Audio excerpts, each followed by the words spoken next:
WFAN, WFAN FM, WFAN FM HD1 New York, and Odyssey Sports Station. WFAN Sports Flash. We're brought to you by Chef IQ, precision cooking, effortless results, chefiq.com. The Giants picking up the pieces to their loss in Chicago, 24-20, a game they led 20-10 in the fourth quarter. And with just 5 minutes to go, Brian Burns says, we simply don't do everything necessary to win these games that they should be winning. I don't think anybody's trying to be Superman, but at the end of the day, my bad here, my bad there from every other guy ultimately is an explosive for them. Like I said, I'm still self-inflicted wounds and shooting myself in the foot. It doesn't help, too, that Jaxson Dart left the game with a concussion. The Giants will play the Packers on Sunday. Jets a quick turnaround. They'll be in New England to take on the 8-2 Patriots Thursday night. The Jets a 2-7 team after beating the Browns on Sunday. Sunday Night Football, it was the Chargers over the Steelers 25-10. Tonight the Eagles face the Packers. Former NFL Commissioner Paul Tagliabue passed away. He was 84. The Knicks wallop the Nets 134-98 at the Garden. Karl Anthony Towns had 28 points and 12 rebounds. Jalen Brunson 19 points and 7 assists. Brooklyn out to a 1-9 start. Former Knicks head coach and Hall of Famer Lenny Wilkens passed away. He was 88. NHL tonight, the Rangers will take on the Predators. Perhaps they can score a goal. The Devils host the Islanders. College basketball tonight. Number 4 UConn plays Columbia. Seton Hall takes on Fairfield. And here on the Fan, it's Rutgers against Maine. This report brought to you by Rakatina. Experience the power of 3. Visit bensfam.com. And also brought to you by Flushing Bank. It's 54 in Central Park, and that's what's happening. I'm Jerry Recco on WFAN, now streaming on the Odyssey, iHeart, and TuneIn apps. It's Brandon Tierney and Sal Weekdays on WFAN The Fan, 101.9 FM, and always live on the free Odyssey app. You know, I'm actually surprised, BT, that we're sitting here at 10:02 on this Monday morning and Brian Daboll's still employed. I don't know how many. What more do we need to see here? It's not just about the results. It's also the way that these results are happening. Another game, and I don't want to hear about the injury for Dart being an excuse for why they lost this game. This is a horribly coached football team. His decisions, the performance out there, whether it's a bad punter, whether it's bad defensive play, obviously the offense, especially after Dart goes down, all of it. These fourth quarters, how many can we sit here and tolerate where they continue to blow these big leads? I don't even want to hear there was a stat going out there, 0-4 when having a 10-point lead on the road this year. Okay, that's great. But what about the fourth quarter 10-point leads or big leads in the fourth quarter? Enough. I can't yell and scream about it anymore. Enough. I know. Listen to your tone. I mean, it really is hard to yell. You're right. And listen, I think when you get to a point when we're not sure if a coach is right for a team here, right? The first point of evaluation is, all right, is this the guy who's going to elevate and push forward and eventually get a team to where we want them to get? The answer is obviously no. We're at that point. The record is 20-40-1, so we don't need to scream about that. Why? I think the next level of analysis is, at what point does the presence of somebody just suck the oxygen out of the building and become much more of a detriment than a positive? And that's where I think that we are with Daboll. He just, the resignation on his face yesterday. I feel so badly for the guy. It's almost like I want him to get fired so he doesn't have to get subjected to this anymore, because it's obviously over. He should not be here the rest of the day. He might be. I don't know what they'll do, but he should not be coaching the Giants anymore. It's painfully obvious. It's over. We've known that for a long time, whether it's saying it a year ago, whether it's saying it a few weeks ago, whether it's saying it repeatedly for the last couple of seasons. Now it is definitive, and I love the way that you said it. It's just doing more harm keeping him around. It's over. Move on. You could see it in the postgame last night. He was defeated. They asked him the same questions, and he's answering the same thing, but basically saying, we got to do it. We keep losing. He could say one thing and think another thing, and they could say that they're close. They keep losing. They keep losing the same way.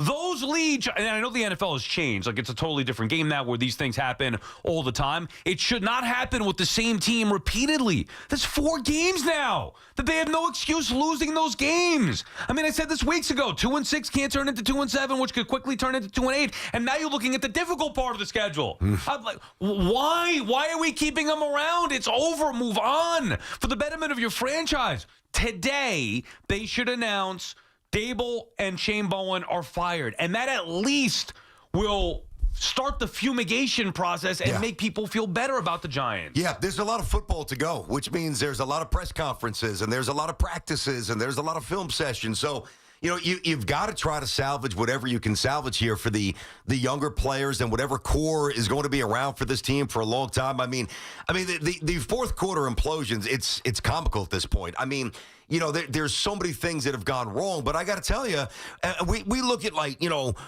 obviously the defense and their inability to get sacks, and they had Caleb Williams 5 or 6 times in their grasp, and they couldn't get him. I mean, so that's on the defense, that's on Bowen, but you know what? And I understand that Dart was out and Russell Wilson was in. When you're up 20-10 and you're at the 1 and you elect to kick a field goal, what are you doing? It's a loser Go move. for the touchdown. Yeah, but go through the process of why he made that decision. That is a losing decision. That is playing conservative. Okay, so why? If you've watched this team, you know why. Because points are hard to come by, especially when you're talking about kicks. He's thinking, now I don't know this, I didn't talk to him. I'm using common sense here, and based on what has happened in the past, he's thinking, I just kicked the field goal. We actually made the field goal. The way things have gone in my 4 years, I'll accept the penalty. Will get stuffed, no points, get screwed over somehow, or whatever it may be. You don't want to take the points off the board. That's also something that coaches have been saying for a long time. But that's a loser move. The winner move would say, I'm being aggressive. I'm not playing scared. But he is scared because he knows that he's on thin ice to begin with. That's what he's So you make the conservative move, which is to go up 2 scores. We're playing well, which he's right. But it was the scared loser move. Instead of thinking aggressively, we'll go for it. If we don't get it, they're pinned back on the half-yard line anyway. That would be the winner's move. Hard to make a winner's move when you're playing back on your heels. And it's okay if you do that. You got Lawrence Taylor and Carl Banks out there, and you got a real defense out there. So the defense has not earned that belief, that conviction that they're going to do their job.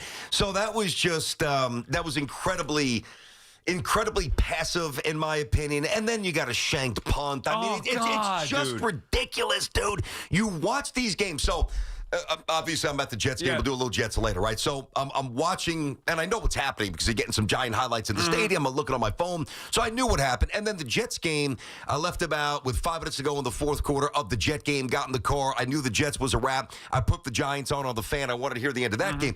So, I go home, and obviously now I've got to rewatch the game snap by snap so we can talk about it like we are. And it's 20-10, and there's, I think, 5.5 minutes to go. And Colton and I are watching the game. And now he knows that the Giants lost. I go, dude, look at the score. It's 20-10. They got the ball. There's 5.5 minutes to go, and they lost. It keeps happening lost again. It keeps happening. Jeez, It's actually predictable. And I don't want to hear about, and I think the announcers might have said this too, or maybe I saw it somewhere on social media, I forget. And you hear, once Jaxson Dart went down, everything changed. No, obviously we know the importance of Jaxson Dart. That's not why they lost that game. It's the coaching decision, it's the kicking, it's the defense. Caleb Williams had Kayvon Thibodeau in a blender all afternoon yesterday. How about Kayvon? You get to the damn quarterback and take him down for once. Good God! All these elite pass rushers chasing, nothing. Now, I know that Gabriel on the Browns is not Caleb Williams, but you look at what Will McDonald did yesterday. Yeah. You look at what Jermaine Johnson has done. Now, again, I know Kayvon Thibodeau has had some sacks in his career here, but enough with the big bad Giants getting close, but not close enough. Take the guy down. So it's a culmination of things. Poor decision-making, playing conservative, playing scared, playing not to lose, the bad defense, the abysmal kicking, all of it. It adds up to another inexcusable, unexplainable loss in the fourth quarter when you have I don't care how bad Daboll is or how bad the Giants are, you can't lose that game. And by the way, you look up at the standings, they're the worst team in the league! Again! With all that talent from Shane's brilliant drafts, with Jaxson Dart, a shining rookie quarterback. All that stuff. We're supposed to win this year with a veteran quarterback with a defense that's loaded. They're the worst team in the league outside of the Titans. Again. I'm telling you, I said a couple of weeks ago, Jets are going to wind up having more wins than the Giants, and I feel that more and more by the week now.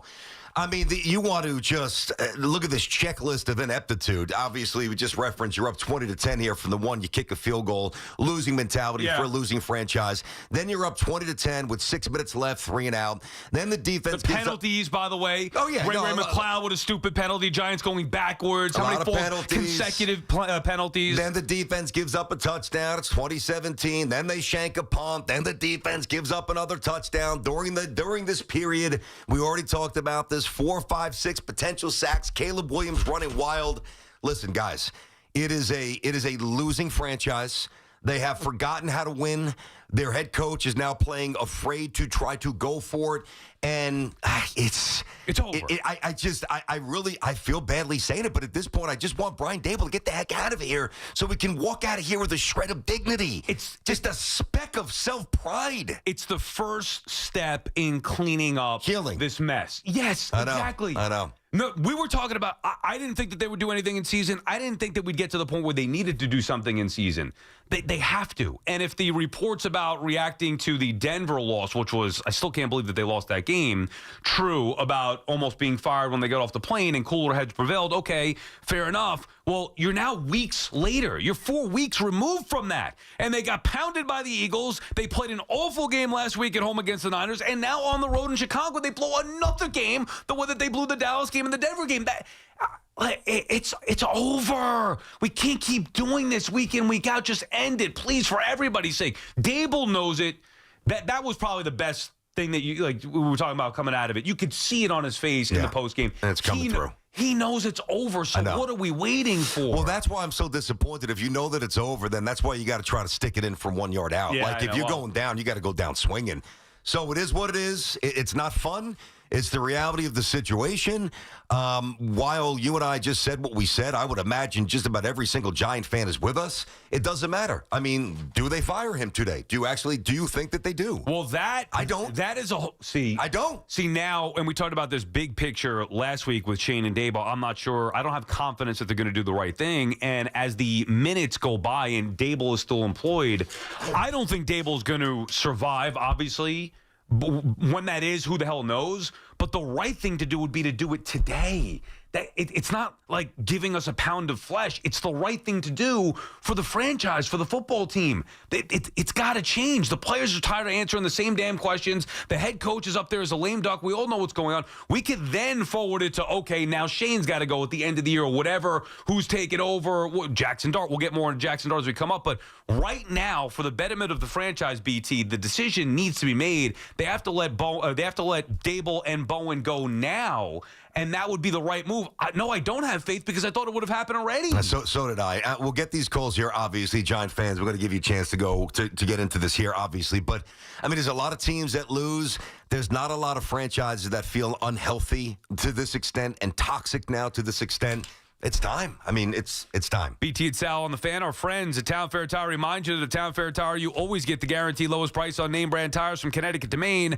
Nobody beats Town Fair Tire. Nobody. Brad starts us off in Mineola. What's up, Brad?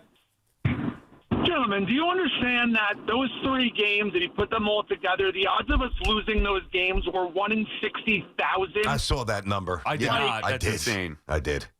Yeah. It's absolutely insane. If you watch the NFL, any other game you watch, let's just say Houston and Jacksonville, yes, I know nobody was probably watching that game, but there was aggressiveness by DeMeco Ryans. Why Daboll, knowing that he is getting fired, and Dart getting hurt earlier in the game, and you get to the 1 yard line, why you are not being aggressive in a league that's being aggressive? You do not win being conservative, and obviously that's what happened.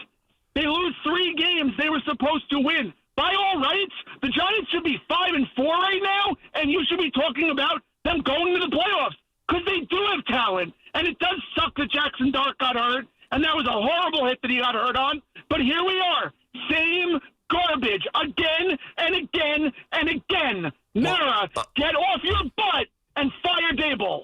There you go. Thanks for the call there, Brad. I mean, they don't have enough winners in the building. I mean, that's it. They are used to losing now, and I don't know that I can't prove this, right? But we all have weaknesses, and whatever your individual weakness is, when it starts to rear its ugly head, or you kind of feel it coming up, you kind of inwardly you have a lot of emotions that you've got to kind of plow through to try to change that narrative.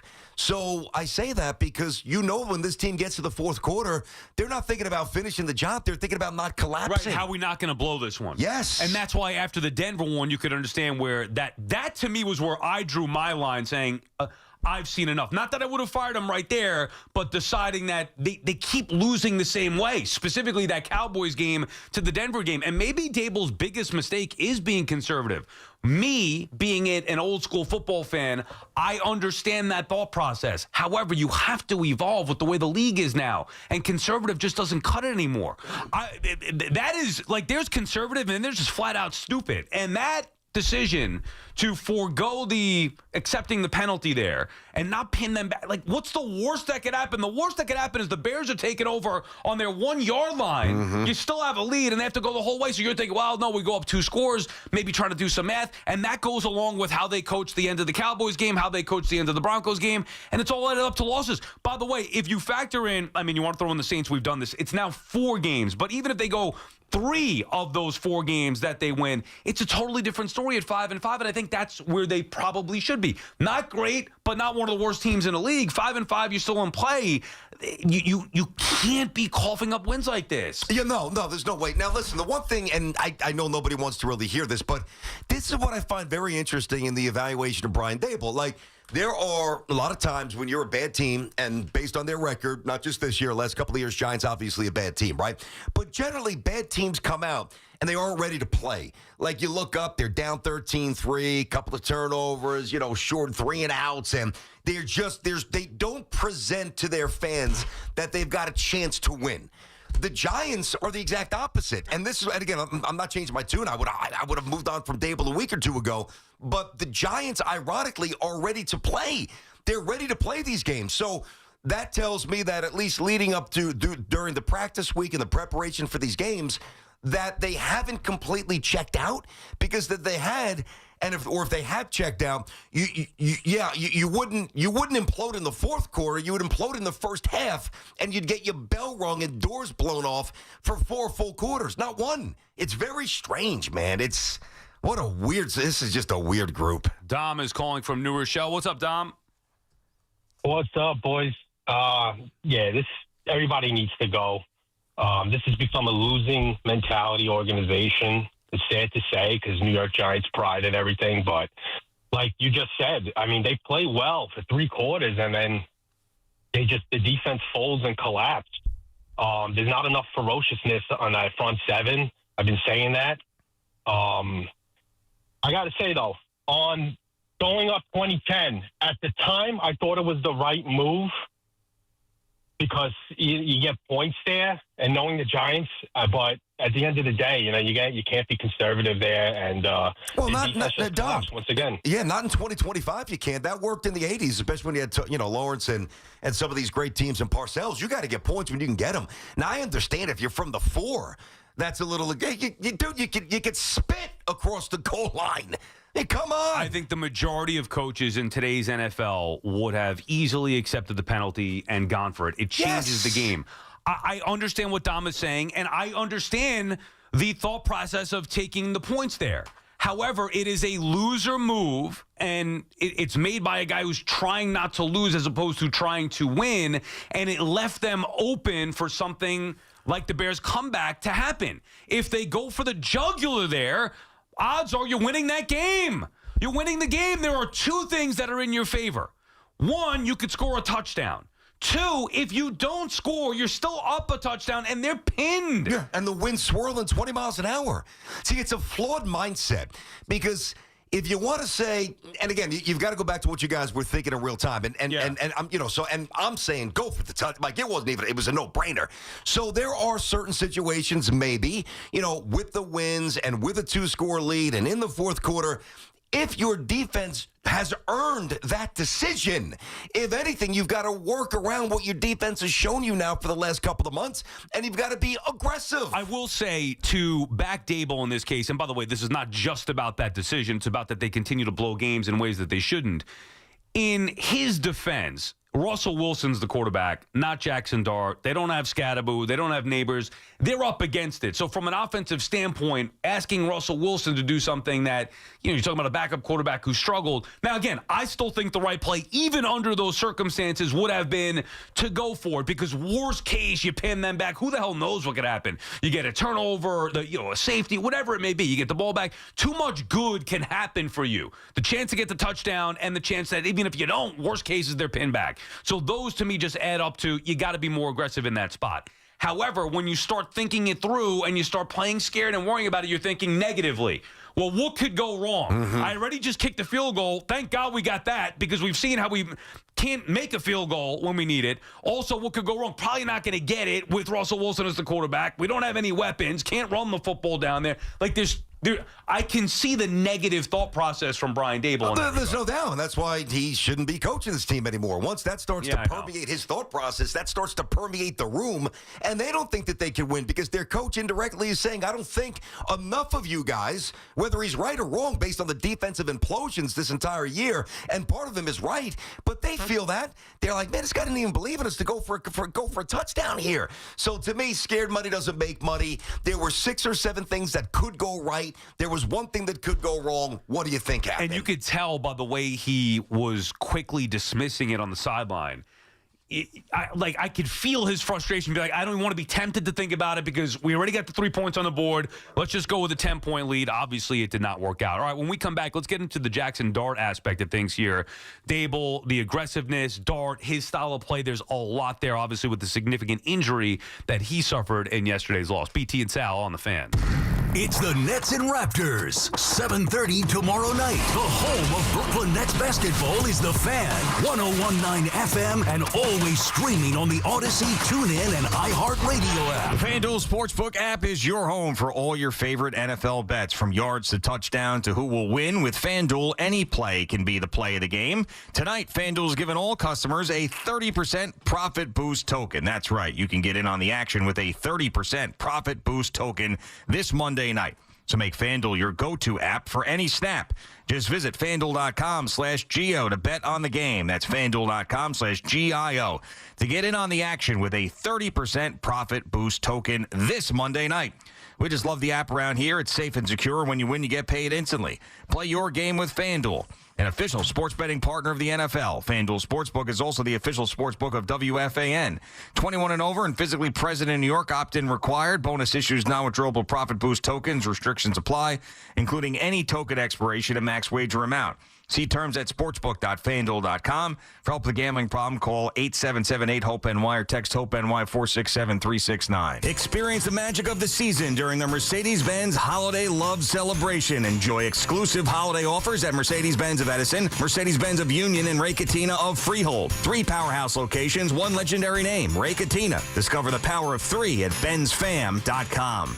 Makita knows that pros never settle, and neither do we. With Makita, you get tools that perform at the highest level on every job without compromise. Makita is for the most detailed pros, expertly engineered to deliver precision, job after job. When your work calls for the best, call on Makita. Makita, built to be the best. Available at the Home Depot.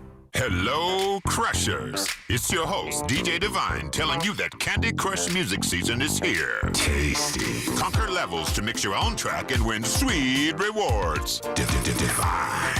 Now let's swipe to the next track. Take it away, Thundercat. Candy Crush music season. Play now. From November 3rd to December 7th, selected players level 36 plus. Terms apply. See in-game. Optional in-game purchasing. Beware the holiday buffering. Who are you? The ghost of internet past here to slow down right when your guests arrive. Not this year. We got Verizon's 100% fiber optic home internet. Scored a limited time offer for $20 a month and locked in the price for 3 years. Fios home internet. That's scary fast. Now we can all stream, video chat, and game at the same time. So bye. Call 1-833-VERIZON to switch to Fios home internet today. Fios 300 megabits per second plan at $20 a month with autopay. Any Verizon mobile phone plan and bonus discount. Price guarantee applies to base monthly rate only for my home customers. Terms apply. We're always talking New York sports on The Fan. We all hear the radio ads about the IRS. They tell you to be afraid, to be scared, and they try to frighten you into calling. I'm not here to do that. Tax Relief Advocates is different. TRA is here to tell you that if you owe money to the IRS, whether it's $5,000, $50,000, or $500,000, we have a solution. It doesn't matter if you're sitting in your car, at work, or with your kids. No matter where you are, call now. 800-575-4094. Don't lose hope. TRA can eliminate or reduce what you owe to the IRS. Generous programs are now available that can give you a fresh start. Our passion is taxes and helping individuals fix their IRS problems. We have over 1,000 5-star reviews on Google and an A+ with the Better Business Bureau. You don't need to be afraid of the IRS any longer. End your tax nightmare today by visiting us online at TRA.com or call 800-575-4094. That's 800-575-4094. Tax Relief Advocates. Real solutions for real people. Life's rewarding, especially with Flushing Bank's Complete Cash Rewards program. Just open a personal or business complete checking account to get started. With 29 New York Metro locations, there's nothing easier or more rewarding. Visit flushingbank.com today. Member FDIC. You think you understand how this business works, but you don't. Landman, TV's biggest phenomenon, returns to Paramount Plus. From Taylor Sheridan, co-creator of Yellowstone, starring Billy Bob Thornton. You have to know the rules of the game and bend them. And you really have to know them to break them. Demi Moore. I want success. Get it for me. Andy Garcia, Ali Larter, and Sam Elliott. You don't even know the game you're playing, do you? Landman, new season, streaming November 16th, only on Paramount Plus. At Skechers, comfort is a technology. That's right. You don't just make a shoe and hope it comes out comfortable. It takes research, innovations, compounds, engineering, and so much more to feel so comfortable you'd swear you're wearing pillows on your feet. We have features like Skechers Air-Cooled Memory Foam and fits like Relax Fit, Stretch Fit, Wide Fit, Arch Fit, and so many more to make the shoe feel like it was custom-made just for your foot. Plus, we have hands-free Skechers Slip-ins technology. Just step it and go. Find yours at a Skechers store, Skechers.com, or wherever comfortable footwear is sold. Hear that? That's the beginning of a journey powered by the confidence that comes from driving a vehicle so reliable. It's backed by a 10-year, 100,000-mile limited powertrain warranty. Where your journey ends? Well, that's up to you. Visit your local Kia dealer today. Kia, movement that inspires. See retailer for warranty details. Always drive safely. Limited inventory available. Get connected with WFAN to talk about your favorite teams. The Fan on the Odyssey, iHeart, and TuneIn apps.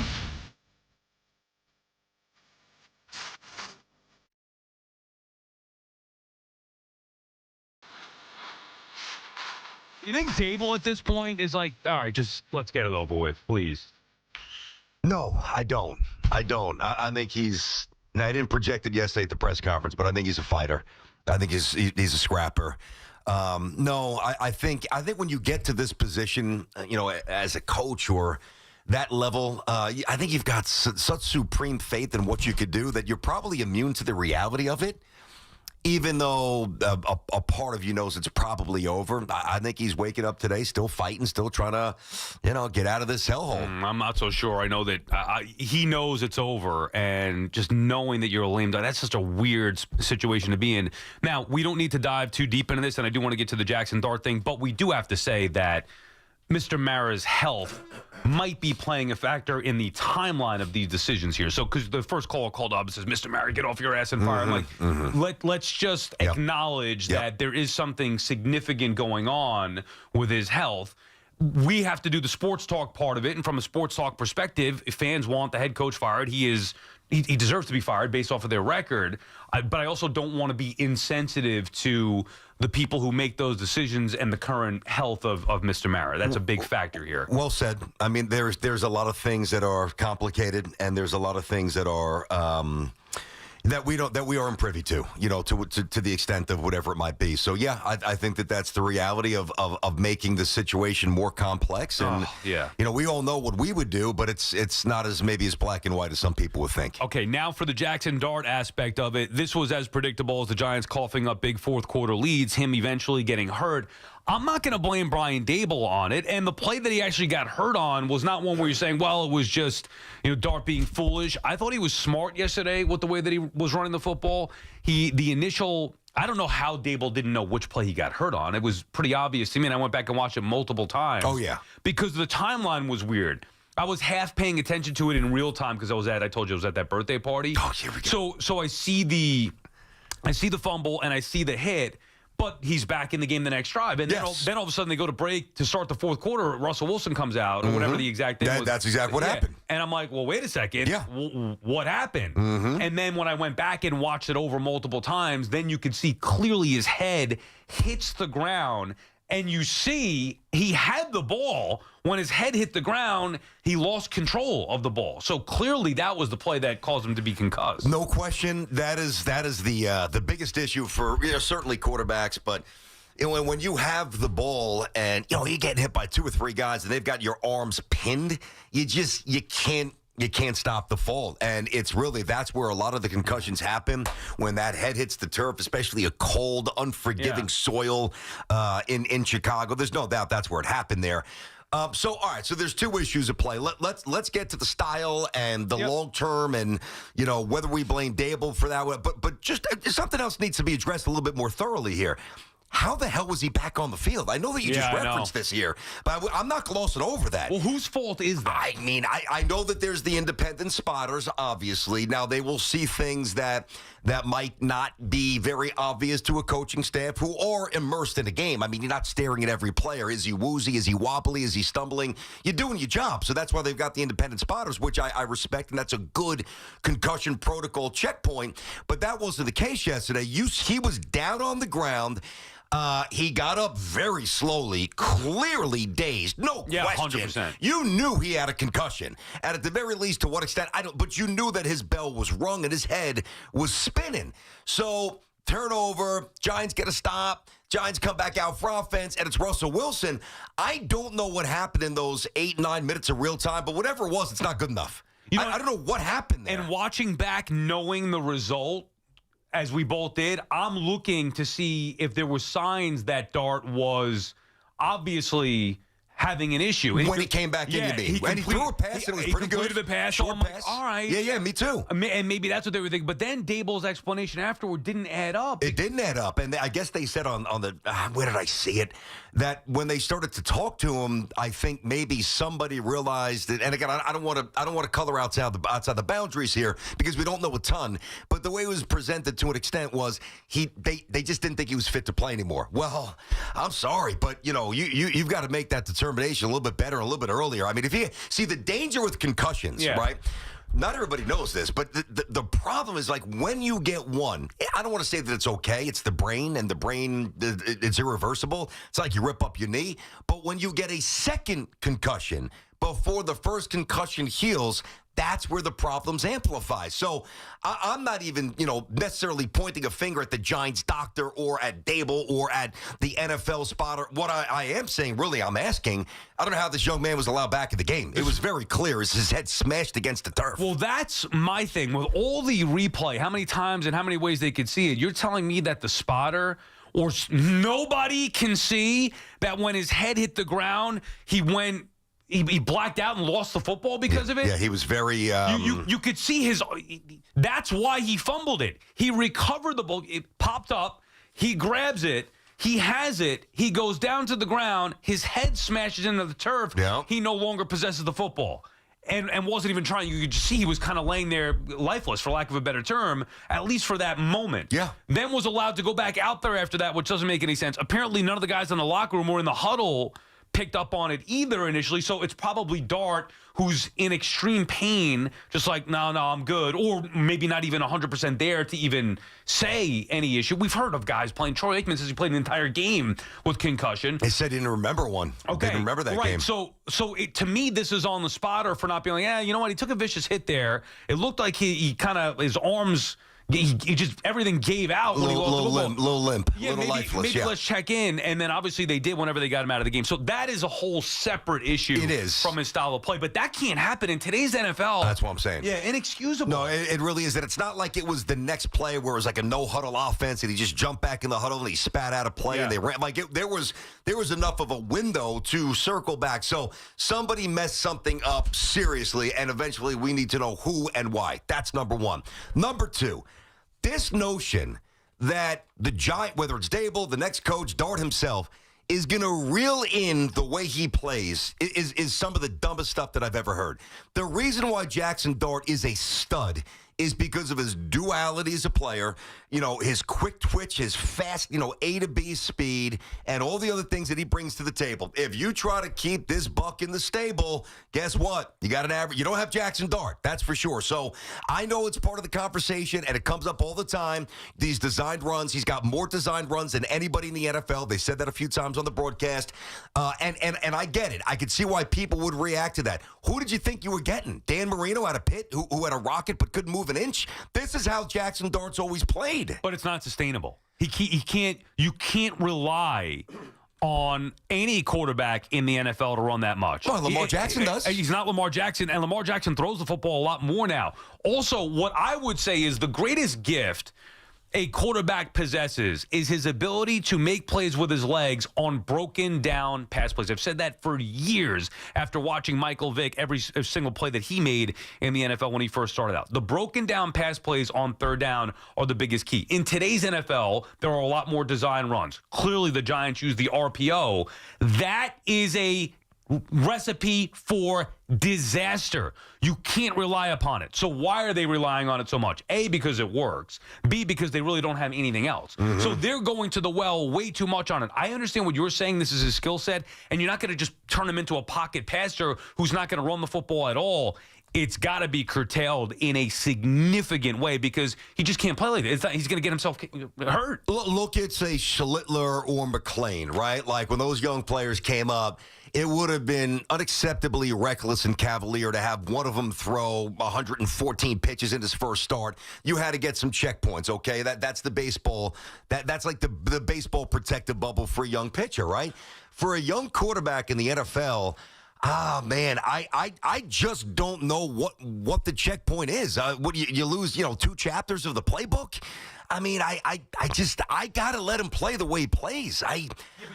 I know he's going to get hurt. I know. Well, but I know. Josh Allen ran early on. You got to throw the football. There's a reason for it. It's kind of cheap what they're doing in that, yeah, you're going to have success with the running quarterback, but eventually you're going to pay for it. And now the Giants are paying for it. And you could argue that it could happen even sooner. We've been talking about him getting hurt for weeks. It's because of the amount that they do it. It's not the design runs specifically. It's not late in game in a blowout game. It's that you're doing it so often. It is no way possible to sustain that level of combat for Jaxson Dart from a quarterback position to get that level of contact from the defenders. This is not college football. The NFL's bigger, stronger, faster. You can't survive like that. Well, I'll tell you, there's a difference. Those off-platform plays that, like, say, Mahomes is great with, right? Right. Those 3rd and 12s, those backbreakers, when it's your team, when your team's on defense and, you have good coverage, whatever that defensive coverage might be, but you have everybody locked up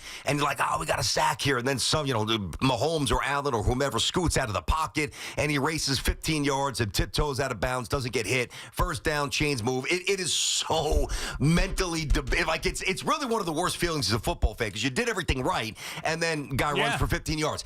I'm going to grant you this. That is certainly different than designed RPOs where you're running into the teeth of the defense and you got a linebacker and a safety and a corner and their shoulders are square and they're looking to take you out. I do understand that.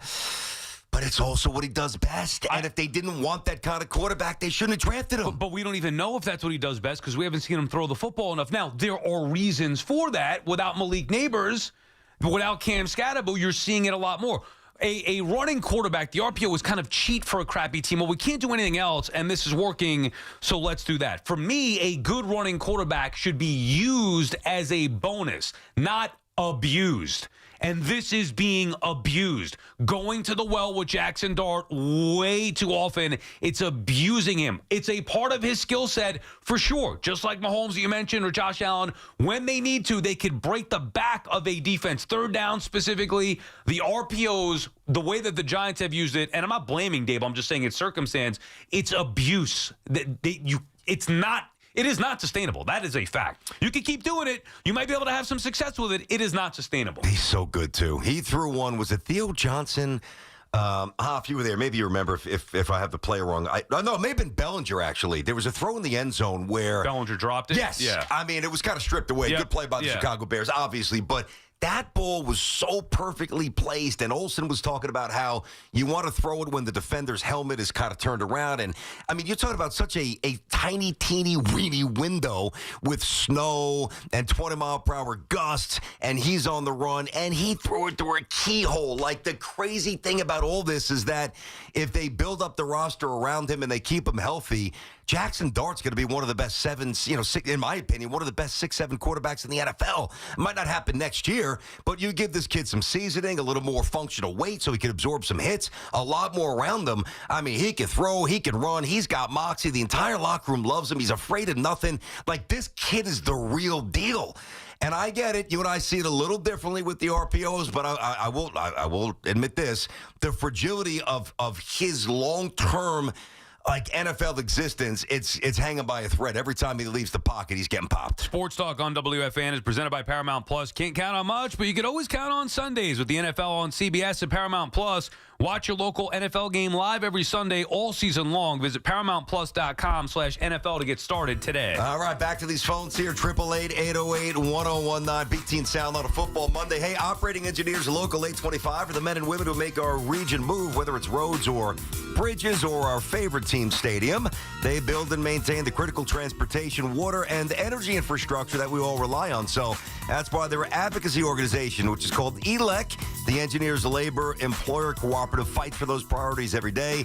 That's ELEC, representing these signatory contractors and the hardworking men and women who build New York and New Jersey. It's Evan and Kiki. Afternoons on the Fan 101.9 FM. I guess when you think of must wins, it's like, well, okay, great. Winning and then what? I think the winning, and you put it best, it just stops the bleeding for a week. Yes. It quiets the noise for a week. Listen to Evan and Kiki on demand on Apple Podcasts, Spotify, or wherever you get your podcasts.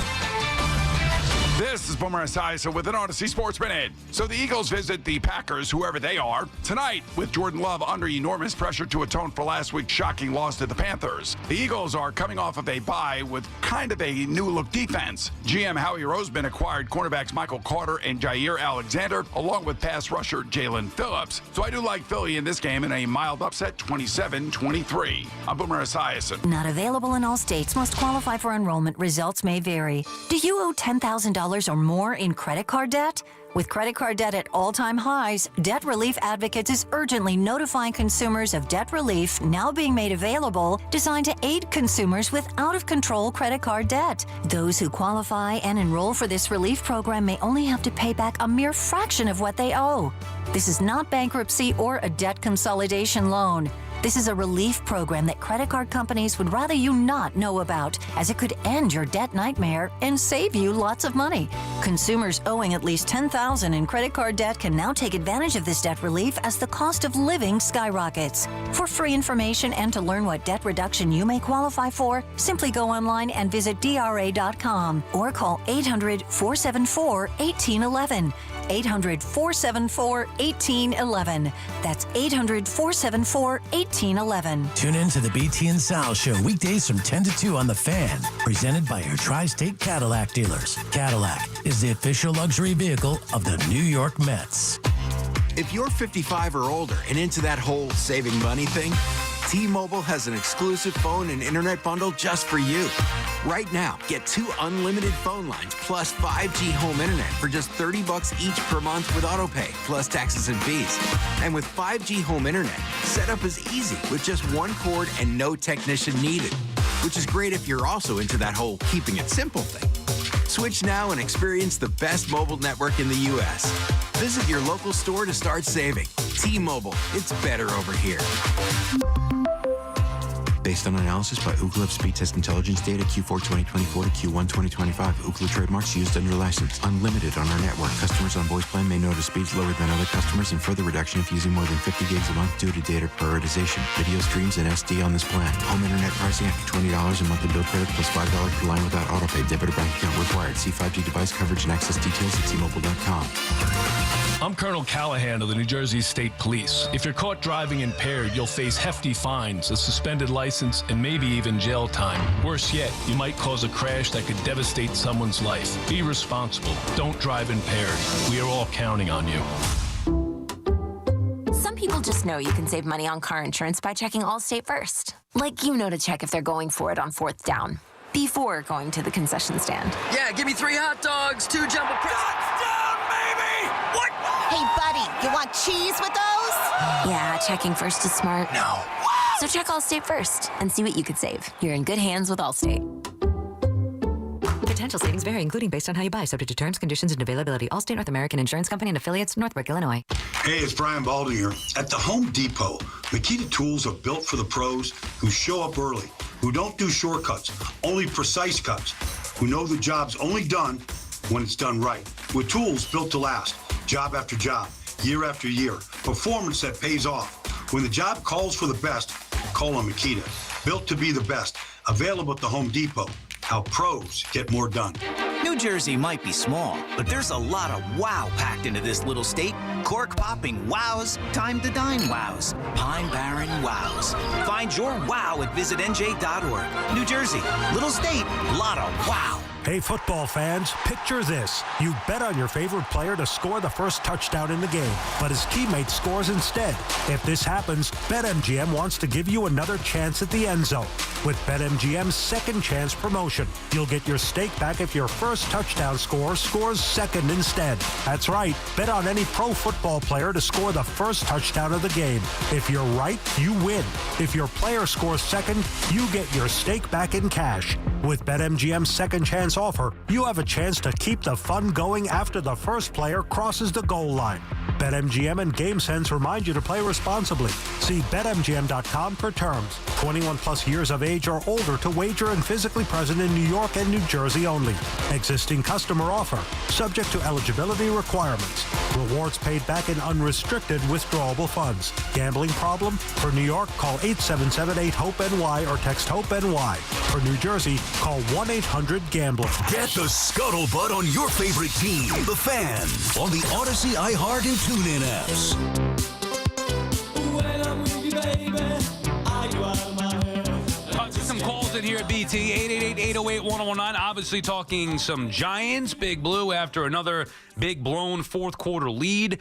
Just when will it end here as for Brian Daboll and Shane Bowen, at the very least for now? Really, we know we've talked about it ad nauseum here as far as the need to clean house when the season's over, but I don't think they can wait that long. We'll get to the Jets coming up in a little bit. WFAN NFL football powered by Verizon. Get to your local Verizon store today. Justin is calling from Toms River. What's up, Justin?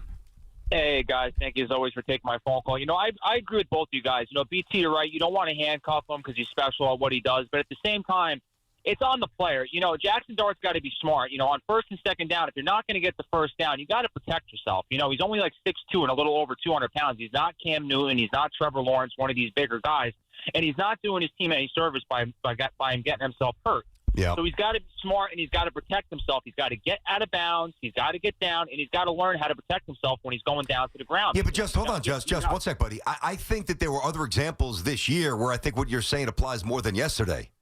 Yeah, that is fair, BT. Okay. But I'm just saying, too, it's got to fall on the player. Like, you know, obviously he's a rookie, and he wants to impress his teammates, and he wants to show that, you know, he's a tough guy or whatever. But he's not going to do his team any service. But Justin, we understand that. He's a young player that's going to learn. To BT's point, that was not the case yesterday. They're abusing him. They are abusing him. 1,000%. That's why Daboll has to go, too. I mean, it doesn't align with the team at this point.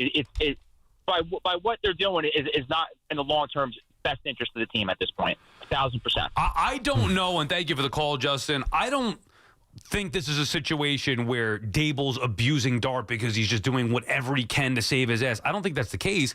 I don't believe the Giants have any better options on offense than running as much as they do with the RPO with Jaxson Dart. Simple. End of story.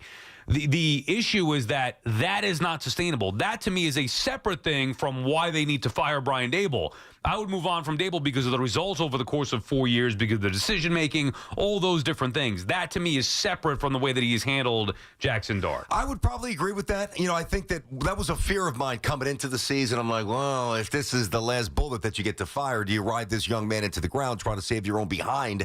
And I don't really think that that's the case. Yeah, I'm sure, as you believe and some others, maybe you pull it back a little bit.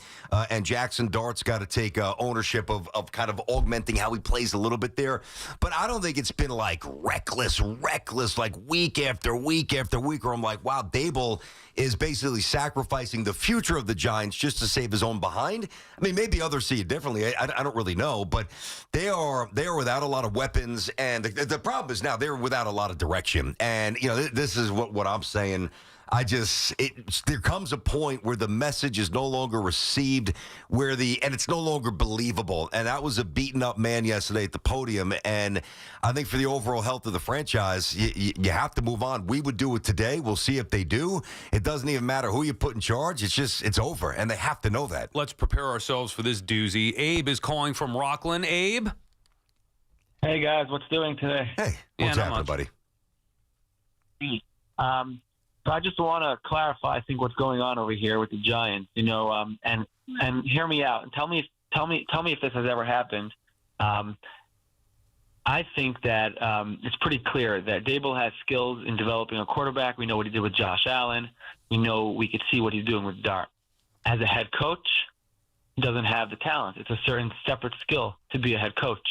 Now, saying that, and this might be the reason why John Mara has not fired him yet, is there a way to keep him in the organization to help develop Jaxson Dart, either as offensive coordinator or as a quarterback's coach? No. While being a new head coach, and has that ever happened before in football? That's a good question. I don't know about the second one. The first one is it's not the way you move forward, Abe. You have to. He's got to be out of the building. Well, think about the relationship he built with Dart. Dart, I think, enjoys playing for him. He's just a bad head coach. Yeah, that's a problem. I think Dart just loves playing football. I don't think that he dislikes Daboll, but I don't think that Daboll has unlocked this effusive energy like he came in as a shy to himself quarterback, and whatever Daboll lit inside of him, that's kind of turned into this rocket ship known as Jaxson Dart. Is who he is. Is what he did in high school for his dad. This is what he did for Lane Kiffin at Ole Miss for 3 years, and this is what he will do for the next Giants coach. I mean, he likes him. Come on. Yeah, I'm sure a lot of my Little League coaches like me, too. Guess what? I wasn't good at playing baseball. So you can't just say, well, he likes playing for him, but he's not a good head coach. Abe, you know better than that. They're not going to delegate him to now being the offensive coordinator or quarterback's coach somewhere else. Sure, you can't have that happen. You can't walk around that building or those facilities being the head coach, then being stripped of that because you're not good at that, to walk around in a significantly lesser role. Certainly not immediately. That's not the first time we've heard that either. I don't know how anybody think that's remotely possible. In what world does that seem like it's a sensible fit? The hard, calloused reality is that when you don't do your job well, they move on from you. And to keep somebody in the building, I mean, just like I'm not trying to be rude. It's just nonsensical. It's never going to happen. Zero chance. Brett is calling from Greenwich, Connecticut. What's up, Brett? Hey, guys. How are you? Good. What's up, Brett? Good. So I don't know, good news, bad news. Good news, I thought Theo Johnson had an amazing game yesterday. I was sick of seeing all those drops, so I was pleased to see that between him and Bellinger. I think we got a decent tight end duo there. Yeah, I agree. He's got to do it consistently, because it is maddening when he's dropping these balls, but it's been very inconsistent from Theo Johnson. Potential, yes, but inconsistent. Agreed. The second, I think the reason our record is so bad is that we just don't do the fundamentals and the little things right. You look at Dexter Lawrence finally gets a sack. Oh, no, it's a flag in the secondary. Yeah. Abdul Carter gets a sack. flag in the secondary. You know, Jermaine and Luminor multiple times. Guy just comes right by him on the side, unblocked, untouched. So I think we have, you know, it's I don't know if it's more the coaching, more the players. To me, it seems more the coaching that the guys just don't do the small things right, and you can't win a game like that. I think it starts with talent. I just don't think the Giants are as good as some people think. I really don't. Yeah, but they should be better than what they are. Yeah, I would say nominally better. You know, a little bit. Maybe you win one of those games, you collapse. Maybe you beat the Commanders if Dart's playing weak. Yeah, I mean, that's different. I mean, but how much better? They coughed up 4 games. At least 3 of them they had no business losing. I'm not even talking about the Saints, which are one of the worst teams in the league, and they had a 10-point lead in that game where they turned the ball over 5 times. I'll give you that. Hey, that's a loss. It happens in the NFL. The other games, inexcusable. That game you got to win 99 out of 100 times, that Bears game yesterday. The Broncos, you got to win that, 999,000 out of 1,000,000 times, whatever it may be. Cowboys, same thing. Like those losses are inexcusable, and the call is right. The penalties, consecutive penalties on the offensive line, they're going backwards. That can't happen. The defensive issues, the penalties, it just all of it. It's the bad decision making, all of it. It's a culmination of things that yet again has them at 2-8 through 10 games. That is just not acceptable. It's not, but I'm just in the mindset when you lose, over and over and over.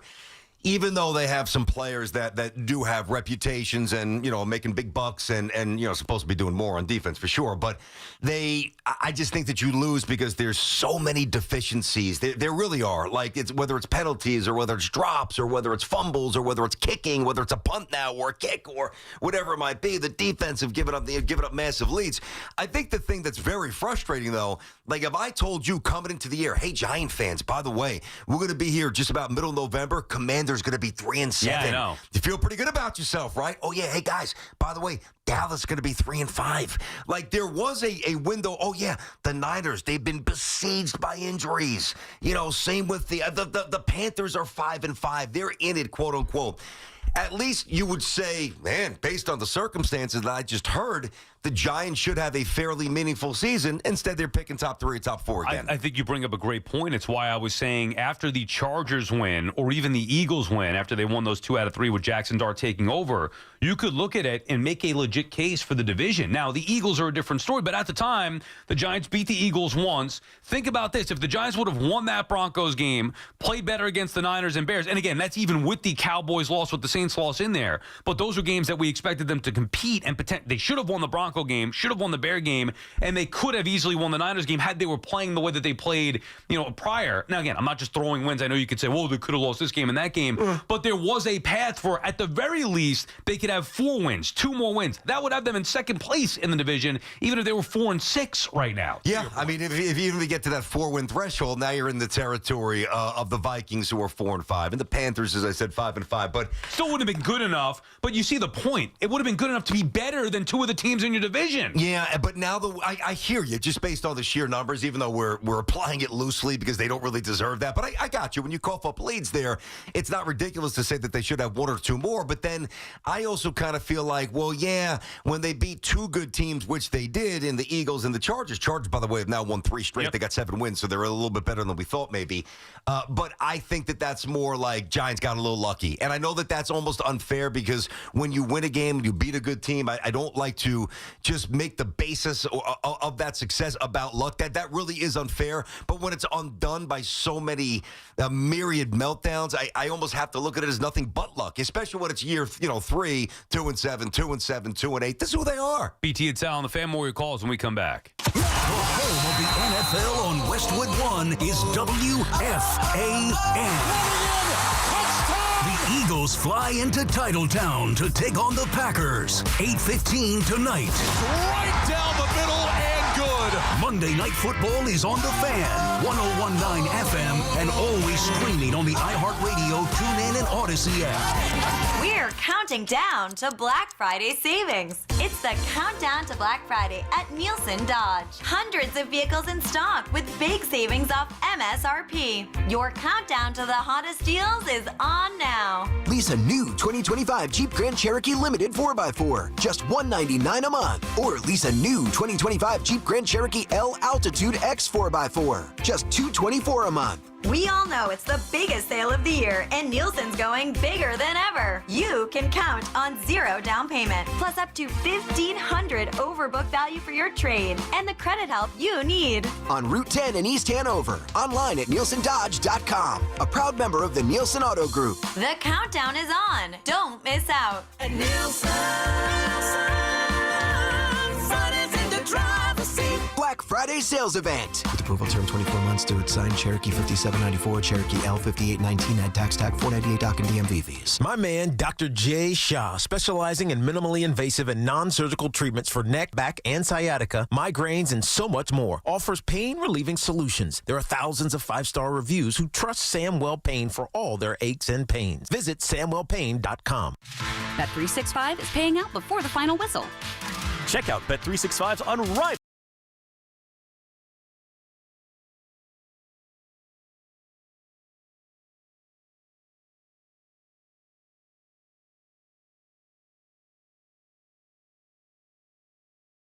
At Bet365. Gambling problem? Call 1-800-GAMBLER. 21 plus only. Must be physically located in New Jersey. T&Cs apply. You can't count on much these days, but you can always count on Sundays with the NFL on CBS and Paramount Plus. Watch your local NFL game live every Sunday this season, all the way through the AFC Championship game. Visit ParamountPlus.com/NFL to get started today. At the 5-yard line, handoff, Breece Hall finds a crease, runs left, he's into the end zone for a Jet touchdown. Jets fans, clear the runway and be at MetLife Stadium for Week 13 as your New York Jets take on the Atlanta Falcons. Sunday, November 30th at 1 p.m., presented by New Jersey Lottery. Join us as we celebrate First Responders Day. Don't miss your chance to be at the game. Lock in your seats now at nyjets.com/tickets. Once again, that's nyjets.com/tickets. Life's rewarding, especially with Flushing Bank's Complete Cash Rewards program. Just open a personal or business complete checking account to get started. With 29 New York Metro locations, there's nothing easier or more rewarding. Visit flushingbank.com today. Member FDIC. Wake up with Boomer and Geo. Mornings 6 to 10 on WFAN, WFAN FM, WFAN FM HD1, New York, and Odyssey Sports Station. WFAN Sports Flash. We're brought to you by Chef IQ, precision cooking, effortless results, chefiq.com. Jets beating the Browns on Sunday. It is a short week, though, as they will be playing in prime time Thursday night in New England. Of course, we know Aaron Glenn didn't make a decision on the quarterback until Saturday for yesterday's game. Well, he made one thing very clear today as he was talking to the media. Please don't ask me anything about the quarterback, because you know I'm not going to tell you, and I don't want to waste my time when it comes to that, when it comes to who's starting. So, point taken. Don't ask. Don't ask, don't tell. We shall see. The Jets will be playing Thursday night against a Patriot team that's now 8-2 with their win in Tampa on Sunday afternoon. We will hear from Brian Daboll later this afternoon. The Giants are 2-8, losing to the Bears on Sunday, and they lost Jaxson Dart to a concussion. Giants will be home for the Packers on Sunday. Last night, the Chargers beat the Steelers 25-10. In Week 10, we'll wrap up with the Eagles and the Packers tonight. The Knicks beat up the Nets pretty good, 134-98, 28-12 for Karl Anthony Towns. He was on MSG postgame. What is clicking with this club? Just playing good basketball right now, getting some good turnovers and then translating them to offense. So shout out to the defense holding strong today and making our offense easier.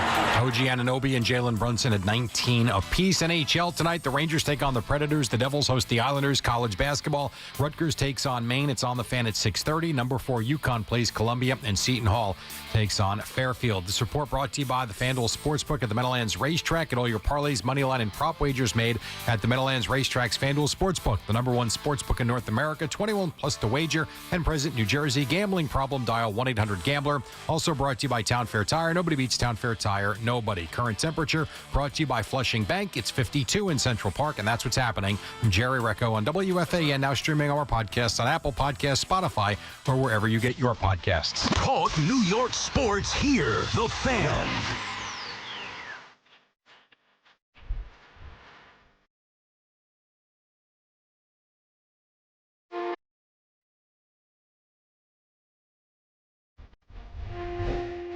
BT and Sal Show on the Fan is presented by your Tri-State Cadillac dealers. Cadillac, the official luxury vehicle of the New York Giants. What happened, Hoff? I jumped you right there. You wanted to let that kick in a little bit. You could have left it up.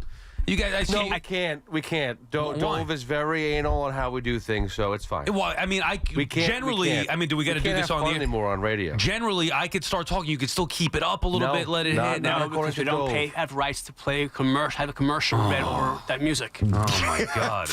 The BT and Sal show on the Fan is presented by your Tri-State Cadillac dealers. Cadillac, the official luxury vehicle of the New York Giants. I quit. Back to me too. Same. We'll get back to the Giants calls in a second here. 888-808-1019.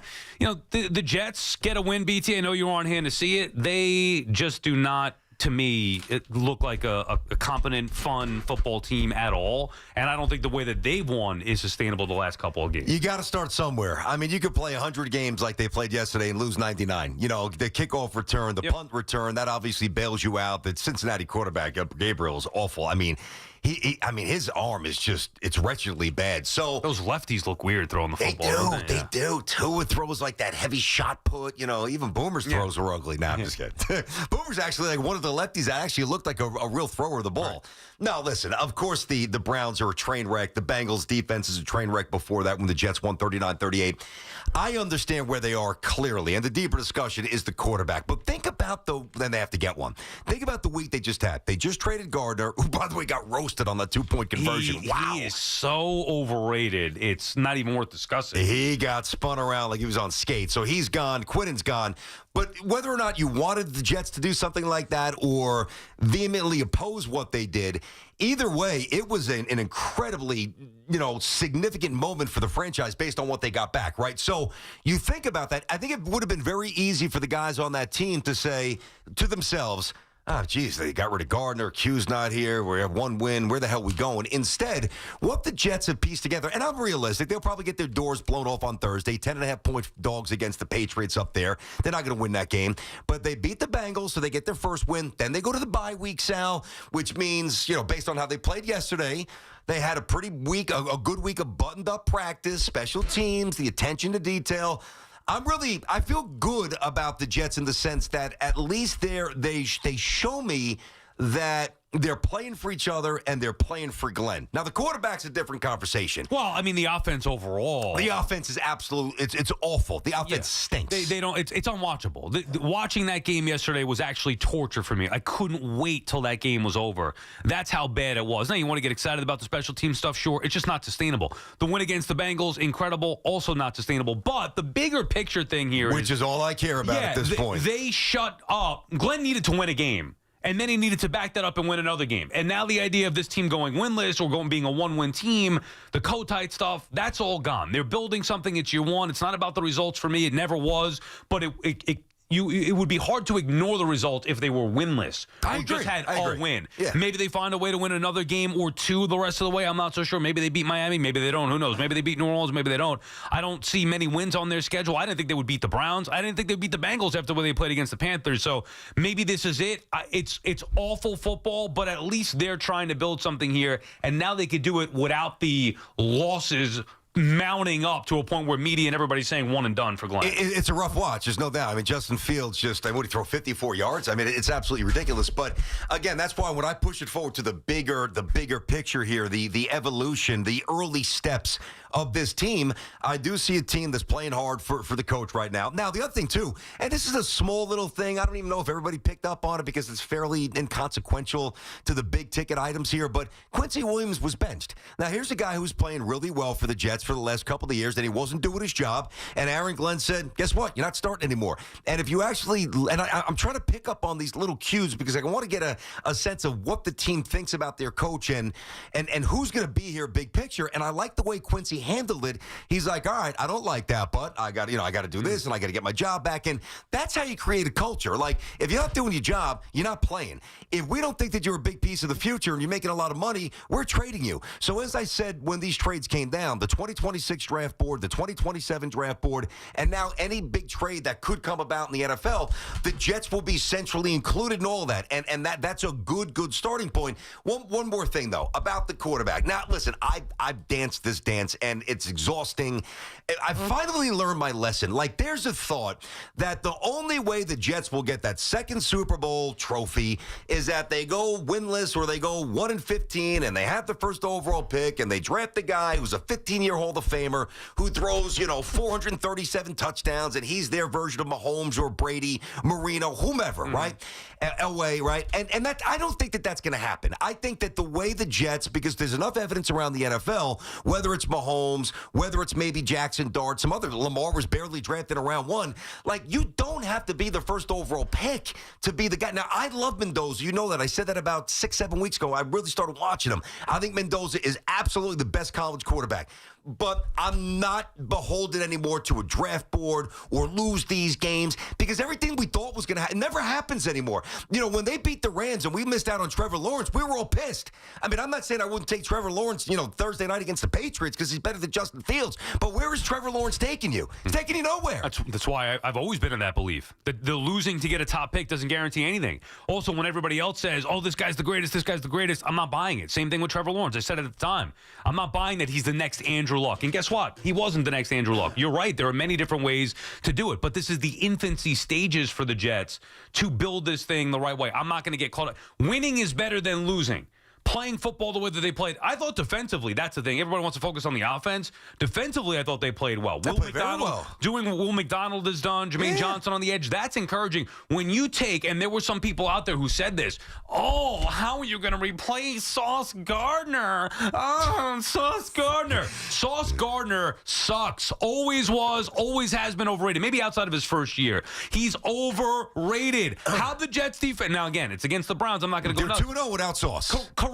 And even with Quinton Williams, who I like Quinton Williams, but you got to make moves here. How are the Jets going to win without their best defensive players? Well, they just showed you. They just shut you up. They showed you. Whether it's on special teams, it can happen. They got a quarterback who can't throw the football. They got an offense who can't move the football, yet they still won without their two quote-unquote best players. So, I mean, they're proving that you can win. It's not about any individual player. It is about a system. It is about building a foundation. I'm not sold on the Jets just yet because they've won 2 games in a row. I just think it's imperative that they had to get a win to back the vultures off, and now they've got 2, and that should shut up anybody who is saying one and done or Aaron Glenn's overmatched. Let them go to work here, and then we can truly evaluate year 2 and obviously 3. I'm not sold yet either, just to be very clear. But there's important steps that, to me, if you miss.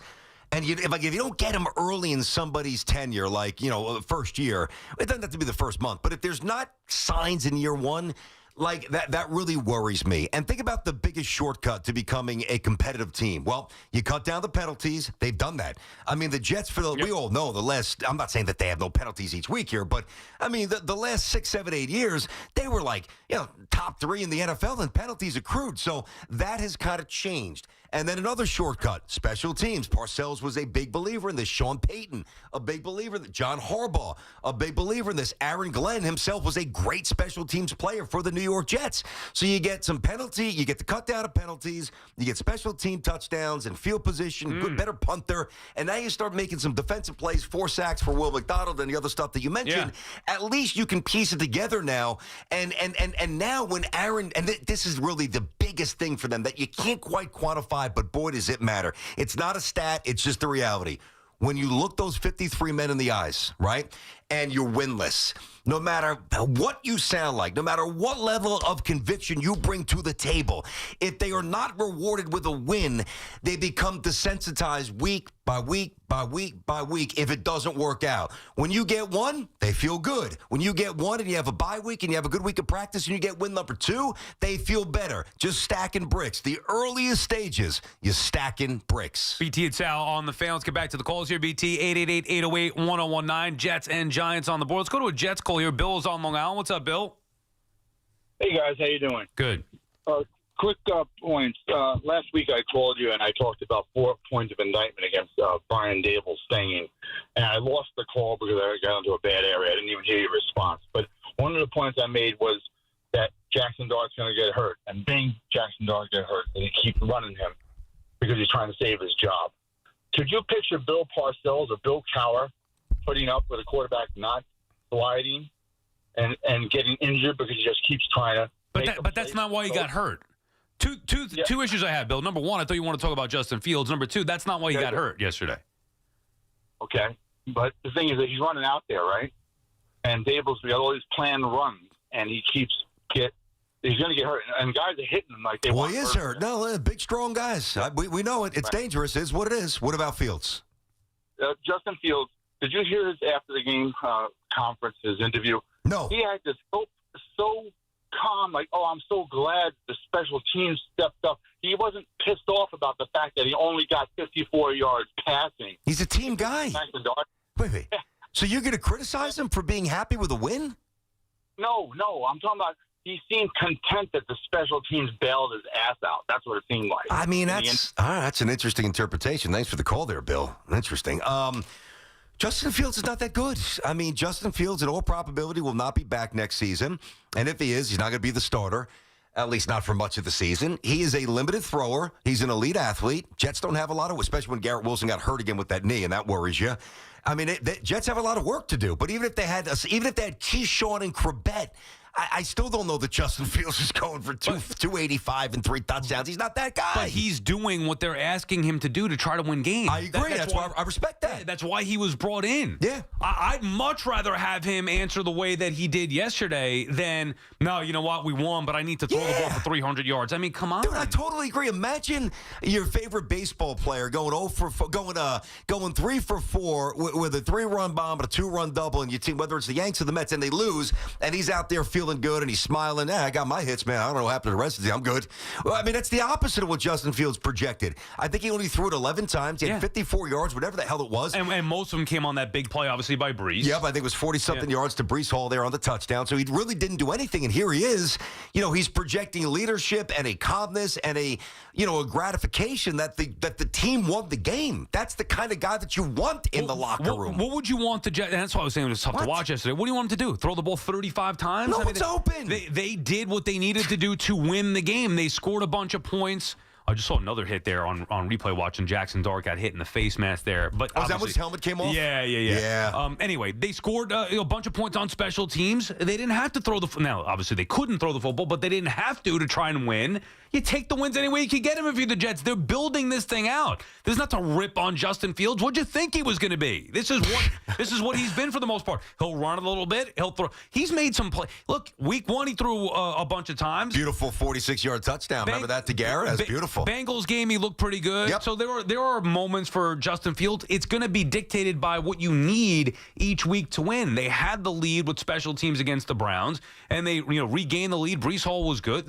What do you want him to do? Like I'm confused. He did what they needed to do to win a game. I don't think it's that they didn't knock the quarterback. Yeah, I mean, if that call was more along the lines of, hey, listen, special team touchdowns are great and fewer penalties are fantastic and 2 wins in a row are good, but until the Jets find themselves a real quarterback, they're never going to take a step forward. Well, number one, we all know that, but it was and no disrespect, but I think that was Bill, whatever's name. Yeah, just a weird way to frame it. I mean, you're getting on a guy for being a team guy first when we usually crush guys who are me guys first. Doesn't make any sense there. And listen, by the way, Sal, the other thing, too, that this win does, again, staying within the realm of the early development of the Jets here under Aaron Glenn. But, Thursday night, now the Jets have a game in a couple of days. I don't think they're going to play particularly well. They're 10.5-point dogs for a reason. Patriots are really good. I told you that 2 months ago. I knew they'd be good. They're even better than I thought. I don't think the Jets win. But at least as a Jets fan going into the game, like, you got a little juice. 2 straight wins Thursday night. Like, instead of thinking we're going to get embarrassed and lamenting being on national TV, I'm a little excited again until the game starts. Easy, big fella. Hey, come on. David's calling from Maplewood, New Jersey. What's up, David? Dave. Hey, good morning, guys. Hey. Listen, I spoke to you last week, and I told you, hate to say that I told you so, but I said I thought Dart should have been benched for that game, and you all said that I'm crazy. I said if he sits out of gaming and the team plays better, then maybe put him back in for the next game. It's a loser mentality, Dave. Why would you bench? It's a loser mentality, Dave. You are crazy if you want to bench Dart. Why would you do that? But it happened. Okay, so what happened? What happened? He got hurt. He got hurt. Concussion. David. So what? You did not. Are you telling me you think you were right by saying that you shouldn't have started Jaxson Dart in that game? In that weather, with that team? No, you're wrong. You're wrong. David, not only are you wrong, it's one of the more asinine calls or ideas that I've ever heard in my entire life. And I've heard a lot of asinine things. Well, I have to disagree with you guys. Sorry. I called it All right, well, so, I mean, did you bet it? I mean, are you taking bounds? I mean, what? These are weird calls. I don't understand some of you people. You called, yeah, go ahead. I was going to say, here's what I don't get. So, Dave didn't want to, the weather wasn't good, protect him, don't let him play. Okay, say it, they didn't play him yesterday, Dave. You know, then the Giants get absolutely, they score no touchdowns, number one. They lose 40-0 probably, and then they play in the next game and he gets hurt. Eventually, Dave, he's going to play football, Dave. Well, not for Dave, he's not. Yeah. I guess not. He can coach. Maybe he can take over for Daboll. The way the team plays, he's in imminent danger every time he's. But then, Dave, why not say that you would change the way that they play? Not him necessarily, who's also got to learn as a rookie, but that they're using him too much on offense. As I said before, abusing him. Why not say that as opposed to benching him? Benching him, you realize how foolish that sounds, right? I don't think he does. In theory, but I knew it was going to happen sooner than later. I think we all did, Dave. Okay, Thanks for the call. I mean, okay. It's not. I mean, you make it seem like you went to the top of the mountain and threw something out there that nobody thought of. I mean, every time Jaxson Dart got popped this year, we're like, that's not good. Worried about the kid. Every time he's in space, I'm like, get up, get up. But it's football. But the solution is to hold off on all the RPOs, not to bench him. Yeah. That's where David. I'm not. Jaxson Dart getting hurt was one of the easiest things to predict in sports. How you're going to prevent that is another issue. Not starting him is just like why'd you draft him? I mean, that's ridiculous. That's actually worse. We are in the running today. It's only an hour and 20 into the show. We are in the running for some of the worst calls ever. That's actually a worse idea than having Daboll be retained as the offensive coordinator. It's up there, man. Now, I'm even more okay with the RPOs, although I certainly do understand and respect the pushback. But you're a football player. I don't understand the mindset of certain people. It's such a soft, weak loser mentality. I can't relate to that. I can't. Not play your starting quarterback because the weather's a little cold and he might get hurt. And they make it seem like, quarterbacks on great teams never get hurt. Right. I mean, Lamar Jackson's been hurt. The Ravens win 11, 12 games every year. Big Ben got hurt. Steelers are always a team that would threat for the playoffs there. Guys, there's no correlation. Yeah, Burrow shouldn't play him anymore. Joe Burrow. I mean, it's not their offense. It's the defense. I mean, our offense is really good. I just don't get it. It is a big boy sport with mean, strong, fast, explosive players trying to, number one, dislodge the ball from you, and number two, put you on your ass. What do you think is going to happen? More wacky calls when we come back. BT and Sal, 888-808-1019. Approved Oil has been the leading heating oil dealer in New York for over 92 years. And right now, rates are low. It's time to lock in for the upcoming winter before the cold weather drives prices up. Call today to lock in your low rate. While there's no guarantee your team will win every Sunday, it's a lock that Approved Oil will have you feeling worry-free this winter. Approved Oil has been delivering a brighter and warmer tomorrow for almost a century. If you want a lower heating bill, and who doesn't, it has to be Approved Oil. Visit freezerate.com. It's the Nets and Raptors, 7:30 tomorrow night. The home of Brooklyn Nets basketball is The Fan, 101.9 FM, and always streaming on the Odyssey, TuneIn, and iHeartRadio app. Nissan trucks and SUVs are built for next-level adventure. Too much gear? Dirt? Rock? Sand? Get in a Nissan truck or SUV and feel unstoppable. Whether you want to take your next level of adventure in the Frontier Dark Armor, the Pathfinder, the Armada, or the Rogue, you'll be ready for what comes your way. Nissan, #1 in new vehicle quality among mainstream brands by J.D. Power. Now get 0% APR financing for 60 months on the 2026 Nissan Rogue Platinum. Visit jdpower.com/awards for information based on 2025 model year 2026 Rogue from new dealer stock. 0 down payment, 60 months financing at $1,667 per month per thousand financed. Down payment may vary, subject to NMAC credit approval. Not all buyers qualify. Dealer contribution may affect actual price. See dealer for details. Ends 12/1/25. Are you fans? It's football season, so make sure you catch all of the Scarlet Knights gridiron action this season on WFAN. Scarlet Knights football is presented by RWJ Barnabas Health, the official healthcare provider of Rutgers Athletics. Let's be healthy together. This is the story of the one. As a custodial supervisor at a high school, he knows that during cold and flu season, germs spread fast. It's why he partners with Grainger to stay fully stocked on the products and supplies he needs, from tissues to disinfectants to floor scrubbers. All so that he can help students, staff, and teachers stay healthy and focused. Call 1-800-GRAINGER, click Grainger.com, or just stop by. Grainger, for the ones who get it done. Chumba Casino brings non-stop fun straight to your screen. Anytime, anywhere. Explore hundreds of games like slots, blackjack, and instant scratch-style cards. Sign up to unlock your free welcome bonus and daily login bonuses. And enjoy your chance at exciting prizes without spending a thing. Just click, play, and enjoy the ride. Sponsored by VGW Group. No purchase necessary. See terms at ChumbaCasino.com. Must be over 21 and present in a state where it's legal to play. This holiday season, find excellence in every detail in a new Volvo from Volvo Cars Ramsey. Now find excellent offers with your first lease payment waived. Lease a new 2026 Volvo XC90 B5 Plus all-wheel drive, $638 per month for 36 months at Volvo Cars Ramsey, where it's all about you. Call 833-853-2975 for lease details. MSRP $66,845. VIN T1430393. Loaner vehicle 3,727 miles, $3,700 down payment. Tax title registration extra, 0 security deposit. Ends 11/30/25. Talk New York sports on The Fan.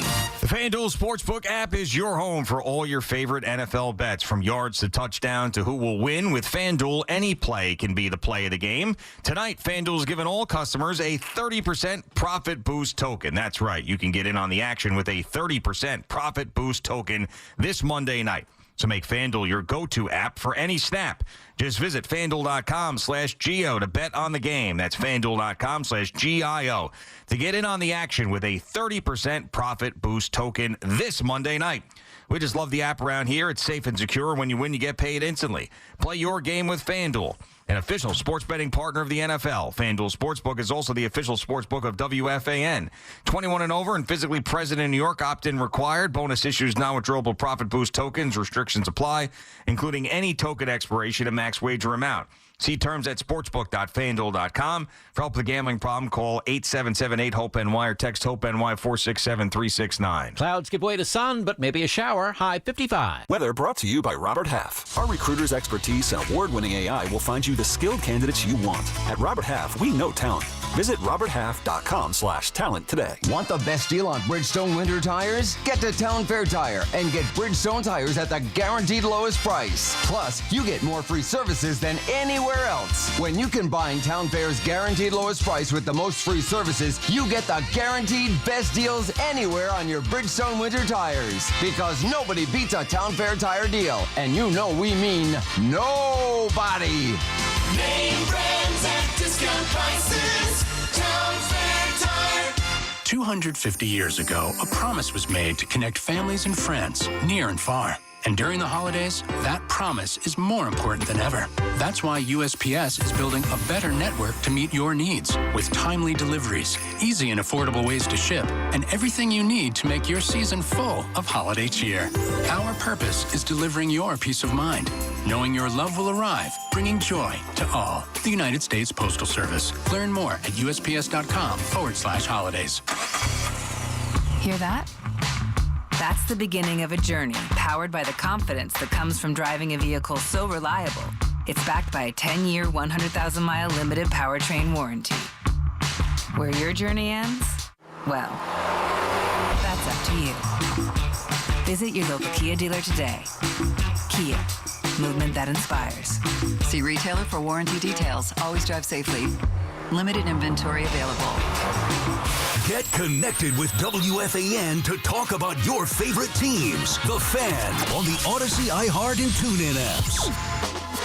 Back on The Fan, 888-808-1019, the number to call. So you were out there at the Jet game yesterday in the rain and all, huh? Yeah, we were out there in the rain, had a really good time. Now, a couple things that I wanted to get to. Number one, and I texted you this, and I just need somebody to hit me up, whether it's on social media, whatever it might be. If it's one of my buddies, text me.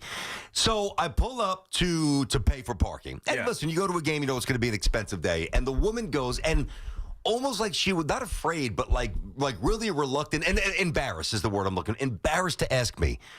I swear to God, I've never seen this at any event that I've gone to. She said, $100. Not like that'll be $100, sir. It was more like, it's $100. I'm like, oh, okay. I mean, wow. I'm like, that's a little steep, but I get my card, getting ready to get it zapped out. And she goes, honestly, I don't even feel comfortable taking this. Like, I'm like, this is a very unique exchange. I just want to get in there and get in the stadium. And she was so awesome. And she was so embarrassed by the ticket price, by the parking price. And she even said, the Giants only charge $60. And I'm like, now I got a little bit annoyed. I'm like, what? So I've heard from a few people that I guess at one juncture this year, the Jets and the Giants both charge $60, but then at some point during the season, must have been by their incredibly inspiring play, the Jets decided to hike it from $60 to $100 midseason. Now, I am not cheap. I think you know that about me. I am not cheap at all. I am also not independently wealthy, but I do enough to be able to have some fun in life, okay? $100 to park is an absolute joke. And if the Giants is $60, now I know the Giants are even worse right now. They stink, but a franchise that's given so much to their fans and they charge $40 less, what is the mindset? Where is that all Woody? How does that happen, if that's true? I could tell you confidently, I will never pay $100 to park anywhere. I shouldn't say anywhere. In the city, if you actually have to in an emergency, I'm talking about for a game. Yeah. There's just no way. I would turn back around on principle. You can't charge $100 to park. And they guide you because what are you supposed to do? You got kids in the car, you go into the game. I got my in-laws, I got my wife, I got both kids. They could have said $200. Yeah, okay. And what would you have done? Here's $200. I probably would have cursed them out at that point. But yeah, we got $200. But I would have been going in. Thank you very much. Take another. I remember at Shea years ago, like the $100. postseason would go from $10 or $20 to like 50 or 60. Maybe now this is going back years ago. That to me was absurd, but whatever. Okay, I understand the uptick.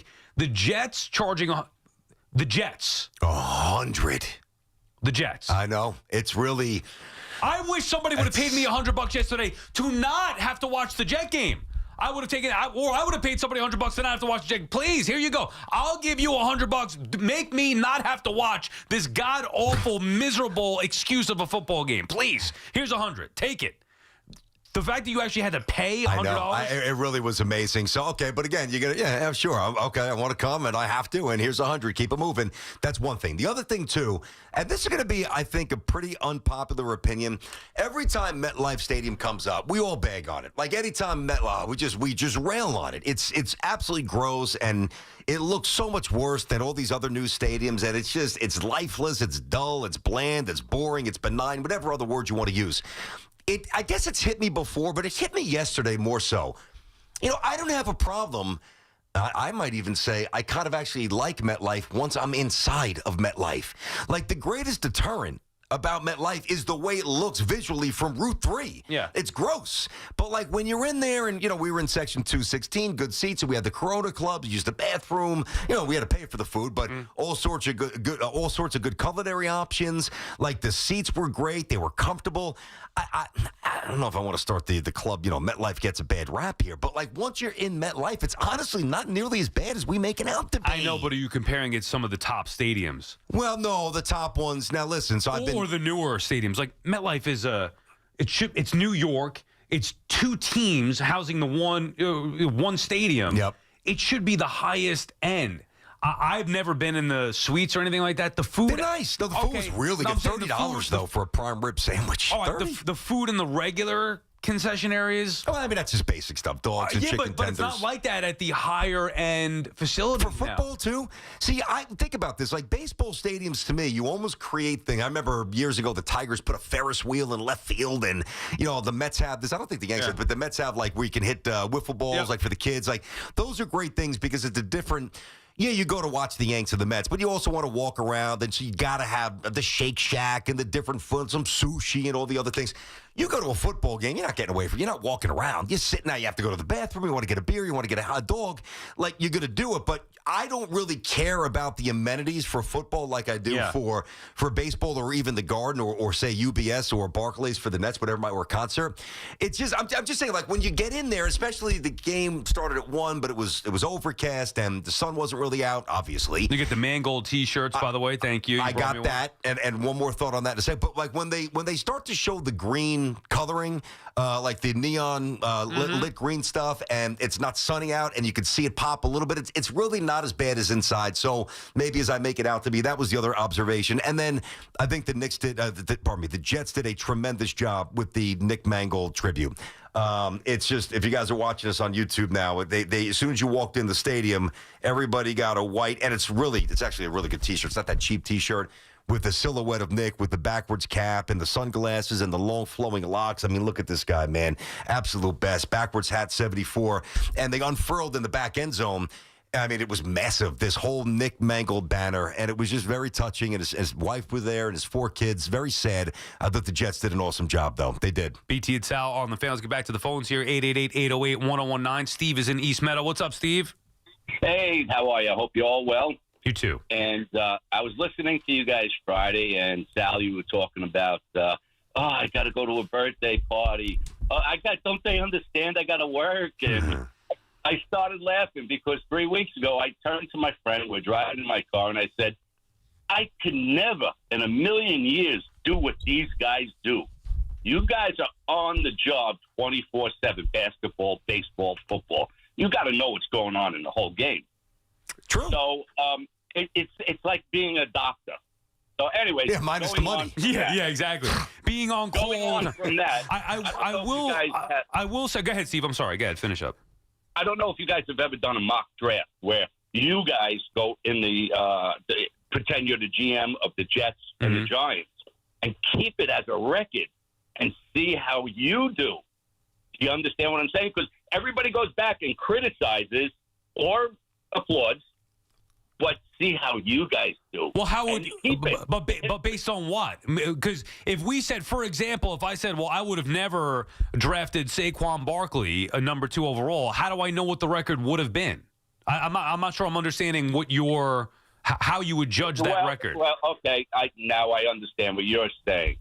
All I'm saying is this is the person you would have drafted. Right. And then you see how it folds out. But, Steve, even that's tricky because think about this. Like, if we identify, and I don't mean like Abdul Carter 3, but if, like, say, so the Jets have 2 first-round picks, and very well might be the last pick if the Colts have the best record, and wherever they finish, top 5, obviously. But we can identify who we would take in the top 5 because there's a good chance that player will be there. But then if we say, well, I would take the receiver from Arizona State, number 29 or 30, and somebody takes him 19, you can't really project when you don't have when you're not reading the draft board in real time. Right. The only thing we could do is say, well, I would have done this differently, and look how it worked out the way that they did. Yes, like I would have taken Neighbors. I loved it. Yeah, you didn't. I would not you wanted to fill the different need. I would have taken a quarterback, but it would have been in a totally different direction. Same thing. Maybe I wouldn't have been in that spot because I wouldn't have taken Barkley going back years ago. So there's always, that's what we do as sports fans. You're giving the hypotheticals and what ifs and what you would do. That's what makes a fun conversation. What we do know is this: not anything the Jets or Giants have done in recent years has been anywhere near good enough whatsoever. And yet again, we're subjected to watch this god-awful football week in, week out. It's at least tolerable from a Jets perspective, knowing that there's direction. Will it work out? Who knows? Getting through this year. After this year, it should start to be a little bit more exciting, year 2 and then year 3. With the Giants, it's exciting now because of Jaxson Dart, but they're going to be starting over, you would hope, rather sooner than later, starting over with a new head coach and new general manager. But as we've seen, when you have the quarterback, the ability to rise quickly and jump through the standings is pretty, I won't say easy, but, look at the Patriots, look at some of these other teams that have the quarterback. Look at the Chicago Bears. Caleb Williams, it's funny. Like, sometimes I love him and sometimes I'm not a fan at all. He made some throws on the run yesterday in inclement, so did Jaxson Dart, by the way, in inclement conditions to tight windows. Some were caught, some were dropped. I thought the Bears dropped a lot of passes on him. Caleb, he's a little bit more of an athlete than I thought. Like, he's, are they really a playoff team? They've beaten some bad teams. They're 6-3. They've got to go through the North now. A lot of their games against teams in their division, so they'll probably lose some more than they'll win. But you get the quarterback, you get the right coach, you jump up 2-3 spots. It's pretty simple. Sports Talk on the Fan is presented by Paramount Plus, streaming November 16th on Paramount Plus. is the return of Landman from Taylor Sheridan, co-creator of Yellowstone, Academy Award winner Billy Bob Thornton. He is back, featuring Academy Award nominees Demi Moore, Andy Garcia, and Sam Elliott. Landman, by the way, Boomer got invited to the premiere, and he asked Gio. Gio couldn't go. Are you still going to go back to this? Landman, new season. I'm just saying, I heard him talking about it today. Landman, new season streaming November 16th, only on Paramount+. I heard those guys talking about the situation with A-Rod the other day, and they were on your side. Did you hear that coming in? I did hear that. They were on your side. Today I heard Boomer. He did mention, he's like, I didn't want to BT you. He told me. Is that what he said? About the That's invite. not good. I don't want that reputation around here. Stop. All right, 4 distinct all-electric Cadillacs. Now, listen, it might not be fun paying $100 to park for a Jets game, but at least when I was driving on Route 3 to get to MetLife, I was enjoying myself because I was in my Cadillac. I've got the XT6. I've had it for a while. I was in the Escalade IQ for about a month, and I finally learned how to charge that thing up and all the bells and whistles like a spaceship. Absolutely awesome. So some love to drive Cadillacs, whether it's for the range or for the performance. Let's face it, also a nice way to make an entrance. 3 different ways to turn every drive into an occasion. So whatever the reason is, never been a better time to say, let's take the Cadillac. Yeah, we talked about this, BT. The all-electric Cadillac family of vehicles, the Escalade IQ, that's what you had, the Vistic, the Optic. I drove the Optic, and then the Lyric is what I had a year ago. And I was a little, hesitant at first, like, I don't know, all electric, is that going to be for me? I don't want to deal with the extra hassle. Once you learn how to do it, and it's easy, it is great. Didn't have to go to the gas station for the week that I had it. Plug it right in the wall, and away we go. Visit your Tri-State Cadillac dealer today. The BT and Sal Show is presented by your Tri-State Cadillac dealers. Cadillac, the official luxury vehicle of the New York Football Giants. This Odyssey Sports Minute is brought to you by the New Jersey Division of Highway Traffic Safety. Make the right choice. Don't drive impaired.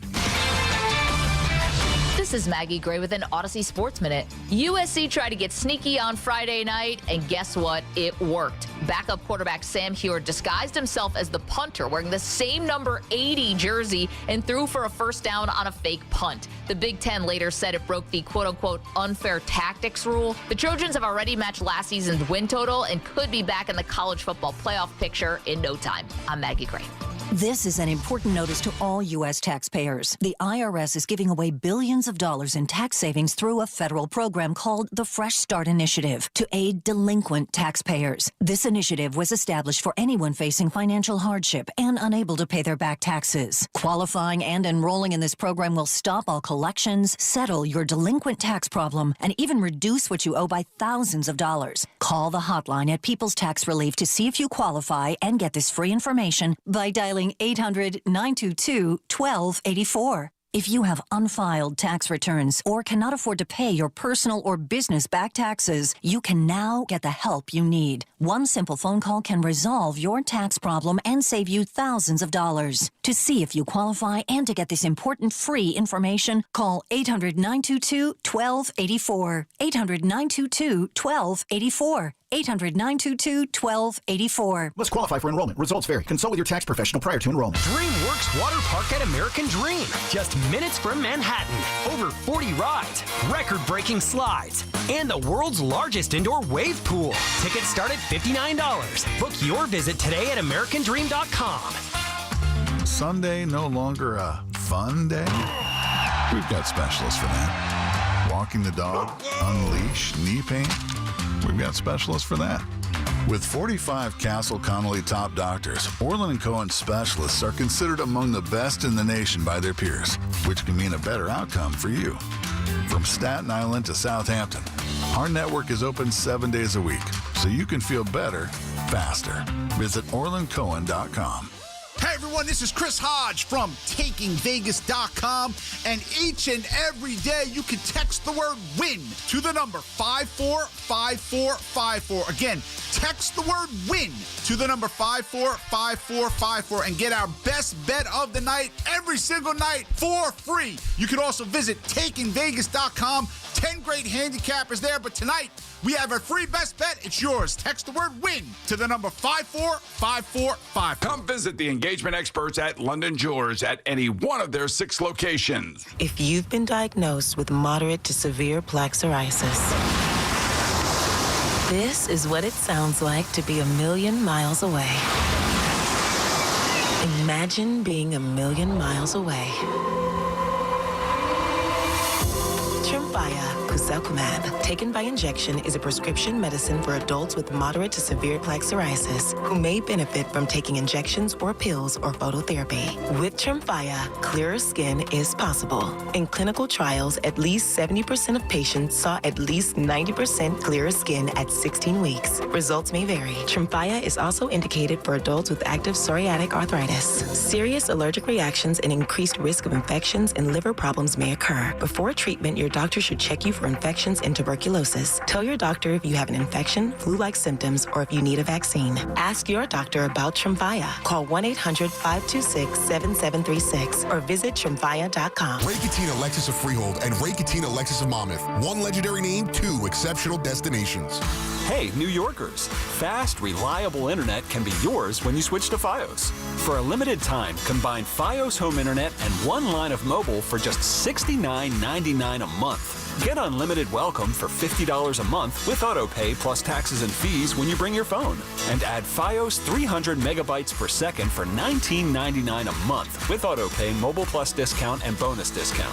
Visit your tri-state area Verizon store today to get this limited time offer and switch to our reliable 100% fiber optic 5G network.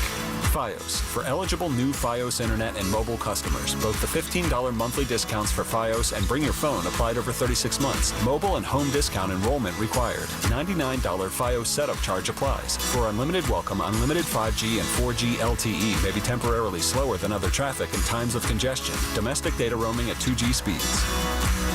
Get the scuttlebutt on your favorite team, the Fan, on the Odyssey, iHeart, and TuneIn apps.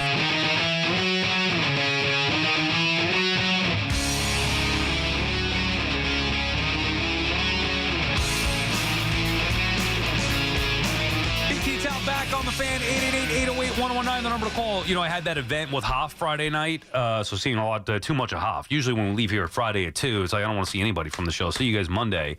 But we had that event at Mickey Spillane's. Mickey what?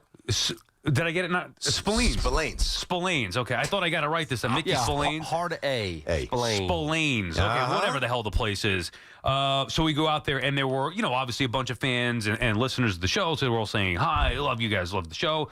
This one dude, Richie from Boston, I told him I'd give him a shout out. I think he was having too much, you know, gave him a little too many surf sides. Okay, so you were serving him up. He was, oh, I love you guys. Yeah, Richie from, and meanwhile, he's a Boston fan. And I'm like, he seemed like a New Yorker and a guy would be all about the Yankees and this and that, but no, he's a big Boston fan. Anyway, he said he loves you. You're his absolute favorite. So I wanted to give him a shout out. He said hello. Yeah, Rich. Saw a couple. Mike DeMurgis was there, former producer. So a bunch of people out there. Good event. Hoff, you had a good time. It was good. I had a great time. Yeah, that was awesome. Yeah, we were very busy. We were behind. I've never been behind the bar before. Oh, it's an empowering feeling, isn't it? Well, for me, no, it was an uncomfortable feeling. Get me the hell out of here. I don't know what I'm doing. I don't want to knock over glasses or get in the way of anybody. I was just talking to people, talking sports. That's kind of why I was there, but I don't want to get in the way. Oh, no, you got to attack it differently. I'm sure Hoff had a different approach. He's probably drinking them and handing them out. No. Oh, you had to work that I night. had to work, so there was no drinking, and I don't do that when I'm. I was technically working. You know, like I'm technically on there.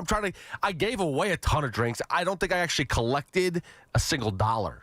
Yeah. Like, I'm pretty sure that everyone... I don't know how that whole thing works, but... I don't know. I just kept on giving things away to people. What I was saying... Seem like much of a success if it's charity and you didn't charge anybody anything. Yeah, they should be given at least Aren't tips. you supposed to make money? Well, for charity? people were handing tips over and stuff like that. I just don't know. Not to me. What I will say is it just opened up a new way of life to me. Oh, yeah. Because I didn't realize that people still do that at their age. It wasn't like 20-year-olds. It was maybe, you know, like myself, 40-year-olds, 50, whatever, 30. You know, and it was lively. It was a Friday night. The place was jumping. And I'm thinking, in an alternate world, my normal world, I'd get in the car, I'd go home at 7:30. All right, what's for dinner? Sammy's asleep. All right, maybe watch a movie, watch whatever game is on. And that's that. There was energy. There was life. A part of me wanted to, you know, start to drink a couple of Surfsides. Well, I'll tell you one thing about the, like, people in the neighborhood of our age, okay? So, first of all, my dad went to college when I was born. Like, I actually remember he was a policeman. He had a second job, and he was going to night school. He was going to Brooklyn College at night. So, I say that. Number one, I'm very proud of it. But he also didn't have the conventional college experience that I had and my sister had. And when you go away to college, you generally have a good time. You find a way to party, right? So, the generation now, like in the 40s and certainly lower than that, they have found a way to have a good time in the suburbs. That's like when I'm at my fire pit, I'm having a good time. Right, but that's code for BT getting loose but that's with you, a couple of people. That's you by yourself. No, I'm not by myself. Well, sometimes friends over, whatever. Okay, Yeah. I mean, I guess, but this we'll is go to different. dinner. Like I'm talking. Like there's a lot of fun to be had. You got to tap into it. Yeah. You're a little bit of a loner with this stuff. Yeah, you don't well, want to but- go to this. Like there is stuff to do, man. I'd rather be at home. I think that's what it comes down to. Yeah. A part of me likes that, and I do miss it when I had it in the city. But ultimately, what am I going to do? Go there and drink and mingle with people? It's just not my thing. I did Not it your that thing, night. huh? I enjoy it. I'd rather be left alone. But it's always what you want, what you can't have. So when I go home all the time, it's like, this is our life now. This is what we do. We'll try to go out sometimes on Saturday, whatever, if time allows, or whatever, we could do it. But a Friday night like that, people jump out. I'm like, where are your kids? Like, what are we doing here? What's going on? This is good energy, exciting energy. But ultimately, if I did that, I'd be like, you know what? I've had enough of this. Let me just go home. You're not wired that way. Now Yeah, I've got limits too, but I find that it's a good way to reset. What's up, Pop? The other part of this too was the kids were there. Yeah, your kids were there. Oh, the kids There were were there. a lot of kids there, so they were all running around. It was very busy. It was very good. There was 2 levels to it. There was band playing upstairs, which we didn't even know. You and I were downstairs the whole time. There was a band playing the entire time. The other part of it is, that type of energy. It's like you're mixing and mingling. You know what I'm saying? Like, I think I know what you're trying to get at, but I want to hear a little bit more. That part's over. That's what I knew you were getting at. So I'm married. I'm out of the game. It's over. What's Sal saying? Basically, as I'll say it for you, because we all know what you're saying.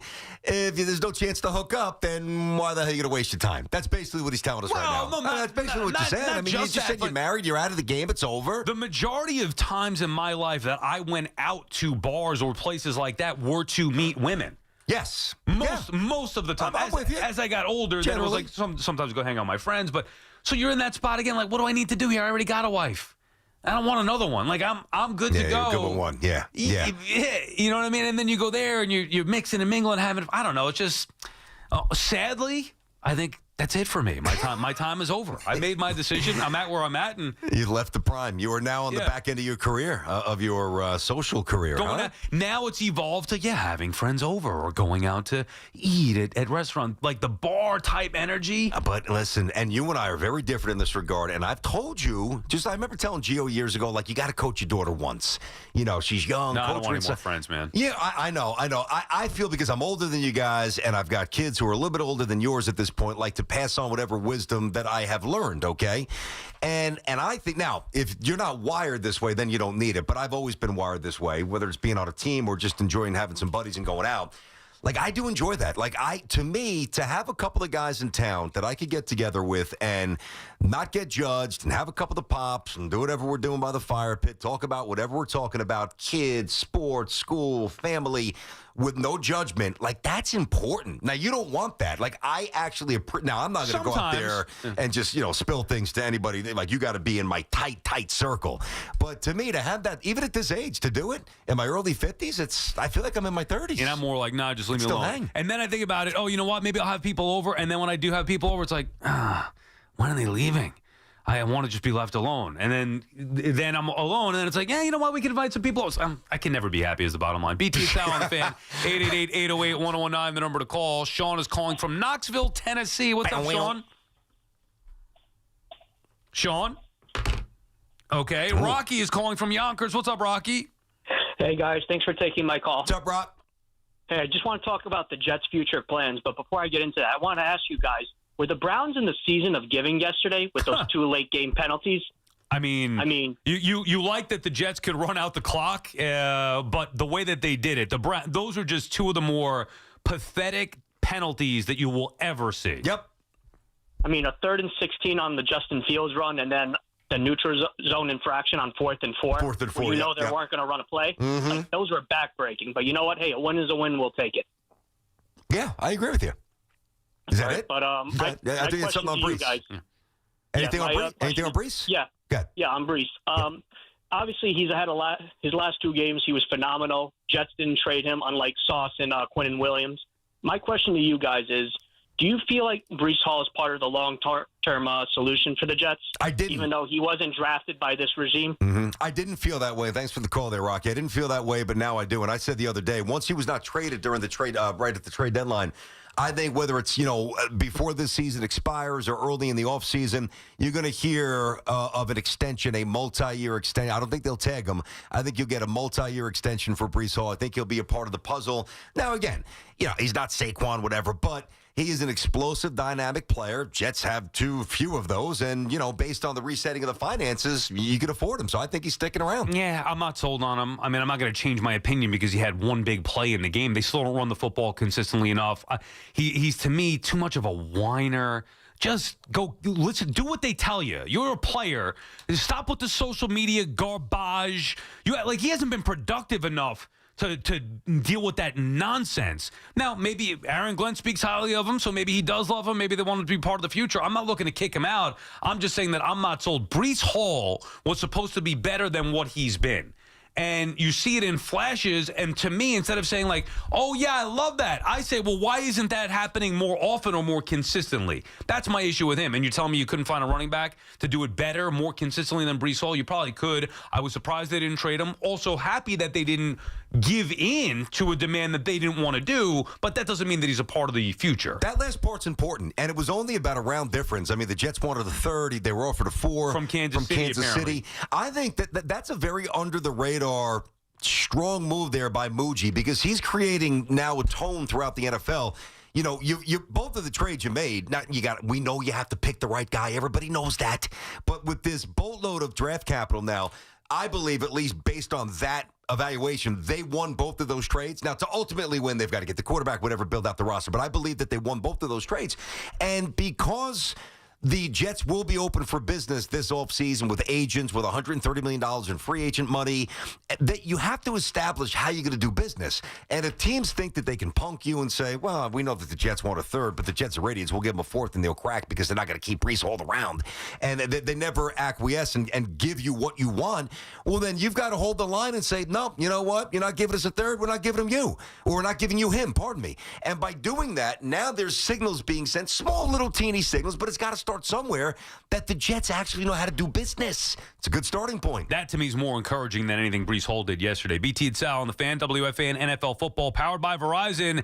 Get to your local Verizon store today. It's Boomer and Gio, mornings on the Fan, 101.9 FM. Joining us in studio, St. John's men's head basketball coach, Rick Pitino. We have to do it the old-fashioned way. We have to go out and bang on doors and get people like you two to give. Both of you guys have given now $100,000 each to us. I appreciate that. Listen to Boomer and Gio on demand on Apple Podcasts, Spotify, or wherever you get your podcasts. What's happening, everybody? St. John should be lined up for an amazing season, year 3 with Rick Pitino, and I'm absolutely hyped to talk about the Johnnies here on the Fan. Let's go Red Storm. Sullivan Papain is fueling that fire as an official sponsor of the Red Storm, as our presenting sponsor of the Brandon Tierney Johnnies Report, bringing you every clutch moment on WFAN.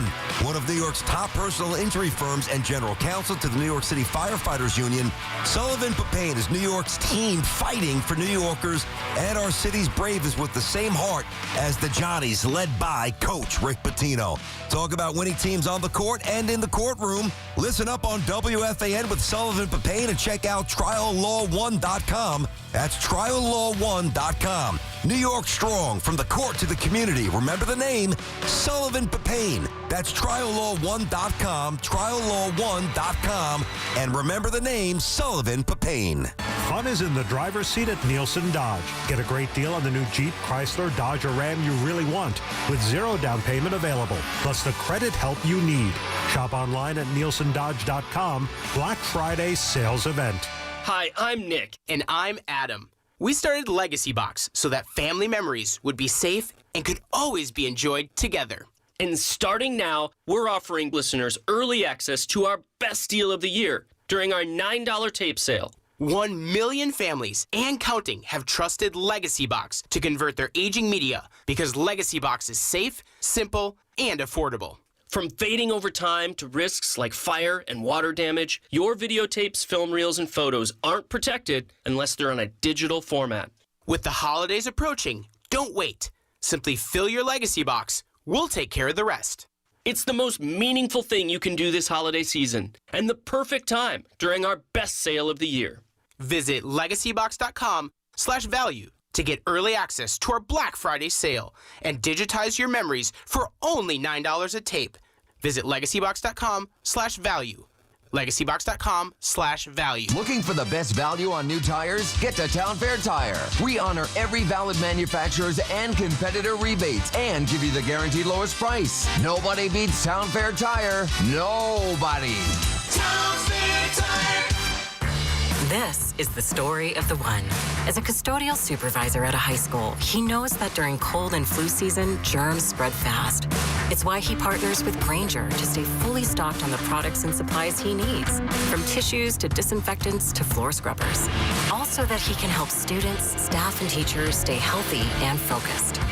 Call 1-800-GRAINGER, click Grainger.com, or just stop by. Grainger, for the ones who get it done. Too many tools, too much stress, and way too many bills. Odoo replaces it all.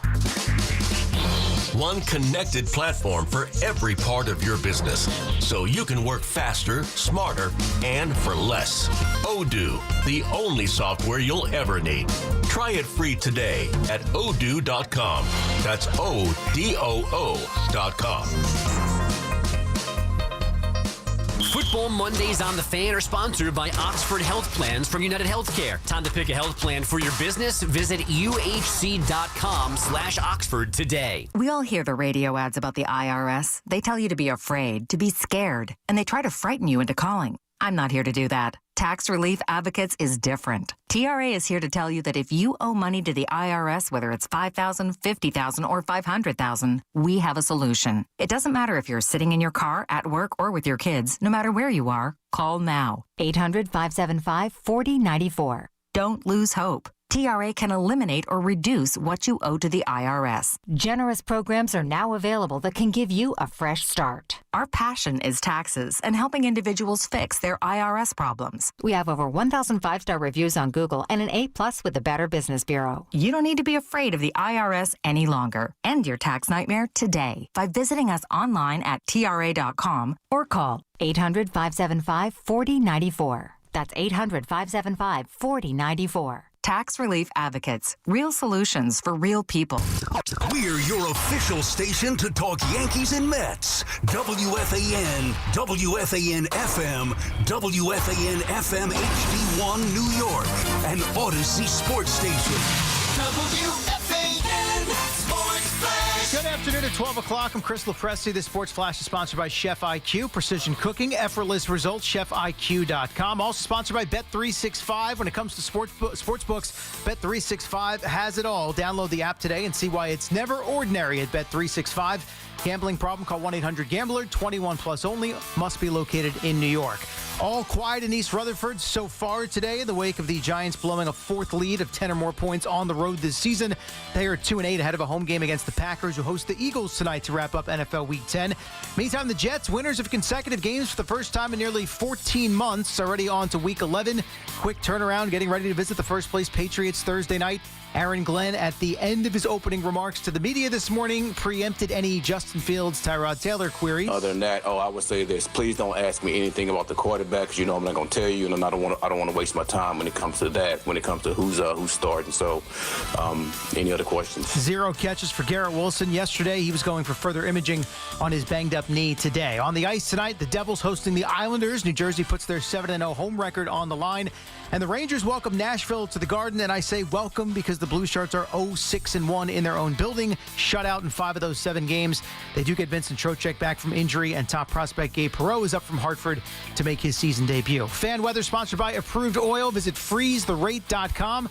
Approved Oil has been the leading heating oil dealer in New York for over 90 years. And with today's low rates, now is the time to lock in for the upcoming winter before the cold weather drives prices up. Lock in a low rate and enjoy a worry-free winter with Approved Oil. Visit freeztherate.com. 55 degrees, mostly cloudy skies right now in Central Park. And with Sports Flashes at the top of the hour, I'm Chris Lopresti. Talk New York sports here.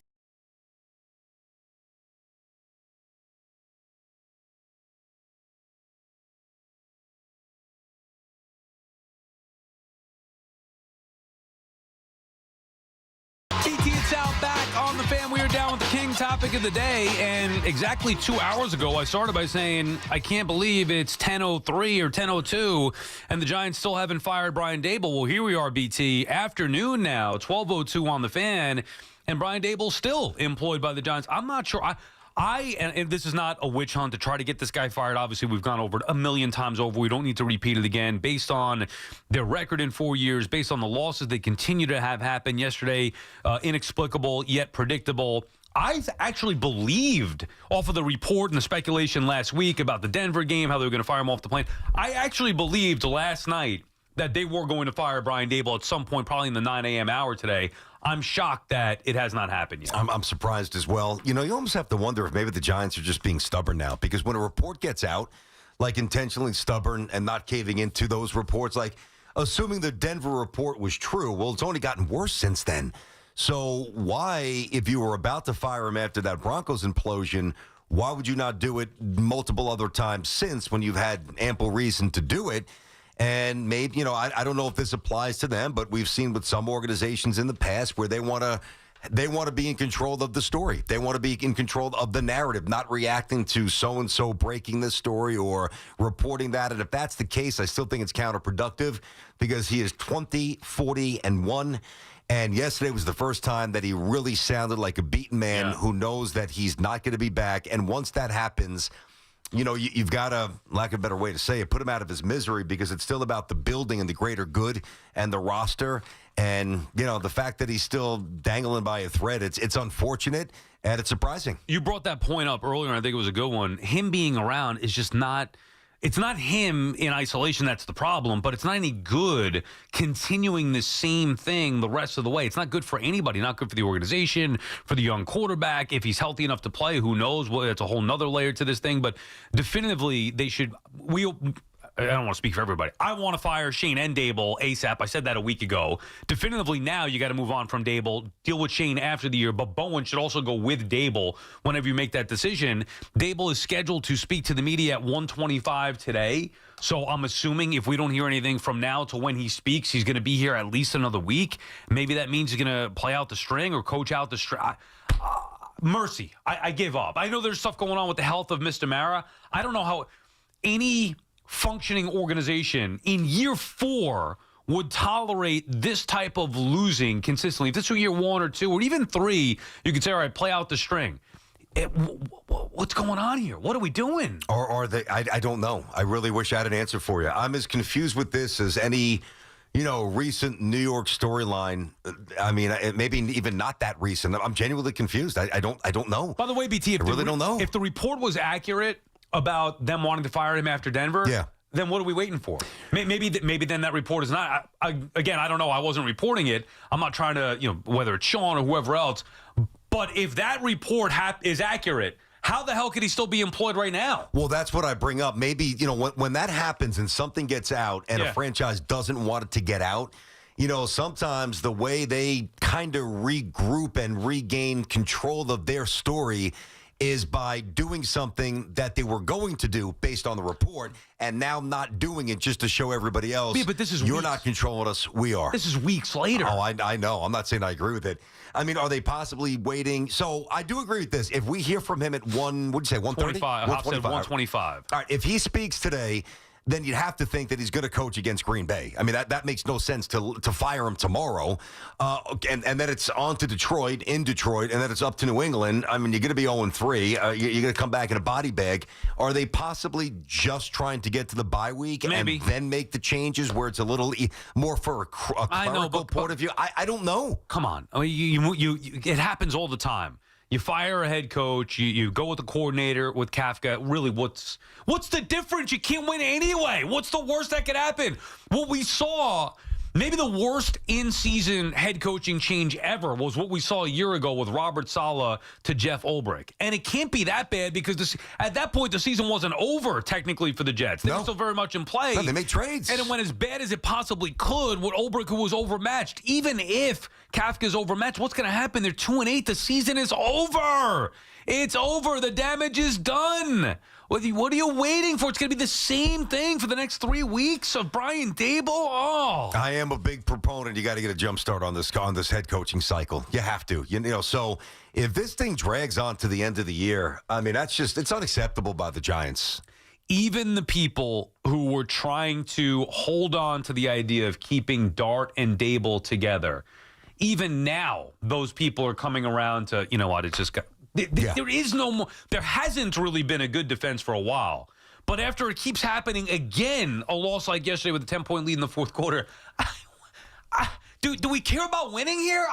Or are we caring about feelings? I'm not sure what the logical reason is behind not making a change, but it's certainly not prioritizing trying to clean up the mess that is the New York Football Giants. I got to tell you one thing. If I'm Daboll and I am back for this next game, there's no way I'm playing Russell Wilson. There's just no way. Jameis, I would go to Jameis Winston. I'm assuming that based on the concussion, even if he is cleared, I would think the Giants would take the prudent path, hopefully, and not run him out there. They won't be reckless. So I just don't think that he'll play, talking about Jaxson Dart. And if you're trying to change perception and inject some energy into the situation to kind of change the narrative, how the hell do you run Russell Wilson out there? I mean, Russell Wilson's done. He can't do anything. He's terrible. Well, who brought him in? Stinks. Who brought him in? Anybody that had anything to do with bringing Russell Wilson in and having him be the starter needs to go. We all know it. I'm not going to yell and scream about it. No, you're not either. No. It's a waste of time to yell. We're here to hear you vent about it and be, and what is it, earpiece for you? And a soundboard for you? Sounding board. Whatever it may be. We're here for you. But we all know what's got to happen. It's just a matter of when the Giants are going to make that decision. BT and Sal on the Fan. Our friends at Town Fair Tire remind you that at Town Fair Tire, you always get the guaranteed lowest price on name brand tires from Connecticut to Maine. Nobody beats Town Fair Tire. Nobody. Vinny is in Stony Brook. What's up, Vin? Hey, how you guys doing today? Good. What's up, Vin? Good. Nothing. I just, you guys parlayed right into me right there. I don't understand how they can lose these games this way. There's no talent on the team. Somebody gets hurt. There's no one there to replace them. Their three best players are either rookies or a second-year player. Who's building this team? Where did all the cap money go? You get two quarterbacks who haven't even played this year. You don't even try to trade them. I mean, maybe you did, and I didn't know about it. Mm-hmm. So you can't construct a team. You get these games where you're in total control. Who is making the calls where the game falls apart at the end like this? I don't know. And there's nothing to stop the bleeding.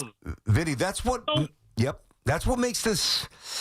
And we all know that Daboll's going to have to be gone. We know that. But that's what makes this hard. Like I was saying to Sal early in the show, if you were coming out every week and you're losing 17-0 and you don't score in the opening drive and you're getting pushed around in the first half, it's 20-3 every week like it used to be with the Giants before they actually got this injection of Jaxson Dart. Well, then it doesn't add up because there is an element of preparation and readiness to start the games. And we've got to at least say that because Daboll's got them ready to go. It's evident based on the way they play for the first three quarters. And then this epic implosion, what is it attributable to? I don't know exactly, but at this point, I don't even care to find out the answer. You got to blow up the staff. Listen, I like you said, you guys opened up the calls with that, and whatever. It's kind of you got these games in a stranglehold. And you don't learn your lesson. Yeah, and so the only question becomes, he's going to get fired, right? We all agree. I don't believe, and I'm not 100% sold that the Giants are going to do the right thing and fire Shane as well. I hope that that's the case. They need to do that. But I do believe that they're going to move on from Brian Daboll. So the only question then becomes, if you're going to fire him, why not do it now? What's the benefit of waiting, whether it's to the end of the year, to the bye week?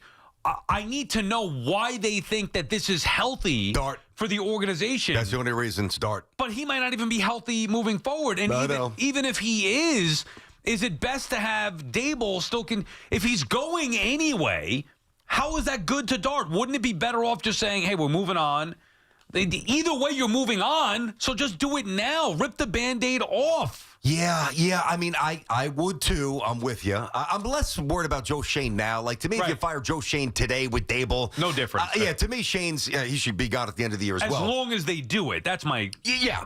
I just don't need it done now. Whereas with Daboll, I'm much more aligned with you there. I guess the only hesitation is, as I said, the relationship here, or the comfort, or the familiarity, however you want to describe it, with Daboll and Dart.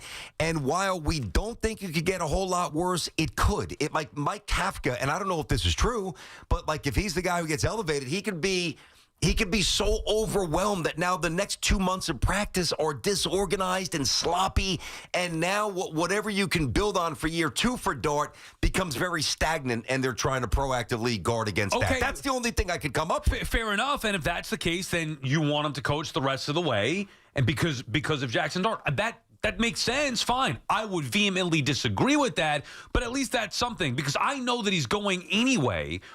I don't think there's any harm in saying, let him go now. And Jaxson Dart's a big boy. He's a football player. He's going to do what the coaches tell him to do, what the organization tells him to do. That's his job. That's what he should do, regardless of the circumstances around him. Things happen. All right, we're making a change. That's it. Get used to it. Because Daboll's not going to be your coach. No more security blanket, whatever. Deal with Kafka for the final, 7 games, whatever it is, however many he's going to be healthy for you, who knows. And then from there, we're going to look to get a new coach. But I'm also not letting the quarterback, as much potential as he's shown, dictate how I operate as an organization. Make some damn decisions. You got to be decisive. It's been over for a while. So rip the Band-Aid off now. Why wait until after the Cowboys game the final week of the year? I also think when we talk about Jaxson Dart, it's always about his athletic, it's always about his physical traits, right? I think the thing that's kind of going overlooked here is just how mentally tough this kid is. Did you hear the story that they were saying yesterday on the telecast where his dad used to coach him, right? Dad used to coach him in football. I don't know what age. I'm guessing very young. Yeah, because he wasn't the quarterback yet. They didn't have anybody that could throw the ball. So Jaxson was, I think, a safety or a linebacker, and then nobody could throw the ball, so they put Jaxson there, and he became the quarterback. Anyway, his dad coached that team. And his dad was a college football player, as you know, and he was a real hard ass. I didn't know it. I learned it yesterday. Okay, so a real old school hard ass who was tough on his son, to the point where when Jaxson would miss a tackle in a game, not in practice, in a game, he would make his son run a lap around the practice field. Now, you could say that's a little bit over the top. During a game, during practice is fine. I think that's a step much. But there is nothing, and this is the greater point here, I don't think there's anything like the removal of Daboll that's going to have this kid implode mentally. He's such a strong-minded, tough kid, not to mention incredibly talented. I think he's resilient enough to deal with whatever comes. And there people talking about him like he's a 12-year-old, fragile kid. He's an absolute beast, Jaxson Dart. He will be fine. Glenn is calling from Wappingers Falls. What's up, Glenn? Hey, guys. What's going on? Hey. You guys are hitting the points right on the head, but I will say, Daboll, they just got to go. You got Cam coming back, Scott coming back year 2. You got Dart coming back year 2. You got Malik Neighbors coming back year 3. You got Tyrone Tracy coming back year 3. You got 2 decent tight ends. You need a wide receiver, too. The defense needs to be tweaked. It's got some big names. I don't agree with this last caller that says they have no talent. But there's no room. There's no learning curve for a new coach to come in here. The Giants got 2 to 4 years before they got to start paying these guys. Okay? They need an established coach to come in here. I don't care what name it is, but they need to get a good coach in here. And Russell Wilson looks like he just forgot how to play football. Yeah, he's finished, man. So I can't watch him play at all. He's done. To be fair, it's over. I mean, to be fair, he's been benched for the majority of the year here. It's not an easy ask. I don't know what backup quarterback's going to come in there, especially in Russell Wilson's spot, who's been a starter, a high-end starter. Jacoby Brissett did a pretty good job when Murray went down. I mean, he's played a little bit. Now he's used to being a backup, so it's an easy. Yeah, I get it. Listen, I'm not trying to make excuses for Russell Wilson. I'm just saying, what would you expect? A little more than he showed yesterday. I mean, at least a level of functionality that I'm not even sure that Russell Wilson has anymore. Think about the way he looked against the Commanders, and that was coming off a training camp where he was getting all the reps and he was in rhythm. He was within the flow of the offense. I just don't think he could play. The way he played week 2 against the Cowboys, I still haven't seen a quarterback around here do that. So, I mean, he was good that game. I'm not trying to be unfair to him. He was great that game. My point is, and the Giants' offensive line wasn't given him any time yesterday. I'm not making excuses for Russell Wilson. I don't think he's any good. I don't think he should have been on the team to begin with. But when he comes in, I'm not. They have no running game, especially not without Jaxson Dart. They're without their top receiver in Malik Neighbors. Slayton actually had a good game yesterday, but yeah, he did. Yeah, I mean, played pretty well. I'm just and the Bears defense turned it up a notch a little bit. Giants were up against. I'm not making excuses at all. I just don't know what he's a backup quarterback. I don't know what you expect from Russell Wilson. Well, the other thing too is what the caller just said. He's like, it doesn't matter who you bring in, just bring in somebody who's done this before. I agree, but I also don't agree. Like, yeah, you can't roll the dice on a coordinator, but just to say it doesn't matter who you bring in, it's got to be more refined than that. It's got to be a good match for New York. You can't just say, well, give me this guy because he's done it. I'm going to need some reasons here. I mean, if we're ready for Daboll to go, and we all are, who the hell's coaching this team? I mean, it can't be some upstart, some coordinator, some hot name that, some college kid. It's got to be somebody who's done this. This is a massive, this is an overhaul. This is a Herculean task.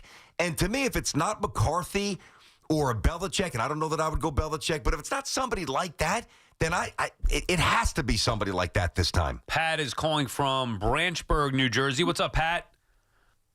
Hey, how you doing, BT and Sal? Just want to say love your show. Always listening to it, and thank you for taking the time to take my call today. So, Sal, just like yourself, for weeks, I always back Daboll. I've been backing Shane. It's to the point where I just can't do it. So I've had the pleasure of watching Eli, Tom Coughlin.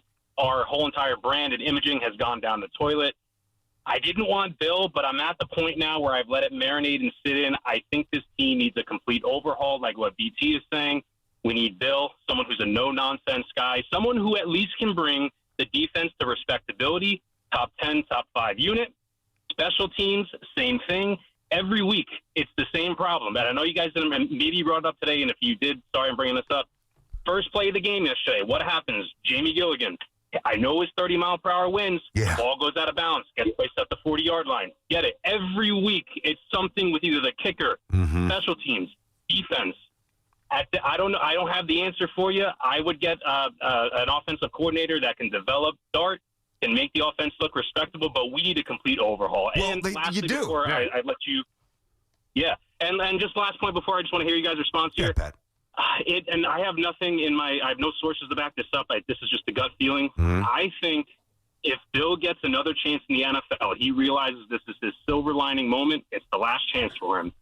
I think this is the last chance to pass Shula. He's going to come with a different attitude. He's going to become more buttoned up for the Giants. And it's a full circle moment. He loves us. He came here. I think this is the perfect storybook ending. Now, do I think it's going to work? I don't know, but we need someone who is disciplined that's going to get this team on track. Yep. Thanks for taking the call, and I want to hear your response. You got it. Listen, we've talked about Belichick here. I just don't know if he's all in anymore. I don't know. Here we are at this North Carolina circus, and his girlfriend still. She's annoying as hell. I can't stand it anymore. So to me, and I get it, just being in, I don't know her person. I'm talking about the idea that it's always about something with her. Did you see what she was wearing? She was wearing some chain this weekend, right? Yeah, there was multiple things. I don't know.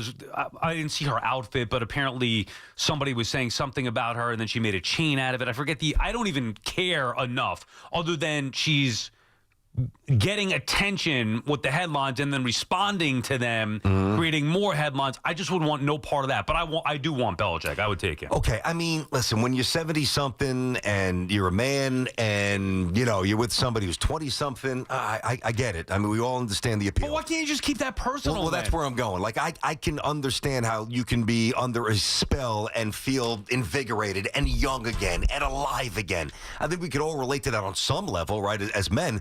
But it doesn't mean that you let her do whatever she wants. I mean, she's taken over on Saturdays. It's an embarrassing situation. And the fact that he hasn't, and I say reel her in, I mean, she's not a piece of property. She's a human. So you'd have to do it with tact here. But the fact that he's not doing this at all tells me that she's running the show to the point where he's kind of throwing his hands up and he's just, so I don't know if he's still the right person for the Giants job. I don't know. I don't know if he's the same guy. I think maybe he just doesn't pay attention to it or care about that. He's trying to focus on football. I do think he'd have more success here with the Giants than he did with North Carolina or at the end with New England, because there are some pieces in place. Put it this way.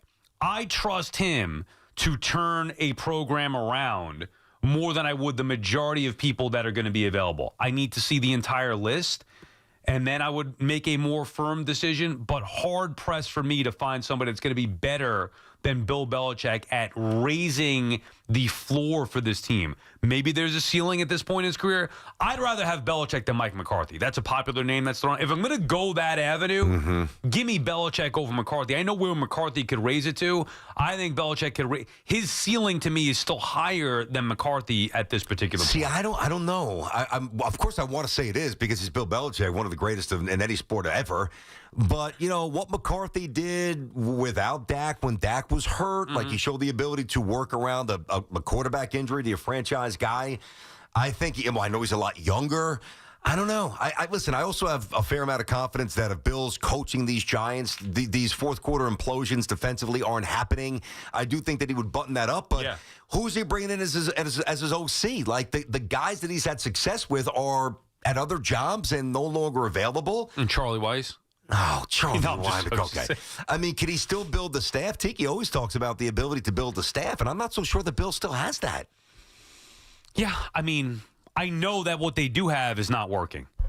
End of story. So now you move it forward to saying who are the next guys going to be. Come up with the list and find me somebody who you definitively feel is better than Belichick. And maybe I even see that person. Again, I like Brian Flores, the idea of certain guys.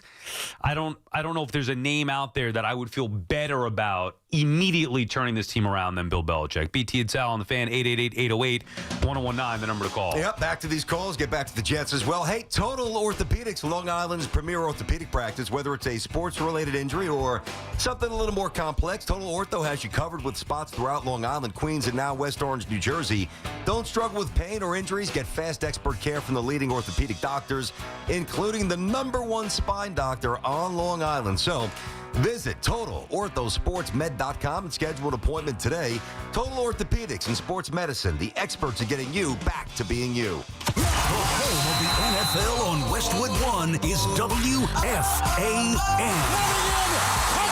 The Eagles fly into Titletown to take on the Packers. 8:15 tonight. Right down the middle and good. Monday Night Football is on the Fan, 101.9 FM, and always streaming on the iHeartRadio, TuneIn, and Odyssey app. Nissan trucks and SUVs are built for next-level adventure. Too much gear? Dirt? Rock? Sand? Get in a Nissan truck or SUV and feel unstoppable. Whether you want to take your next level of adventure in the Frontier Dark Armor, the Pathfinder, the Armada, or the Rogue, you'll be ready for what comes your way. Nissan, #1 in new vehicle quality among mainstream brands by J.D. Power. Now get 0% APR financing for 60 months on the 2026 Nissan Rogue Platinum.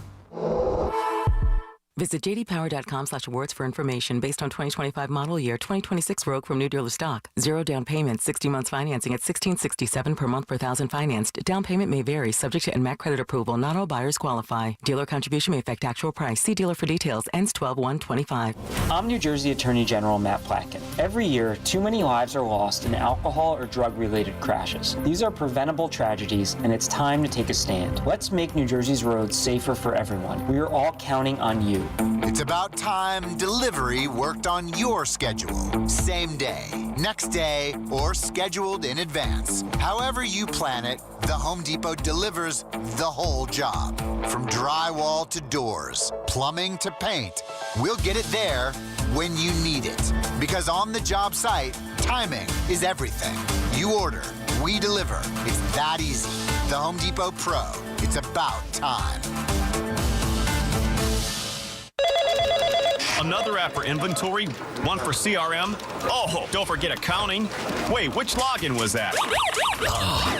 Or you could use Odoo, one fully integrated system that does it all without the hassle.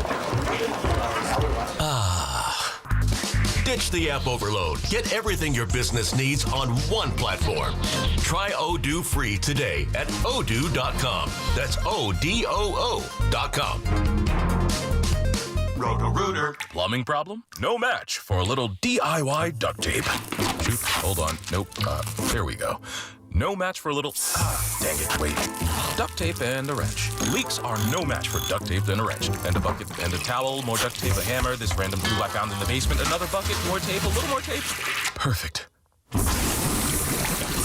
On second thought, maybe leave plumbing to the pros at Roto-Rooter. And away go troubles down the drain. We've got more sports talk coming up on The Fan. Hey, Neoyorquinos! Fast, reliable internet puede ser tuyo when you switch to Fios. Por tiempo limitado, combine Fios Home Internet and a line of mobile por solo $69.99 a month. Get unlimited welcome for $50 a month with autopay, plus taxes and fees when you bring your phone. And add Fios 300 Mbps for $19.99 a month with autopay, mobile plus home discount, and bonus discount. Visit your tri-state area Verizon store hoy mismo to get this limited time offer and switch to our reliable red 5G 100% fibra óptica for eligible new Fios internet and mobile customers. Both the 15 monthly discounts for Fios and bring your phone apply over 36 months. Mobile and home discounts enrollment required. 99 Fios setup charge applies. For unlimited welcome, unlimited 5G and 4G LTE might be temporarily slower than other traffic in times of congestion.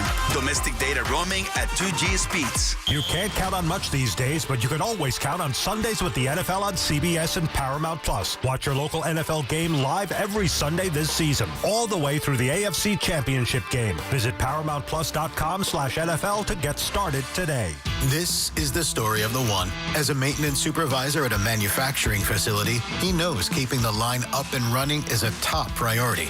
That's why he chooses Grainger. Because when a drive belt gets damaged, Grainger makes it easy to find the exact specs for the replacement product he needs. And next-day delivery helps ensure he'll have everything in place and running like clockwork. Call 1-800-GRAINGER, click Grainger.com, or just stop by. Grainger, for the ones who get it done. Hi, I'm Michael from the War and Treaty. You know the jingle. Now discover the facts about Ozempic, a GLP-1. Only Novo Nordisk makes FDA-approved Ozempic. Learn about the real thing. Talk to your healthcare professional today. Call 1-833-OZEMPIC or visit Ozempic.com to view the medication guide and to learn more about Ozempic. Semaglutide injection 0.5 milligram, 1 milligram, and 2 milligrams.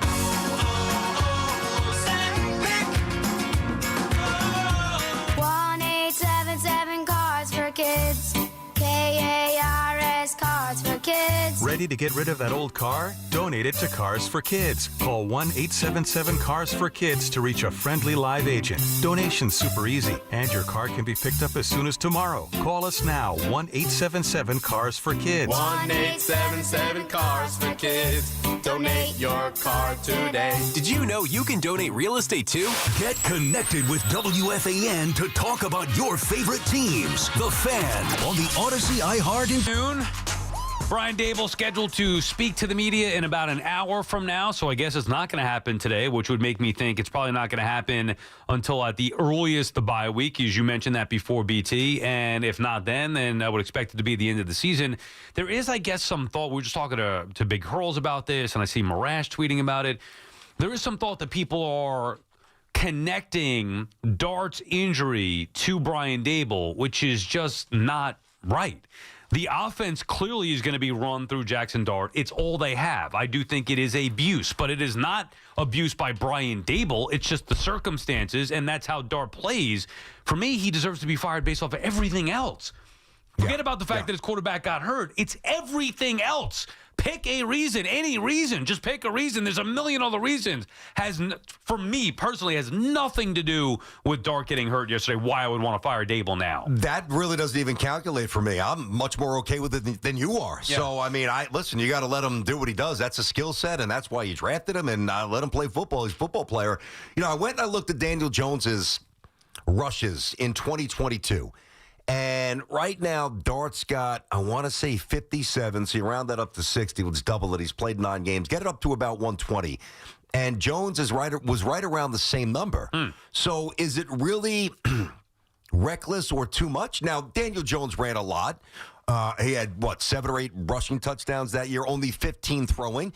But that was also out of necessity. Yeah. So because they just didn't have a ton of weapons. So, you know, in a lot of ways, Jackson's being penalized by poor drafting, some unfortunate injuries. But if that's a great talent, you know, I think it's unfair to expect the coach not to go to it once in a while. Also, it was a necessity. Not only did they not have anything else, Daniel Jones, they didn't trust him to throw the football down the field. didn't prove that he could do it to that point. Also, he was not a rookie. So there was a lot of circumstance there regarding that as well. But yes, that was not sustainable. It proved to be not sustainable, which is why the year after we were saying, well, now they got to open things up and throw it a little bit. You could maybe try to do this for a season or for a few games. Maybe. It's not sustainable. So, but that's Jaxson Dart's style of play. That's been his style of play in college. But it's on Brian Daboll and the Giants coaching staff to try to teach him the best way that they can, and also not put him in harm's way, which because of necessity, they've had to call more RPOs, and Dart is just reckless by nature. He's going to learn the hard way. He's got to, otherwise his career is going to be over before it begins. I understand. You know, Steve Young had this. Brett Favre is in bad shape now. He just took a million hits, kept playing through concussions. It's the scary reality, excuse me, of playing the position. I think, though, the play that he got hurt on yesterday, there was no window to slide. So that's why, to me, it's pretty cut and dry. Like, if he was getting to the flats and he could have gotten down and avoided the hit, you know, then you're like, all right, dude, that's an obvious one. You got to slide. You got to take yourself out of the play. But the way that play went on the left side, there were three guys around them, so there really wasn't even room to slide. So, listen, a lot of this is a regurgitation of what we all feared. We talked about this coming into once we knew he was going to play, once we really saw his style. Well, he's going to get hurt, and here we are. He's got a concussion, probably not going to play this week. Who knows what they do moving forward? It's the reality of the way he plays. BT and Sal on the Fan, talk about Jets and Giants. Matt is on the treadmill. Matt, you there, Matt? Yep, I'm here. Thanks for taking my call. Listen, all right, buddy. I had to call in and say I was on a treadmill, because last week I called in when I was on the treadmill, and Dove got all twisted about it, if you remember. Yes, we remember. You guys had my back. I appreciate that. So anyway, just touching on the MetLife parking situation. Oh, yeah. My son went to the Dallas game. They charged him $200 to park. What? There's no way. $200 to park for the Dallas game. Yes, sir. Was it a larger vehicle? Does it go by the vehicle size at all? I got an SUV. No, and he had the tickets pre-season too, because one of his friends is a Cowboys fan, so they had bought those tickets way in advance.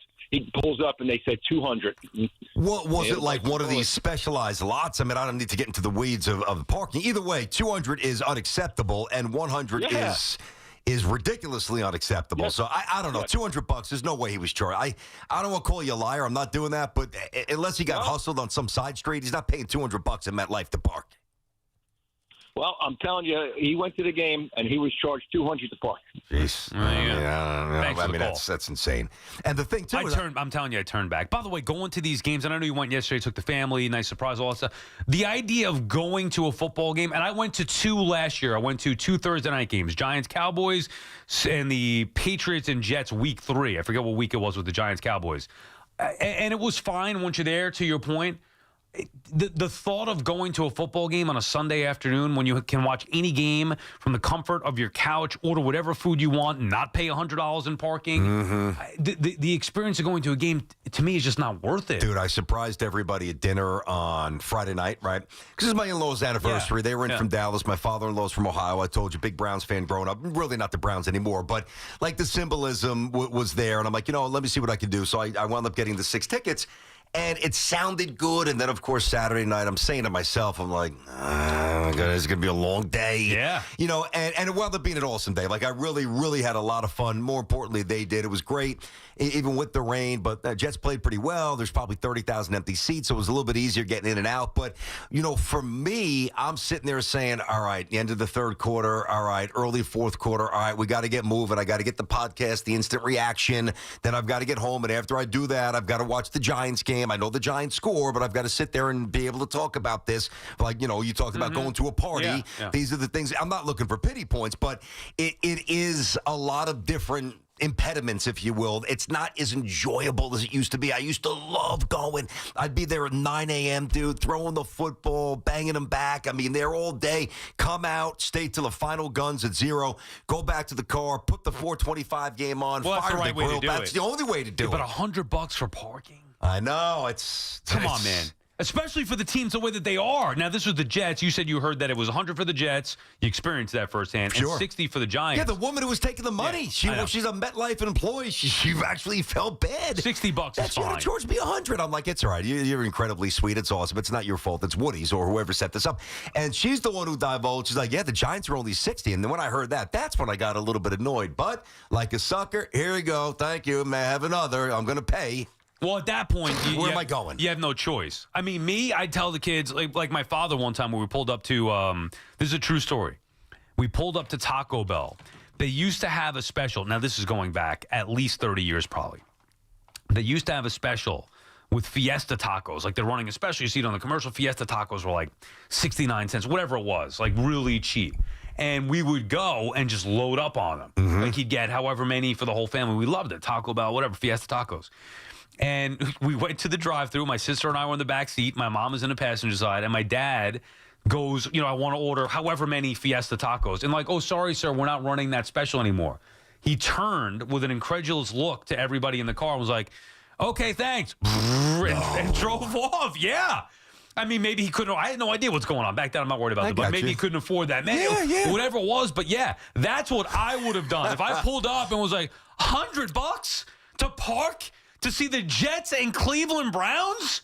You should be paying me to come here. I'm going to give you $100. No thanks. Sorry, kiddies. We're going home. Daddy will buy you a nice lunch. We'll go stop at McDonald's, Happy Meal, whatever you want. We're watching the game at home. $100 to park? And think about this. Now, I'm not a big secondary ticket guy. Like I know Evan does this, and a lot of you do this, but if I wanted to, I probably could have gotten tickets for $12, $14, $15. Instead, I paid them in advance, $175 a pop. So about $15 per, you say? Yeah. So, I mean, I could have gotten good seats for probably $20 or in the vicinity if I would have waited right around 12:30 or so. Just try to, be opportunistic here with the weather and obviously a lot of empty seats. And the Browns don't have this national brand. There were a couple of Browns fans there, but it's not like Dallas or Pittsburgh where they had 30 or 40,000 week one.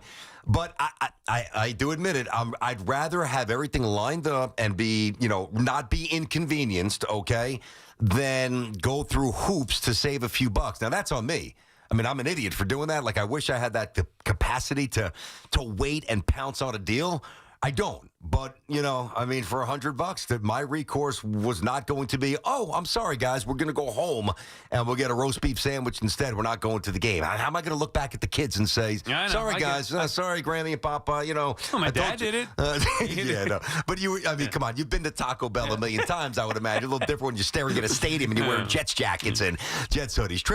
888-808-1019. Toughen them up a little bit, BT. You know what I'm saying? You know what, I should. They are a little bit too soft. They're growing up in the suburbs. They should grow up with what I grew up with. Toughen them up is right. 888, or you grew up with your dad saying we're leaving here. 888-808-1019. It's BT and Sal. Brandon Tierney, Sal Licata show on a football Monday. All right. Operating engineers, the local 825, are the men and women who make our region move. So whether it's the roads, the bridges, or our favorite team stadium, they build and maintain the critical transportation, water, and energy infrastructure that we all rely on. That's why their advocacy organization called ELEC, the Engineers Labor Employer Cooperative, fights for those priorities every day.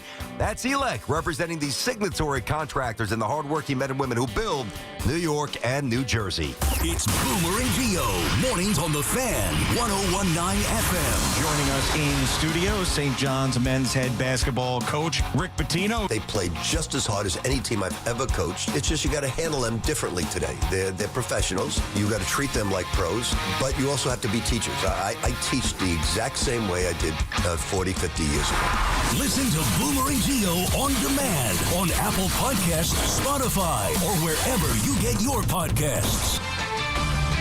This is Maggie Gray with an Odyssey Sports Minute. After their bye week, the Buccaneers dropped a home game 28-23 to the Patriots, and Baker Mayfield isn't happy. He threw for 273 yards and 3 touchdowns, but says the team lacks a quote-unquote killer instinct on offense, defense, and special teams. Mayfield took responsibility and vowed to fix it as Tampa Bay now heads into tough road games at Buffalo and LA, but still in position to defend their NFC South title. I'm Maggie Gray. Finding great candidates to hire can be like, well, trying to find a needle in a haystack. Sure, you can post your job to some job board, but then all you can do is hope the right person comes along, which is why you should try ZipRecruiter for free at ZipRecruiter.com/free. ZipRecruiter doesn't depend on candidates finding you. Its powerful technology identifies people with the right experience and actively invites them to apply to your job. You get qualified candidates fast. So while other companies might deliver a lot of hay, ZipRecruiter finds you what you're looking for. The needle in the haystack. 4 out of 5 employers who post a job on ZipRecruiter get a quality candidate through the site within the first day. ZipRecruiter, the smartest way to hire. And right now, you can try ZipRecruiter for free. That's right, free. Just go to this exclusive web address, ZipRecruiter.com/free. That's ZipRecruiter.com/free. ZipRecruiter.com/free. Take the guesswork out of cooking, folks. The Chef IQ Sense is a must-have wireless cooking thermometer that eliminates under or over cooking chicken, fish, or steak. Order the newly released 3rd-generation Chef IQ Sense at ChefIQ.com. That's ChefIQ.com. Hey, football fans, picture this. You bet on your favorite player to score the first touchdown in the game, but his teammate scores instead. If this happens, BetMGM wants to give you another chance at the end zone. With BetMGM's second chance promotion, you'll get your stake back if your first touchdown scorer scores second instead. That's right, bet on any pro football player to score the first touchdown of the game. If you're right, you win. If your player scores second, you get your stake back in cash. With BetMGM's second chance offer, you have a chance to keep the fun going after the first player crosses the goal line.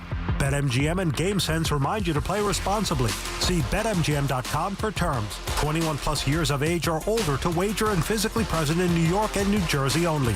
Existing customer offer. Subject to eligibility requirements. Rewards paid back in unrestricted withdrawable funds. Gambling problem? For New York, call 877-8-HOPE-NY or text HOPE-NY. For New Jersey, call 1-800-GAMBLER. 250 years ago, a promise was made to connect families and friends, near and far. And during the holidays, that promise is more important than ever. That's why USPS is building a better network to meet your needs, with timely deliveries, easy and affordable ways to ship, and everything you need to make your season full of holiday cheer. Our purpose is delivering your peace of mind, knowing your love will arrive, bringing joy to all. The United States Postal Service. Learn more at USPS.com/holidays. Get ready for more BT and Sal on the Fan. Hey everyone, this is Boomer Esiason, and I'm here to tell you all about United Healthcare and their Oxford products. They've served me well for 41 years, and I've been very happy with the coverage that I've received. In fact, they're not only my insurance carrier, United Healthcare also supports my foundation in our quest to find a cure for cystic fibrosis. So when you play pro football, you learn pretty fast that you can't win without teammates you can rely on. The same is true for your health plan. And that's why Oxford plans from United Healthcare include all kinds of benefits for your employees, like $0 deductible options, virtual care with $0 copays, and the ability to earn up to $700 a year just for taking healthy actions. Care for your employees and savings for you? You'll get that too. Check out Oxford, now with more ways to help your employees and bottom line stay healthier. Contact your broker or visit uhc.com/Oxford to learn more. Oxford insurance products are underwritten by Oxford Health Insurance Incorporated. Get the scuttlebutt on your favorite team, the Fan, on the Odyssey, iHeart, and TuneIn apps. Well, BT, it has happened. It's over. Daboll out as Giants head coach. This according to Adam Schefter. I believe it's in multiple spots, but it's just coming in now. During that commercial break, we were alerted to it. I'm just trying to follow through some of the lines here. Now, remember, he was supposed to speak at 1:25. We mentioned this earlier. Here's Schefter. You see him, there on, like we said, with the post on social media. Brian Daboll out as the head coach of the New York Giants. Yeah, and it's the humane thing to do at this point. Others have it. Ian Rappaport. I'm looking at Jordan Schultz. I'm seeing others. Obviously, now it is obviously clearly done. 20, 40, and 1 as the Giants head coach, and one playoff win, 3+ years, a multitude of ugly, really inescapable in terms of the perception around you or the narrative around you. Fourth quarter collapses, and I think that this is absolutely the right move, because you're still not salvaging a season, because there's nothing that you can salvage here in terms of wins and losses like a playoff berth, but you've got to at least have a direction and a healthy building. and the tone would have been every time Brian Daboll was at a microphone, it would have been about him and his job security and the quarterback and all these other things that take away from the overall growth of the other guys on the team. It gives you a jump start on the search for trying to finally end this merry-go-round of nothingness for the Giants. And from a human perspective, we all feel bad. I think Brian Daboll's a good dude who tried his best. I think he's an easy guy to have a beer with, but in terms of being the head coach of the Giants, it simply did not work. I do feel bad, but this had to happen. It's not anybody's fault. We didn't get him fired. His record got him fired. Just wasn't good enough. End of story. Bottom line. Now, you spin it forward. Okay, do we know who's taking over yet? I'm trying to find this out here. Schefter, the Giants' interim head coach, will be their sixth head coach since 2016. McAdoofus, Spagnuolo, Shermer, Joe Judge, Brian Daboll. So obviously going to be another guy. And then next year, I'm assuming it's going to be Kafka. I would like to have seen Bowen out with Daboll as well. And then eventually I want to see Joe Shane out. And that would at least show me that the Giants are headed in the right direction. But this had to happen. It had to happen now. You can't overcome another loss like that. Daboll knew it. He was on thin ice to begin with. They blow that fourth quarter lead yet again. It's the fourth time they've done that on the road with a 10-point lead. The third time that they've done it in horrific fashion, whether it be Dallas, Denver, and now Chicago. It can't happen. They had to move on here. And now it begins, BT. Now there is no more Dart Daboll. That is officially over. It is, and rightfully so. But, I mean, really, what a disgrace that Bowen still has a job. Well, for now, we don't know. Maybe they're going to – we got to take it if it's live. Hoff, I'm sure Hoff is working on trying to figure out what they're going to do here. Yeah, true. Maybe they will announce – maybe you announce Daboll first, and then maybe Bowen obviously filters in throughout the day or trickles in at some point today. But if Shane Bowen is coaching this team against Green Bay – and Brian Daboll's been shown the door. That's disgraceful. But we'll just maybe Bowen will be the interim. Oh, there's no way now. That's going to be Kafka. Can you imagine that? Yeah, but listen, the other thing too is, and I can't prove this, but I feel like maybe, and I wouldn't agree with this, but I'm thinking from the Giants' perspective, like if they had a road game coming up rather than hosting Green Bay coming up this weekend, maybe they kick it down the road one more week. But you cannot have that energy, because think about if Brian Daboll's coaching at 1 o'clock against the Packers this Sunday. Here come the planes. Here's 30,000 Packer fans. You know, you would think that Dart's not going to play based on the concussion. So it doesn't solve anything immediately. I think it prevents it from making it worse optically. That would have been such an ugly sound and an ugly sight at MetLife. So you had to do it, and now you get a jump start, and now you've got to find basically a miracle worker, because the Giants is one big steep hill, bro. This is not going to be easy. We all knew it yesterday watching that game, but it doesn't make it any easier thinking about here we are yet again 4 years later. The guy was he was a coach of the year in his first year. Coach of the year, first year. Took Daniel Jones to the postseason with a limited roster, and that's putting it mildly. Won a road playoff game and just could never get it turned around after that. Could never get it back on track. Bad year 2, worse year 3. This was supposed to be the definitive year, and here we are again through 10 games. Somehow, inexplicably, even with a young rookie quarterback that shows great promise, still 2-8. It had to be done, but it just sucks that we're here yet again. It's brutal. Yeah, I feel terribly for Giant fans. I don't know that the Giants would explore this. I would encourage them to maybe do this. Now, you'd have to find the right person. Remember, Mike Vrabel, before Mike Vrabel went to coach the Pats, didn't he jump in to the Browns as like an advisory role? Yeah. I don't know who that person would be. And listen, the timing sometimes just doesn't work out where there's somebody that you truly value that you would want to bring in, because but if you can, and I don't know, maybe it is Belichick maybe the Giants have no interest in hiring Bill Belichick to be their coach, but they bring him in as that wise sage Yoda. Hey, look at the Jedi. Look at Parcells with the Dolphins. A little bit. Yeah. Hopefully it goes better now. Yeah, so along the lines of that thought process, look at our roster, look at the way we function, look at our building, get a sense of what's what, help us get this thing up, and running. And not only do you get a jump start on, having conversations about who you want to hire ultimately as the coach, but you also get a little bit of a jump start on cleaning this mess up internally because there's a lot of football to go. This is not 2 games left. Yeah. You're talking 2 months of football. I know, but the games are irrelevant with 7 games. I know they are, but it's not irrelevant what happens on the practice field, in the meeting rooms, and in the building day to day. They're going to be going to work for 2 more months. Yeah, but it's going to be a whole new, I hope a whole new regime. See, that to me brings the next part of this. Okay, now that Daboll had to go today, and he did, and the Giants did the right thing, no question about it. If anything, they gave him more than enough time to get this thing turned around. More than enough time. They were extremely patient. They left this was it. You have more new? Go ahead, Hop. What'd you just say in my ear? Yeah, Giants OC Mike Kafka will be the interim head coach, per source. Okay, I mean, no surprise there. Now, is anybody speaking at 125 still? Have not been told yet. Okay, we got to figure that out, and then hopefully it happens during our show. We can take it, or if not, whatever. Evan and Tiki get the sound of it, but obviously breaking news, Brian Daboll out, Kafka going to take over here. So then it begs the question, okay, what are you going to do with the defense? Maybe that's less important. For me, this means nothing unless it means Joe Shane is showing the door as well. He'll be next. He'll be next. You say that confidently. I believe that. I believe he'll be next. But until they do it, I mean, I don't really know. I'm not saying I need to do it now. I said last week, why delay the inevitable? Let's just rip the Band-Aid off and move on now. Do I need that to happen? It's kind of irrelevant. He's done all he could do. They didn't let him make any moves at the deadline. So there's nothing he's going to do that's going to impact the team any way, shape, or form now or the future.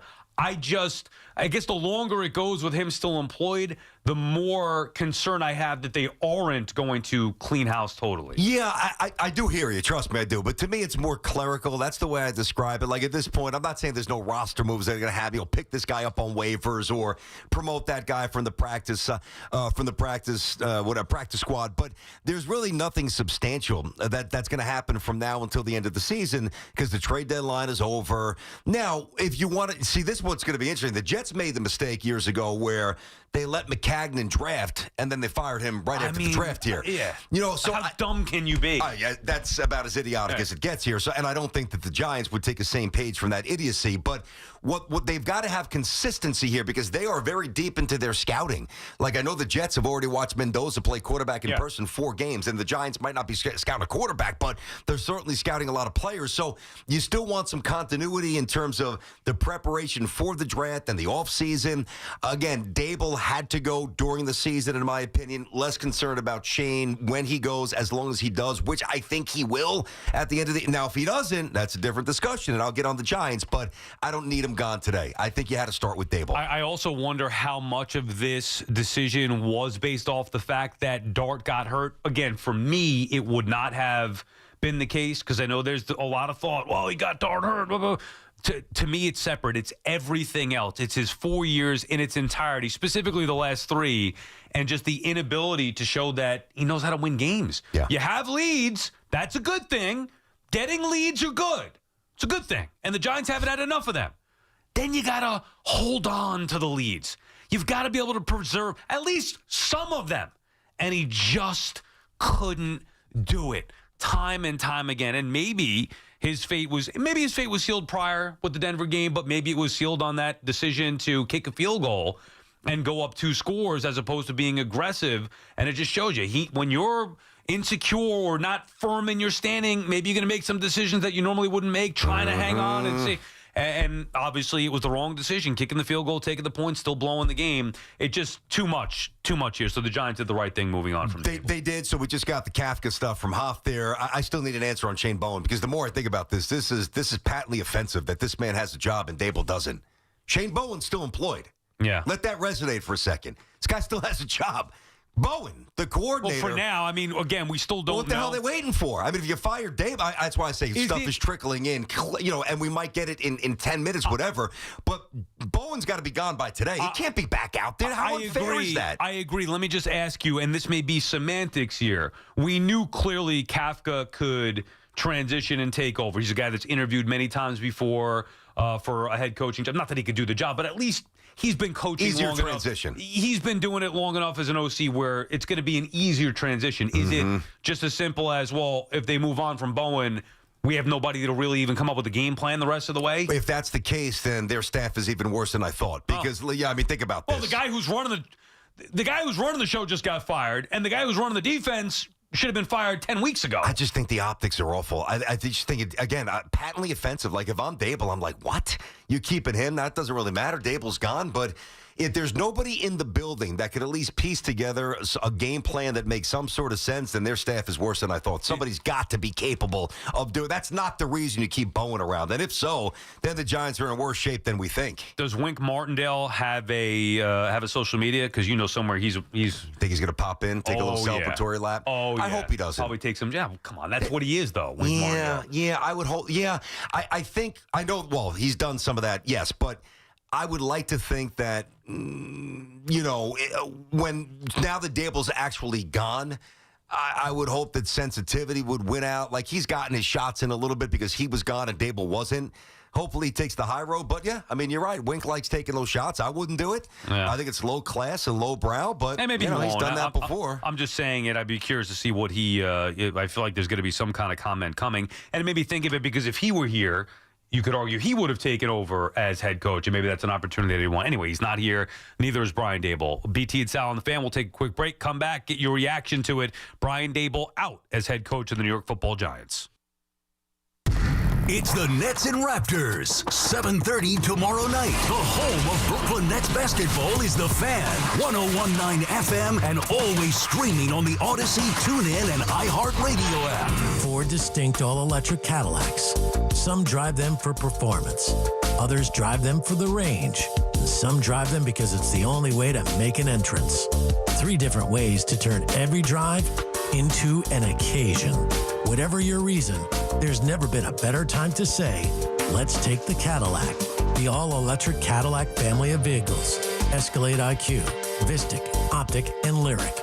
Visit your Tri-State Cadillac dealer today. We all hear the radio ads about the IRS. They tell you to be afraid, to be scared, and they try to frighten you into calling. I'm not here to do that. Tax Relief Advocates is different. TRA is here to tell you that if you owe money to the IRS, whether it's $5,000, $50,000, or $500,000, we have a solution. It doesn't matter if you're sitting in your car, at work, or with your kids. No matter where you are, call now. 800-575-9834. Don't lose hope. TRA can eliminate or reduce what you owe to the IRS. Generous programs are now available that can give you a fresh start. Our passion is taxes and helping individuals fix their IRS problems. We have over 1,000 5-star reviews on Google and an A+ with the Better Business Bureau. You don't need to be afraid of the IRS any longer. End your tax nightmare today by visiting us online at TRA.com or call 800-575-9834. That's 800-575-9834.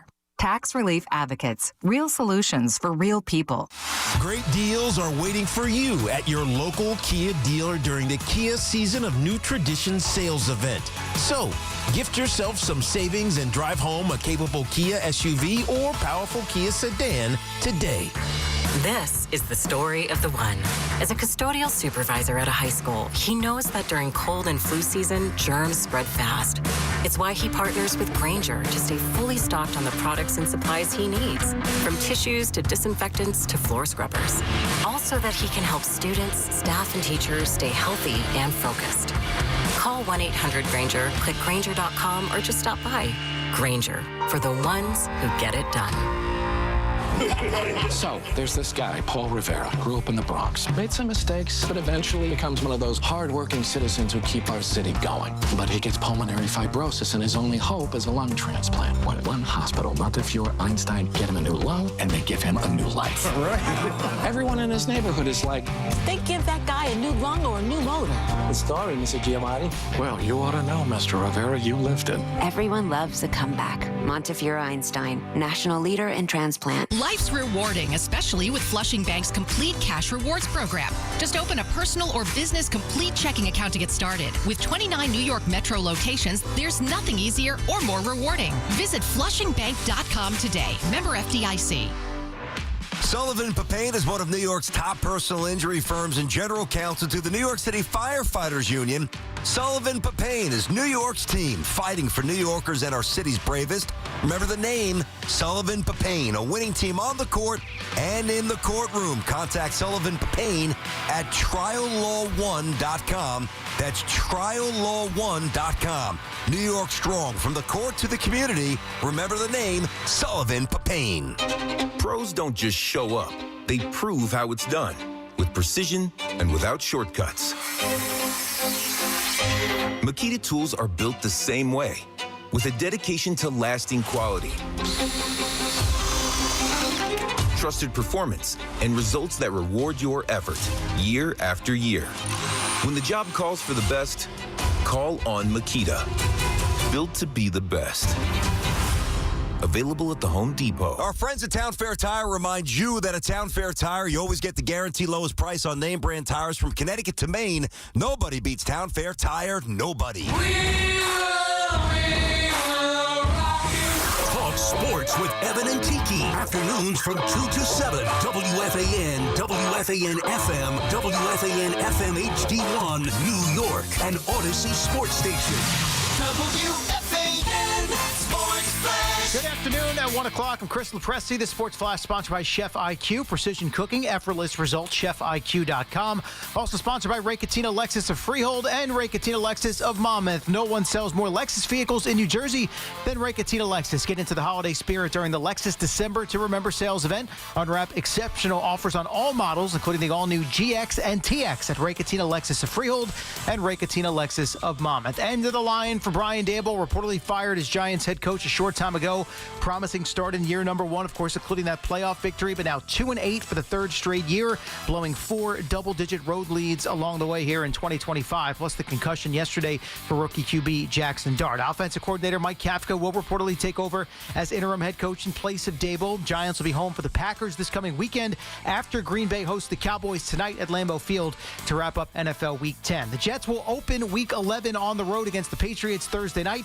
Aaron Glenn preempted any quarterback questions this morning, won't reveal his starter for the New England game. Despite the struggles of Justin Fields, the Jets have won consecutive games for the first time since last September. Garrett Wilson re-injuring that knee in yesterday's victory. He was set to undergo further imaging on the knee today. Hockey tonight, the Devils host the Islanders, putting a 7-0 home record on the line, and the Rangers try again for their first home win of the season when they skate against the Nashville Predators. 0-6-1 at MSG thus far are the Blue Shirts, shut out in 5 of those 7 games. They do get Vincent Trocheck back from injury, and top prospect Gabe Perreault is up from Hartford to make his season debut. Fan weather sponsored by Flushing Bank. 53 degrees, some light rain in Central Park. And with sports flashes at the top of the hour, I'm Chris Lepresti. Talk New York sports here. The Fan.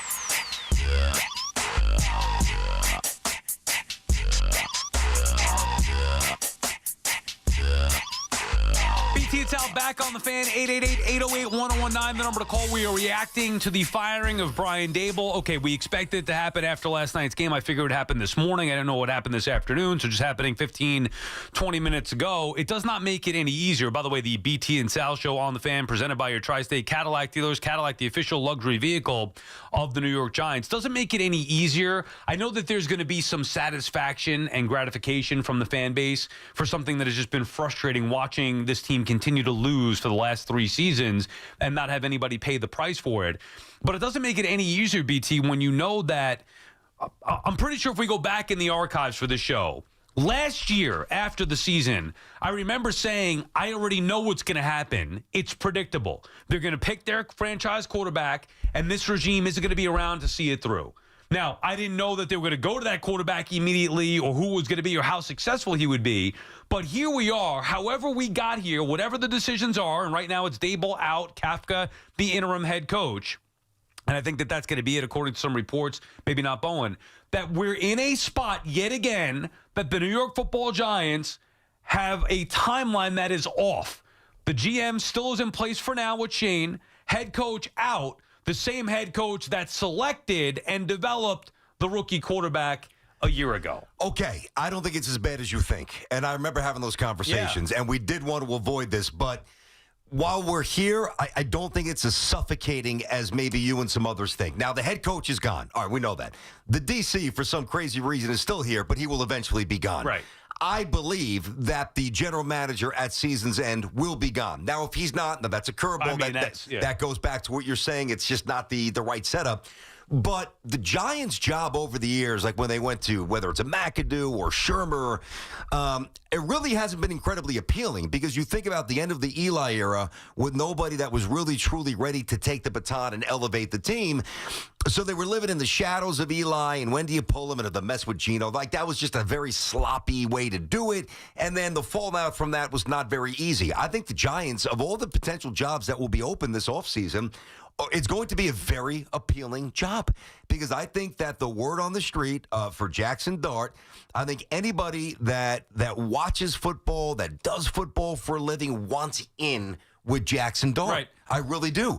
So I think that there's incredible appeal there. Now, it doesn't mean it's going to be a quick fix, but you have neighbors, you have Scattaboo, you've got some defensive players that with a better mind or a better scheme, you would think would be able to do a better job. So unlike the previous openings and previous Giant iterations, this one to me is actually very appealing. So if they do their homework and they do this right in terms of the job search, I think the Giants are going to wind up in really good shape. It doesn't mean that they can't have success, and it is what it is at this point, but it was also predictable and also wouldn't be my first choice. Wouldn't you rather have the setup that the Jets have? Now, it doesn't guarantee success, and I'm not talking about Aaron Glenn specifically, but I'm saying their setup. Hire a GM, head coach, whoever that may be. Let them clean out in year one, evaluate, see what they have, and then be in a position to select their own franchise quarterback. It's a nice, clean, concise timeline, and then you can definitively say, okay, well, he's the problem, they're all the problem, as opposed to what the Giants just went through with Daniel Jones. So the only reason why maybe you think that this is better is because you believe Jaxson Dart is better than Daniel Jones. But I could also argue that Daniel Jones showed some promise, too, when he was first drafted. But also because I do believe that they're going to fire Shane. So, like, that's baked into my thought process. So you're going to have a new GM, a new head coach. The only holdover is going to be the quarterback. Correct. And why wouldn't you want to come into a spot with a ready... On his rookie deal, it's not like you're inheriting Daniel Jones 3, 4, 5 years in. So what even do you do? worst case... Absolutely. Now, listen, I'll say this, too. When you look at... Ideally, sure, that's the template that you want. You want to have cap space. You want to have draft capital, and as you start to rebuild, you would love to have the first-year head coach who was picked by the first-year general manager, so there's synergy there. Right. There's no doubt. Now, there's a chance if Shane stays, and with the quarterback, they won't have that, but I would still rather have that than what the Jets have, even though I like the concept, and I'm rooting for Glenn, and I believe him a little bit, whatever. You know, Glenn, and I think Moogie's distinguished himself very well, but they still don't have the quarterback. So, like, what's more important? Having the coach and the GM in alignment philosophically on the same timeline, or having the quarterback? Right, but BT, we also don't know if this quarterback is B, something that somebody else says. You can value it, I could value it, somebody else could value it. Maybe the people that they bring in. See, I also don't want them to get in a spot where they're hiring people just to go around him like they did with Daniel Jones. I believe a big reason why it was Shane and Daboll was because of what they did with Josh Allen, specifically Daboll, what he did with Josh Allen, to try to do that to Daniel Jones. So now if you're hiring a head coach because of his familiarity or want to with Jaxson Dart, you're also now chasing a situation that you have as opposed to building it from the ground up the right way. That's a good point, and I'm with you on that. Like, whomever the Giants bring in has got to be the CEO of the Giants, not just holding Jaxson Dart's hand. Yes. I do agree with that. Now I do. Now, I'll meet you in the middle and say, okay, I agree you'd rather take over a team with some talent, specifically a quarterback that's got the potential, as long as you're making the right hire regardless of who your quarterback is. Yep. Don't go chasing the quarterback whisper. No such thing, or the quarterback guru, whatever, just to placate your quarterback, who, by the way, has proven in his short time, yes, he's got moxie and confidence and an attitude that can overtake this town, and we love that. He also has proven he can't stay healthy. That's a fact. He's been reckless at college. Yeah. To a point where it was something that's brought up with John Gruden before in the interview before we even got drafted. We're trying to get some sound to that. Also trying to keep you up to date on all that's going on here. If the Giants are going to speak, who's going to address the media, we'll get you up to date on all that stuff. But there's been a history of Jaxson Dart being reckless throughout his football career. God forbid he can't figure this out, or he's a guy that's going to be concussed often. That's a problem too. So just because it appears that they have that problem solved, I wouldn't necessarily say that just yet. Yes, but think about, I'm trying to think of another quarterback that's kind of and Daniel Jones is too easy. Maybe Kyler Murray, say 2 years ago. Maybe go back 2 years with Kyler, where he was appealing, obviously a good athlete, a little small for sure, but a good athlete and thought to have a good upside. But not everybody was sold on him based on his diminutive stature.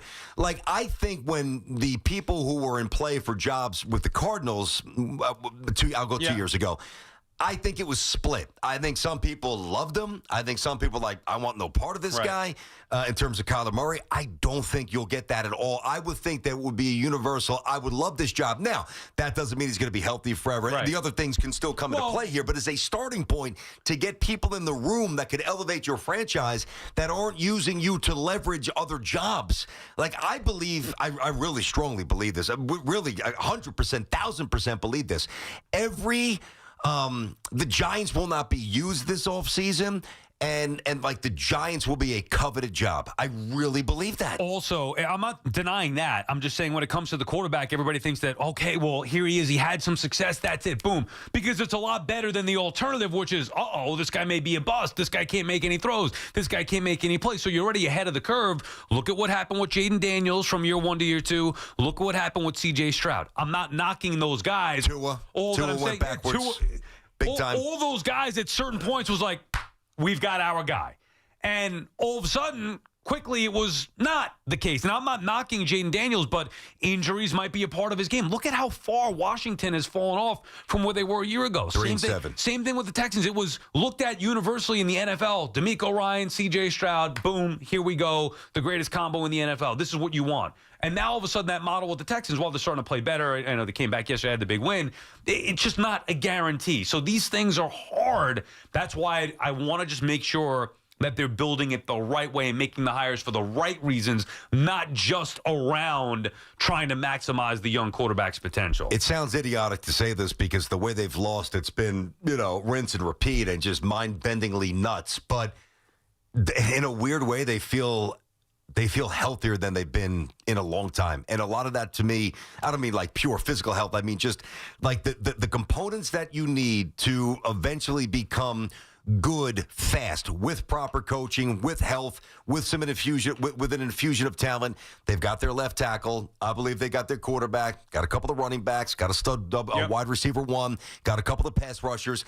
Like, they seem miles away. In reality, I don't think they are. They need a good head coach. They got to get one who knows how to do it. Doing. It's exactly right. Eric is calling from Andover, New Jersey. What's up, Eric? Hey, man. Hey, guys. I was just calling to talk about the head coaching situation with the Giants in 2026. I mean, I definitely agree with Sal that Belichick would give us the best option. Only thing with him is whether or not he's going to take it seriously coming here, which I feel like the Giants is one of the few organizations he would take it seriously. Mm-hmm. And also, I say he owes us for the one Brian Flores and the Brian Daboll debacle that happened 4 years ago, as well as selling us on Joe Judge back in 2020. Yeah, I mean, I don't know if I would look at it that he owes you, and thanks for the call, Eric. I would look at it as, do you believe that Bill Belichick is the best guy for the job? I still believe Bill Belichick wants to win. I can understand why people may not think he's as serious about it because of his girlfriend and how much attention she gets. That really doesn't have much to do with him. What's he supposed to do?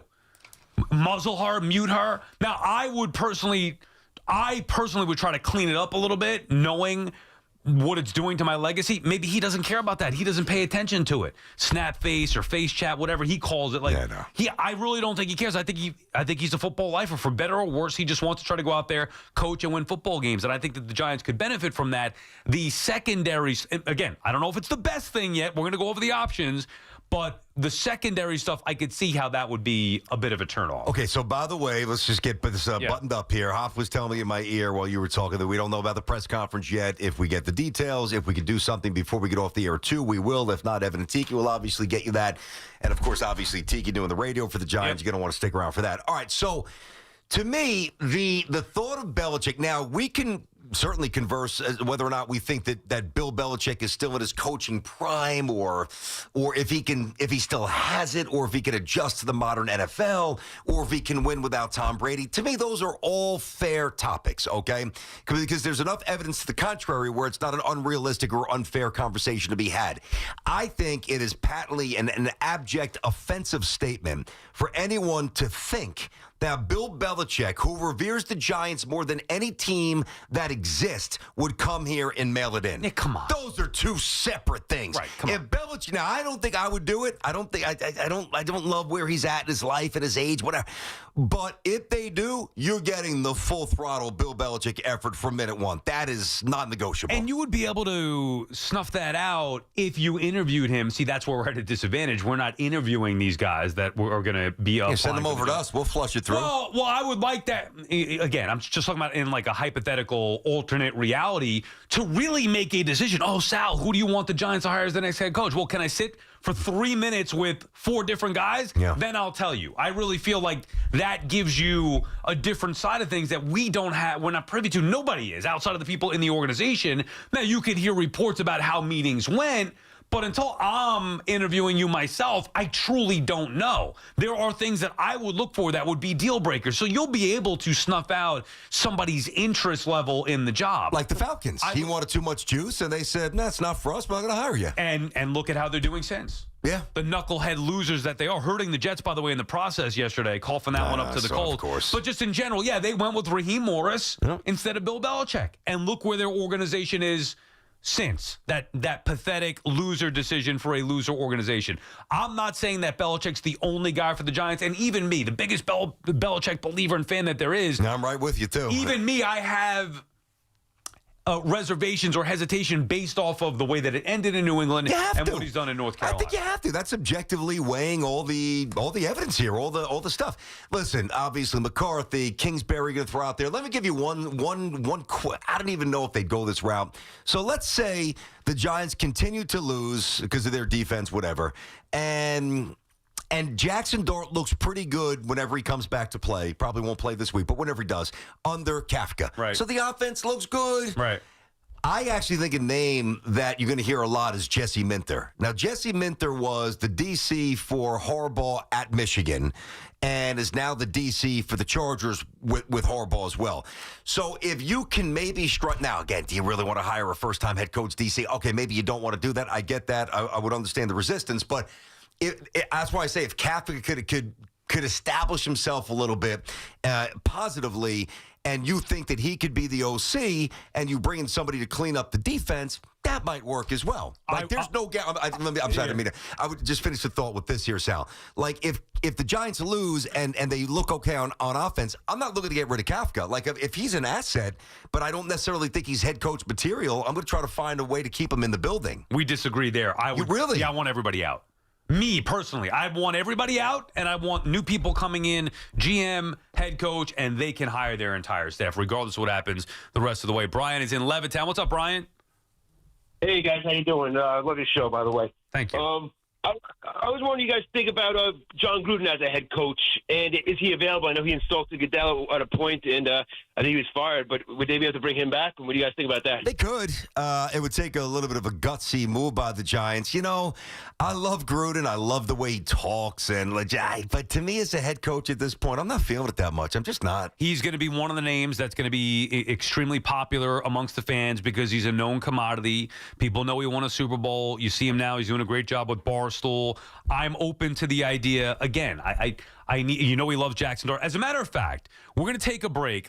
You want to do? We'll take a break and then come back and we'll play this. We have some sound that was good. Yeah, it is very good. It's Gruden when he was interviewing Jaxson Dart years ago before Dart. Well, not years ago before Dart got drafted. Still at Ole Miss. Yeah, he was still at Ole Miss, and it plays into, not only gives you insight to Gruden and what he thinks of Dart, but also the style of Jaxson Dart. So we'll take a quick break, come back with that. Remember, we'll keep you updated if the Giants are going to have anything. Also, Hoff did tell me there was a report from Rossini, I guess, who said no more changes. Bowen is going to remain the defensive coordinator. That's a joke. That's honestly, that's a horrendous decision by the Giants. That's a joke. Can't have everything, I guess, but at least They made the decision to move on from the head coach. Bowen, it's just a matter of time. He's not going to last.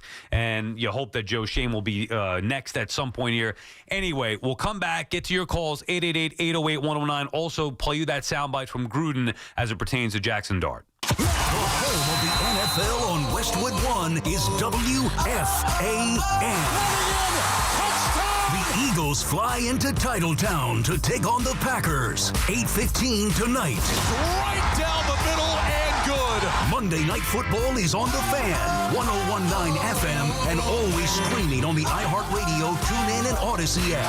I'm Ben Day from the BetMGM Network here to help you beat the books. I'm taking Jalen Hurts over 7.5 carries tonight against the Packers on Monday Night Football. I think the Eagles are really going to emphasize running the football, but this is a petty play. The Packers have very publicly hated the tush push, so I'm expecting to see a ton of tush push plays. The pettiness mixed with Hurts' ability to run, I'm taking him over 7.5 carries. Bet smarter and beat the books. Download the BetMGM app today. Please gamble responsibly. Hey, I'm Mike Slater. My dad passed away at the age of 63. It's out of nowhere. Had a stroke. Super hard, obviously, for the whole family, but my dad had life insurance. This is why I have life insurance for my family, for my wife and 4 kids. And the best place to get life insurance is ethos.com, because you can do it in 10 minutes. And there's no medical exam and no blood test, just a few health questions. Get life insurance in 10 minutes so your family is protected. Ethos, ETHOS, ethos.com/play. Oh, hey, welcome to gift wrapping. Whoa, Zoe Saldana. Hey, can you wrap these, please? Wow, iPhone 17s. You splurged. At T-Mobile, you can get 4 iPhone 17s on them. It's the perfect gift for everyone. I'm the worst. I only got my mom a robe. Well, it's better than socks. So I have to trade in my old phone, right? No, at T-Mobile, there's no trade-ins needed when you switch. Keep your old phone or give it as a gift. Incredible. In fact, wrap up my old phone, too, for my Aunt Rosa. Forget that. Aunt Liz will be jealous. Sounds like my family. Drama. Oh, I got it. I'll give it to my abuela. I'll take reindeer paper with, hey, where are you going? To T-Mobile. Thanks, Zoe. The holidays are better at T-Mobile. Get 4 iPhone 17s on us. No trade-in needed when you switch. Plus 4 lines for just $25 a line. With 24 monthly bill credits and 4 eligible port-ins on essentials for well-qualified customers. Auto pay plus taxes, fees, and $35 device connection charge. Credits ended. Balance due if you pay off early or cancel. Contact us. Finance agreement 256 gigabytes, $830 required. Visit T-Mobile.com. This is the story of the one. As a maintenance supervisor at a manufacturing facility, he knows keeping the line up and running is a top priority. That's why he chooses Grainger. Because when a drive belt gets damaged, Grainger makes it easy to find the exact specs for the replacement product he needs. And next day delivery helps ensure he'll have everything in place and running like clockwork.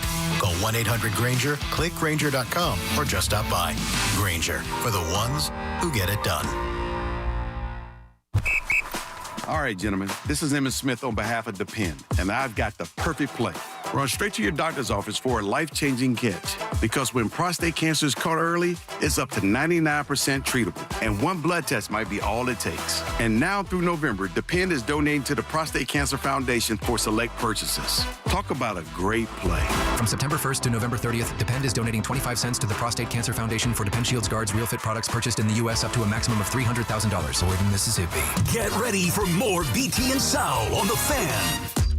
There's nothing like when you get that part from eBay and it just fits. Yeah, the first time. So you can do less of this and get right back to more of this. At eBay, you'll find all the parts you need, guaranteed to fit, at prices you'll love. Sounds good, doesn't it?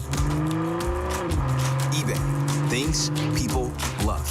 Eligible items only. Exclusions apply.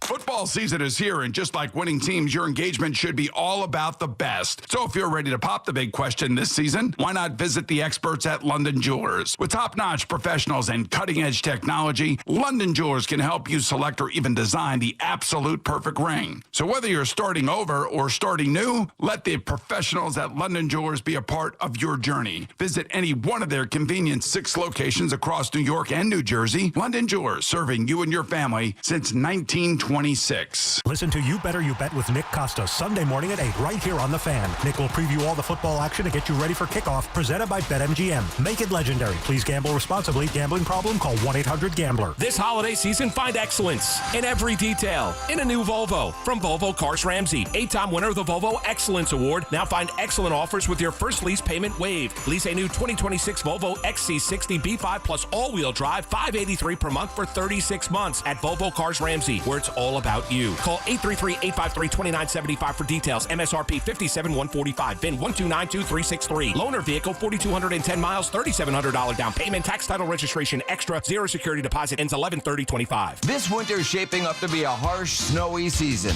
So take control of the roads with a new set of Bridgestone Blizzak tires from Town Fair Tire at the guaranteed lowest price. Plus, Town Fair gives you the most free services with your purchase of Bridgestone Blizzak tires. For the guaranteed best deal on Bridgestone Blizzak tires with the most free services for life, nobody beats Town Fair Tire. Nobody. Name brands at discount prices. Town Fair Tire. Get connected with WFAN to talk about your favorite teams. The Fan on the Odyssey, iHeart, and TuneIn apps. Now back on The Fan, in case you're just joining us, Brian Daboll has been fired. So the Giants will have Mike Kafka be the interim head coach for the remainder of the season. Diana Rossini reporting that no other changes are expected, at least for now, with Shane Bowen remaining the DC and Joe Shane remaining the general manager. Here's an interesting tweet from Connor Hughes, BT. You ready for this one? Mm-hmm. Connor Hughes, who covers both the Jets and Giants for SNY. Really good job. Love him. It's good. Quote, the feeling internally, I'm told, again, I'm reading Connor Hughes' tweet, is that the Giants believe the talent is better than the results have shown, evident by 4 losses despite holding 10-point leads. That, plus the Jaxson Dart injury, called forth the change. He says, agree or disagree, that's how they currently view it. Now, when you hear that, I mean, when I hear that, I think Joe Shane's coming back, and that's a major problem. That is a major problem. I shouldn't jump to conclusions, but I hear that. Mm-hmm. That, to me, as well, the talent's good, and we heard about how much they loved the draft last year. Brian Daboll is at blame, and he should have been fired. Joe Shane is, if not more, culpable for the Giant issues here over the last 4 years. As you were reading that, I was kind of thinking the same thing. Well, I would not bring him back, and I do not believe that they will. When I hear that, I'm like, okay, is this the early plant the seeds, let it get out there, the messaging this, and, you know, hey, look, get a little separation. Not my fault. I gave you a decent roster. We think we're better than we are. Not my fault you didn't finish these games. Yeah, that would be ridiculous. I mean, you know, when we had and we've had these conversations a million ways sideways before it actually happened today, but one of the things that I remember saying a while ago now was, can somebody please present to me what Joe Shane has done that, like, delineates his work or separates himself more so than from Daboll? I mean, I don't know what it is. I mean, I really don't know. I mean, because if it wasn't for Daboll, I mean, at least let's say this about Daboll. If Daboll didn't stand on the table and pound the desk for Jaxson Dart, I don't know if Joe Shane's taking him. Right. So I never understood this. Well, Shane's done a good job and get rid of the coach. They both stunk. Also, who had the most successful season? Of the 4 years, what was the most successful season? Yeah, well, listen, it was with a roster that Joe Shane had zero influence on year one. So I've said that as well. The most success they had was year one. That was all coaching. Crappy roster. That head coach took the team to the postseason and won a playoff game. Yeah. Joe Shane had nothing to do with that. So if you're going to look at, and then to your point, Dart, we've gone over this before. Year 1, year 4, I can make an argument for Daboll over Shane. Daboll had to go, don't get me wrong. But you can't, they can't make an argument for Joe Shane. It's got to be over. So stay tuned for that. That'll obviously be the theme the rest of the way here. All right, let's get to that John Gruden cut that we teased before. So this is Gruden. Hoff, do you have the exact, it was before the draft of Jaxson Dart, right? I think it was April 24th? April of 2025. April 24th, that's for sure. Okay. All right, let's listen to Gruden and Jaxson Dart.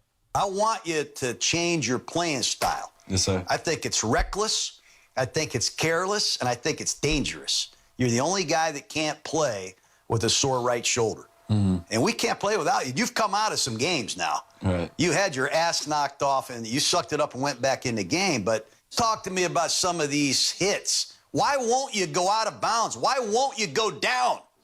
Yeah. That's crazy, man. It's fucking crazy. And you're going to be in that concussion protocol tent, and I'm going to be holding the game plan going, where the hell is Dart at? You know what I mean? Yeah. Write it down, Evil Knievel. That's who you are. You're going to jump over a freaking canyon out there in Utah. Is that what you're going to do in your off season? Yeah, can you This spell is insane. Knievel? How do you spell Knievel?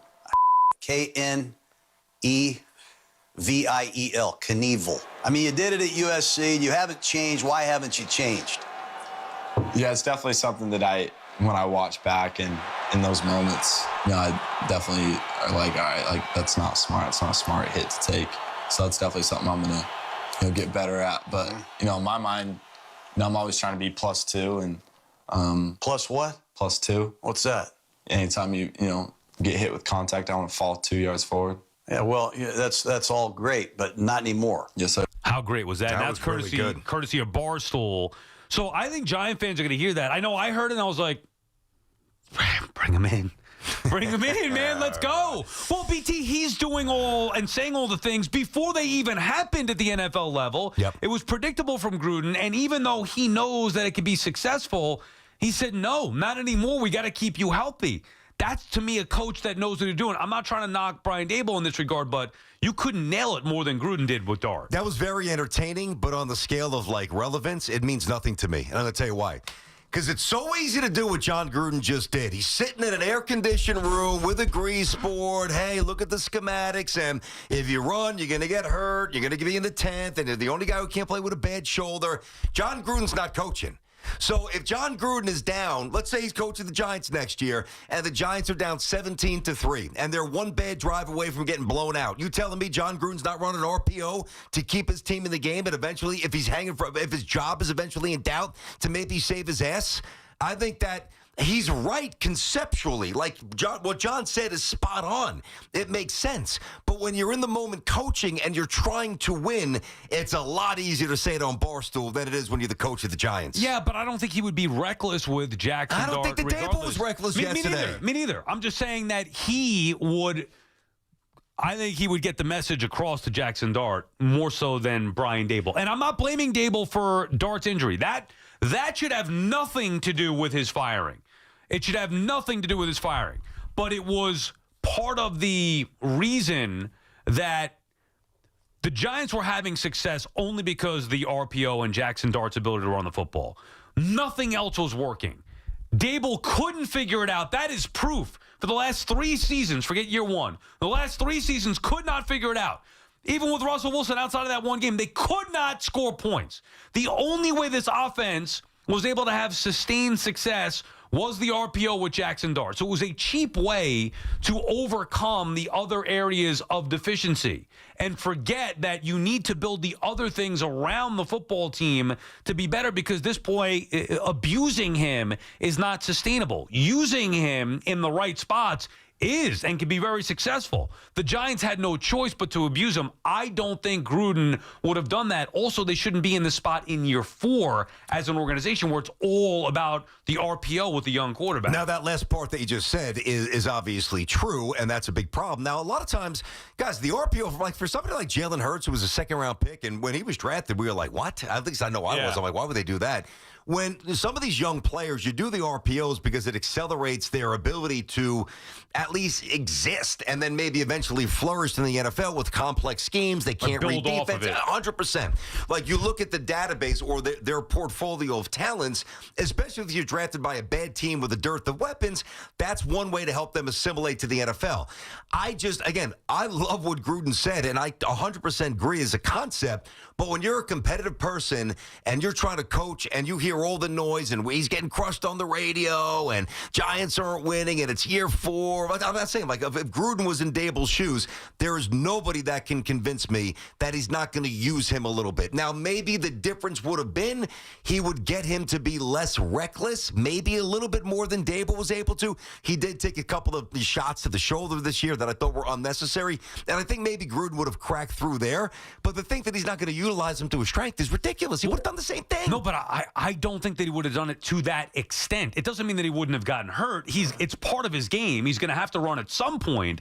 But I think Gruden preemptively would have made sure that they're not reliant on the RPO the way that the Giants are now. I get that. And not to go in circles, all I'm saying is when there's no other way to score, when Scadaboo's scraped off the field and Neighbors has ice and his leg is wrapped up because he just had surgery 2 weeks ago, and you can't move the football unless your quarterback does something, the temptation to go against what you say now, it increases. That's all I'm saying. Tom is calling from Poughkeepsie. What's up, Tom? Hi, how you doing? I guess I'm jumping on the John Gruden bandwagon. The other caller before the commercial went on that. But I'm saying, can the Giants, I don't know, contracts and GMs and all that shit.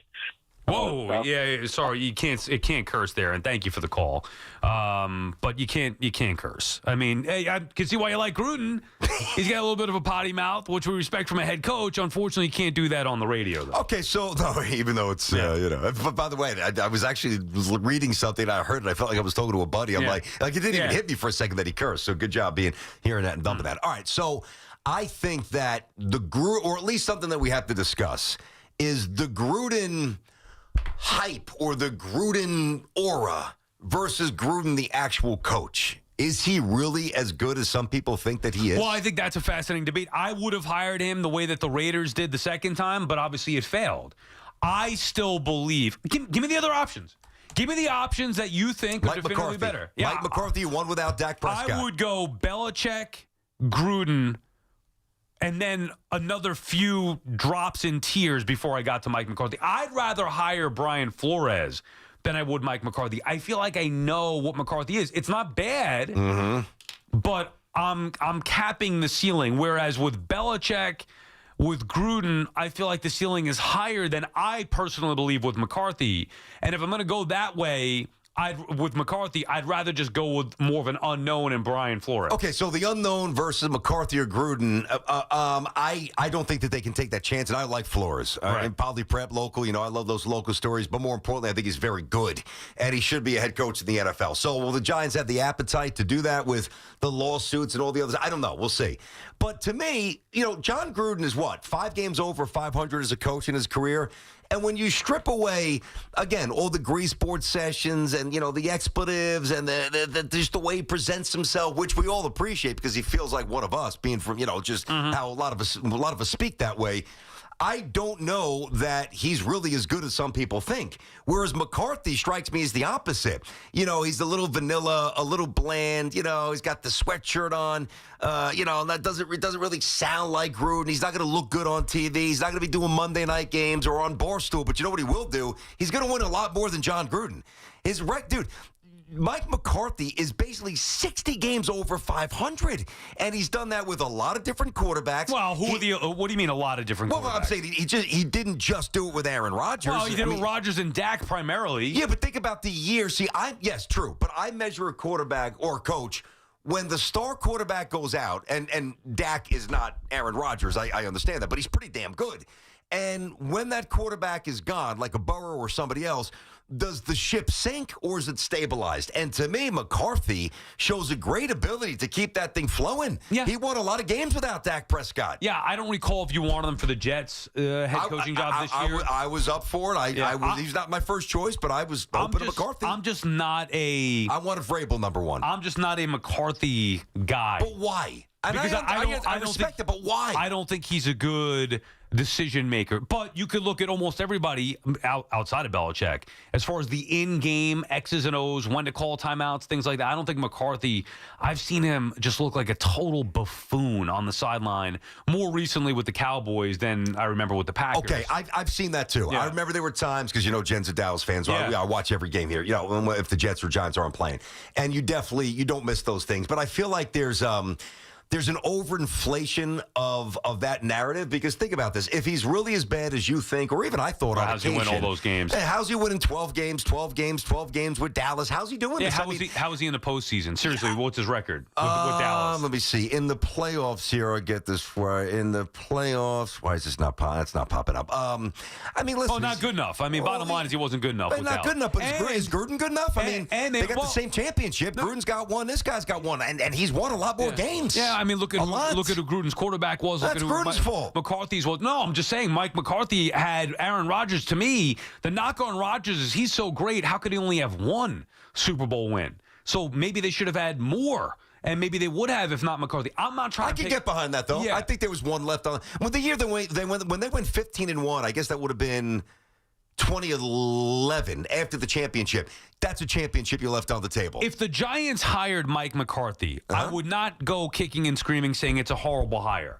I just think that they could do better. Now, again, I'm not 100% sold on Gruden, although that clip does get me going a little bit. And I've always been a believer in Gruden, wanting him to be considered for the Jets. You know, Harbaugh would have been my guy years ago. To the caller's point before, how do you know what your record would be versus theirs? If you hired Jim Harbaugh years ago, Jets or Giants, I guarantee you wouldn't be in this spot, because all he does everywhere he goes is win. He turns losing programs around to winning programs. You can poke holes in Belichick recently and Gruden last stop with the Raiders. More holes maybe you could poke in them than you can with McCarthy. But I just feel like at their peaks, those two guys were better than McCarthy. Listen, I think here's one thing we could all agree on. There's no home run grand slam candidate. Yeah. Because McCarthy hasn't been hired. Gruden's out of the game. You know, Flores is a roll of the dice. Minter's a roll of the dice. Harbaugh's not available unless you trade for somebody in the NFL. Like, there's going to be varying degrees, but a bit of a leap of faith no matter who they bring in. And maybe the biggest concern is going to be who's making the decision, who they're going to bring in.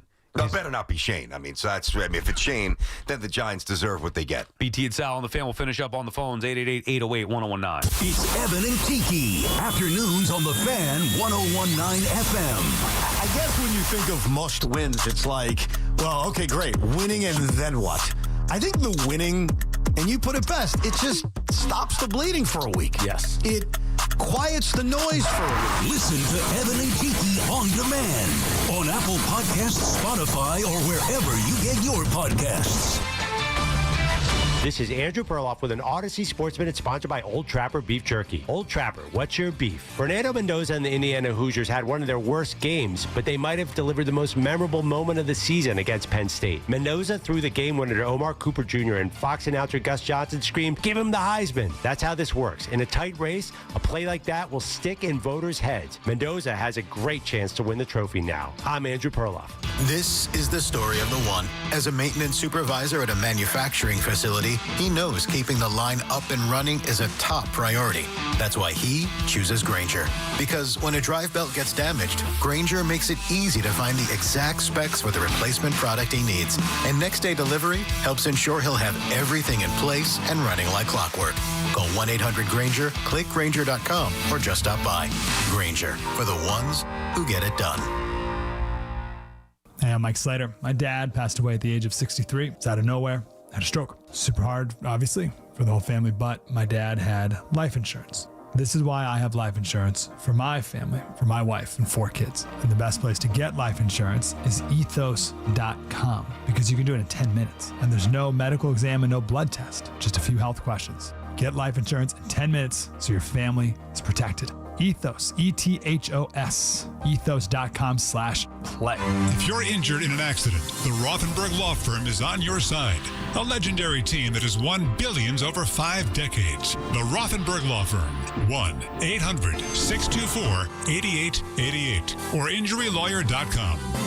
The FanDuel Sportsbook app is your home for all of your favorite NFL bets, from yards to touchdowns to who will win. With FanDuel, any play can be the play of the game. Tonight, FanDuel is giving all customers a 30% profit boost token. That's right, you get in on all the action with a 30% profit boost token this Monday night. So make FanDuel your go-to app for any snap. Just visit FanDuel.com/Boomer to bet on the game. That's FanDuel.com/Boomer to get in on all the action with a 30% profit boost token this this Monday night. Now, we all love the app around here. It is safe and secure. When you win, you get paid instantly. Play your game with FanDuel, an official sports betting partner of the NFL. FanDuel Sportsbook is also the official partner of WFAN. 21 and over and physically present in New York. Opt-in required. Bonus issues non-withdrawable profit boost tokens. Restrictions apply, including any token expiration and max wager amount. See terms at sportsbook.fanduel.com. For help with a gambling problem, call 877-8-HOPE-NY or text HOPE-NY 467-369.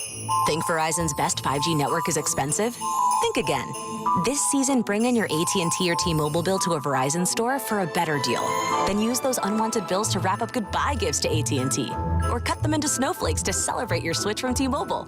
'Tis the season to save at Verizon. Just bring in your bill to your local Verizon store and we'll give you a better deal. Rankings based on root metrics which were report dated 1/2025. Your results may vary. Requires postpaid consumer mobile bill dated within the past 45 days and same name as person redeeming deal. Additional terms apply. We're always talking New York sports on The Fan. We all hear the radio ads about the IRS. They tell you to be afraid, to be scared, and they try to frighten you into calling. I'm not here to do that. Tax Relief Advocates is different. TRA is here to tell you that if you owe money to the IRS, whether it's $5,000, $50,000, or $500,000, we have a solution. It doesn't matter if you're sitting in your car, at work, or with your kids. No matter where you are, call now. 800-575-4094. Don't lose hope. TRA can eliminate or reduce what you owe to the IRS. Generous programs are now available that can give you a fresh start. Our passion is taxes and helping individuals fix their IRS problems. We have over 1,000 5-star reviews on Google and an A+ with the Better Business Bureau. You don't need to be afraid of the IRS any longer. End your tax nightmare today by visiting us online at TRA.com or call 800-575-4094. That's 800-575-4094. Tax Relief Advocates. Real solutions for real people. Good Morning Football Overtime. All about the NFL because it's made by the NFL. Breaking down the headline stories with exclusive insider access from players to the coaches, plus some of the biggest names in entertainment. Stop by. Catch Good Morning Football Overtime.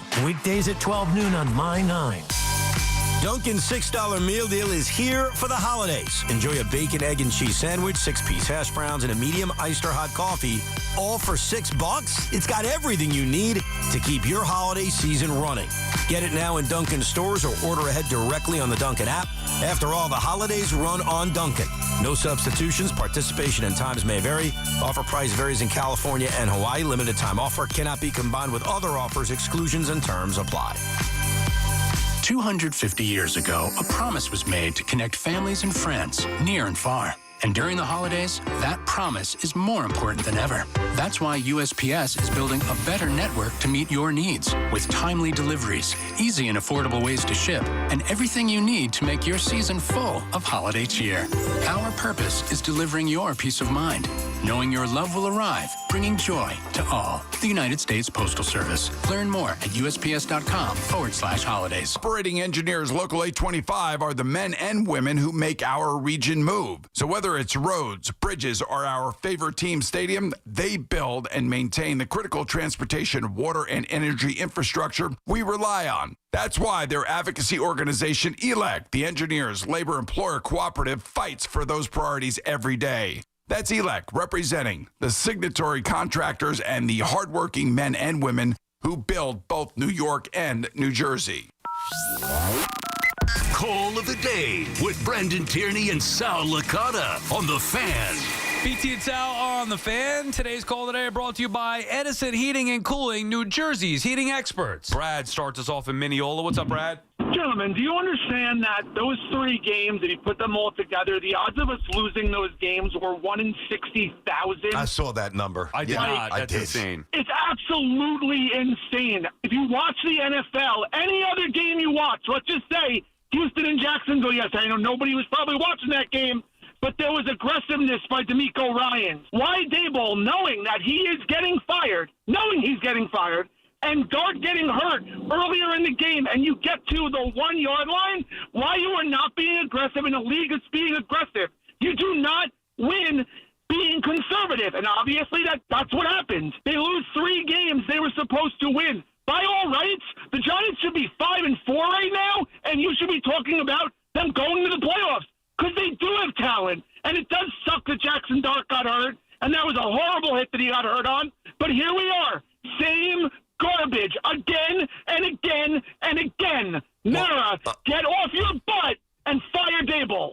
me, it has happened. It's over. Daboll out as Giants head coach. This according to Adam Schefter. All right, there you have it. First call of the day to eventually finding out the news shortly before 1 o'clock. The Giants will have a new head coach. An interim head coach, Mike Kafka, will take over the rest of the way this year. No other changes are expected to be made at the time, meaning Shane Bowen and Joe Shane. But Brian Daboll, BT, is out. It's over. Yeah, I mean, and it should be. And you can't fault the fans for that energy. That call was before we found out, and obviously that was earlier in the show. And I'm not saying that there wasn't a smallish percentage of people who wanted to keep him around for Jaxson Dart, but the overwhelming majority, sick of watching the same script every week, and the last 3 years have been unacceptable. And this is business. This is not, a little small market USA where it doesn't matter what the results are. It does. And this is the Giants still, I think. Giants Drive of the Game brought to you by the New Jersey Division of Highway Traffic Safety, reminding you to make the right choice. Don't drive impaired. Drive of the Game for me is the one where Jaxson Dart gets hurt, BT.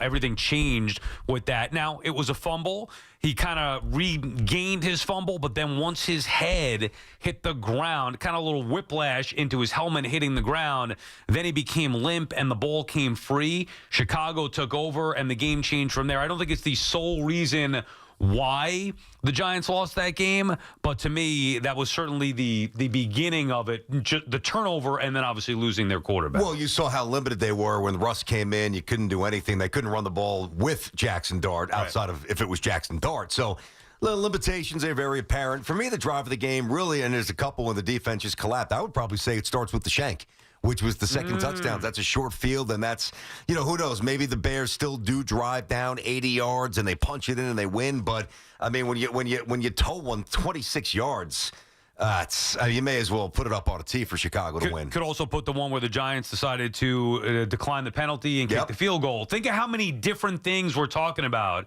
and this has been the pattern. It's not one thing. It's multiple decisions in a game or multiple plays that eventually lead up to the Giants coughing up leads that they just can't be coughing up in year 4, and they've done it 4 times on the road this year with 10-point leads. To me, even if you take out the Saints game, the Denver game, the Dallas game, and then yesterday, those losses can't. If you have one of those in a year, it's bad. They've had 3 of those this year. Yeah, and they just don't know how to win. They are a losing franchise, and you've got to find somebody that's got the broad shoulders to change it. Not an easy job. Don is calling from South Plainfield, New Jersey. What's up, Don? Hey, Don. Hey, how you guys doing today? Good. What's happening, buddy? I just wanted to talk about, there was a couple comments made. First thing is that I think that what Gruden was saying was not that he would change the plays. He would change how Jaxson Dart plays them. Like, Jaxson Dart, you listen to his interviews, all he wants to do is win. I think that all the other quarterbacks that are rookies that were mentioned needed deep tutelage. This kid wants to win. I don't care. You just lay the law down. This is how you're going to leave the game. You're either going to leave with a concussion or you're going to leave because you don't follow my directions to throw the ball away, run out of bounds, or slide. And if he does it once and you hold him to that, I think that he can hold his own with everything else. I'm not saying don't coach the kid, but what I'm saying is that we need a coach that will just let him do his thing under some real strict guidelines and hold to them. Yeah, I mean, if you could get that balance, that's perfect. I think that's a tough balance to strike because the tantalizing, plays and the possibilities, the upside that he shows on a week-to-week basis, I mean, it's intoxicating. It's easy to sit there and say, my God, look at this kid. I mean, get him in space. He could do this, and he could run at 25 yards. He could drop dimes from 40 yards out. Like, what can he really do? There's nothing that usually there's a pretty identifiable weakness with a young quarterback. Outside of his ability to avoid those flush shots, I don't really see one with him. The way that I would try to have an offense would be to have a traditional offense in the fact that the quarterback's going to look to throw the ball primarily, establish a ground game that doesn't involve the quarterback. And then when you have to, the quarterback with the ability to make plays with his legs is the difference maker. Now, if you want to take that a step further and say in a must-have game, in a must-drive, then go more RPO, playoffs, sure. That's, to me, sustainable. and you know that you have a quarterback with the ability to do it. It is not sustainable to have a RPO being the primary offense. That's it.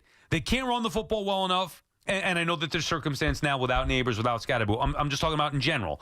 They can't run it well enough.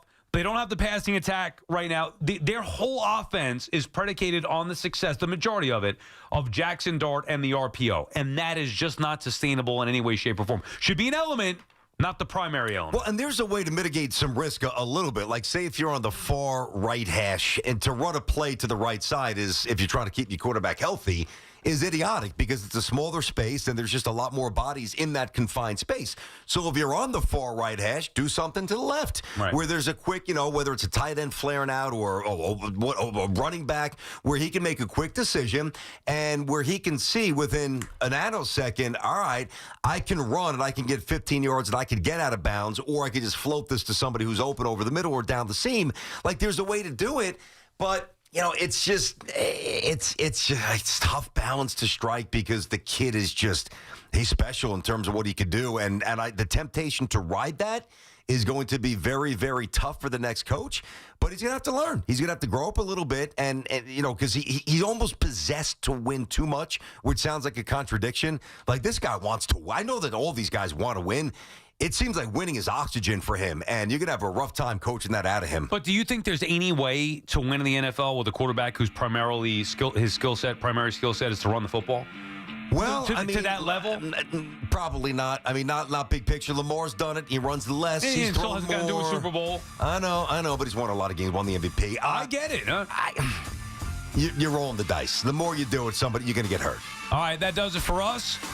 More Daboll, Giants next head coach, all that stuff tomorrow morning as we break it all down. See whether maybe we hear from the Giants tomorrow as well. I'd have to think at some point somebody's going to speak. Obviously, Jets got the Thursday game, so plenty to get to this week. Thanks to Dove, thanks to Hoff, thanks to everybody who listened and called.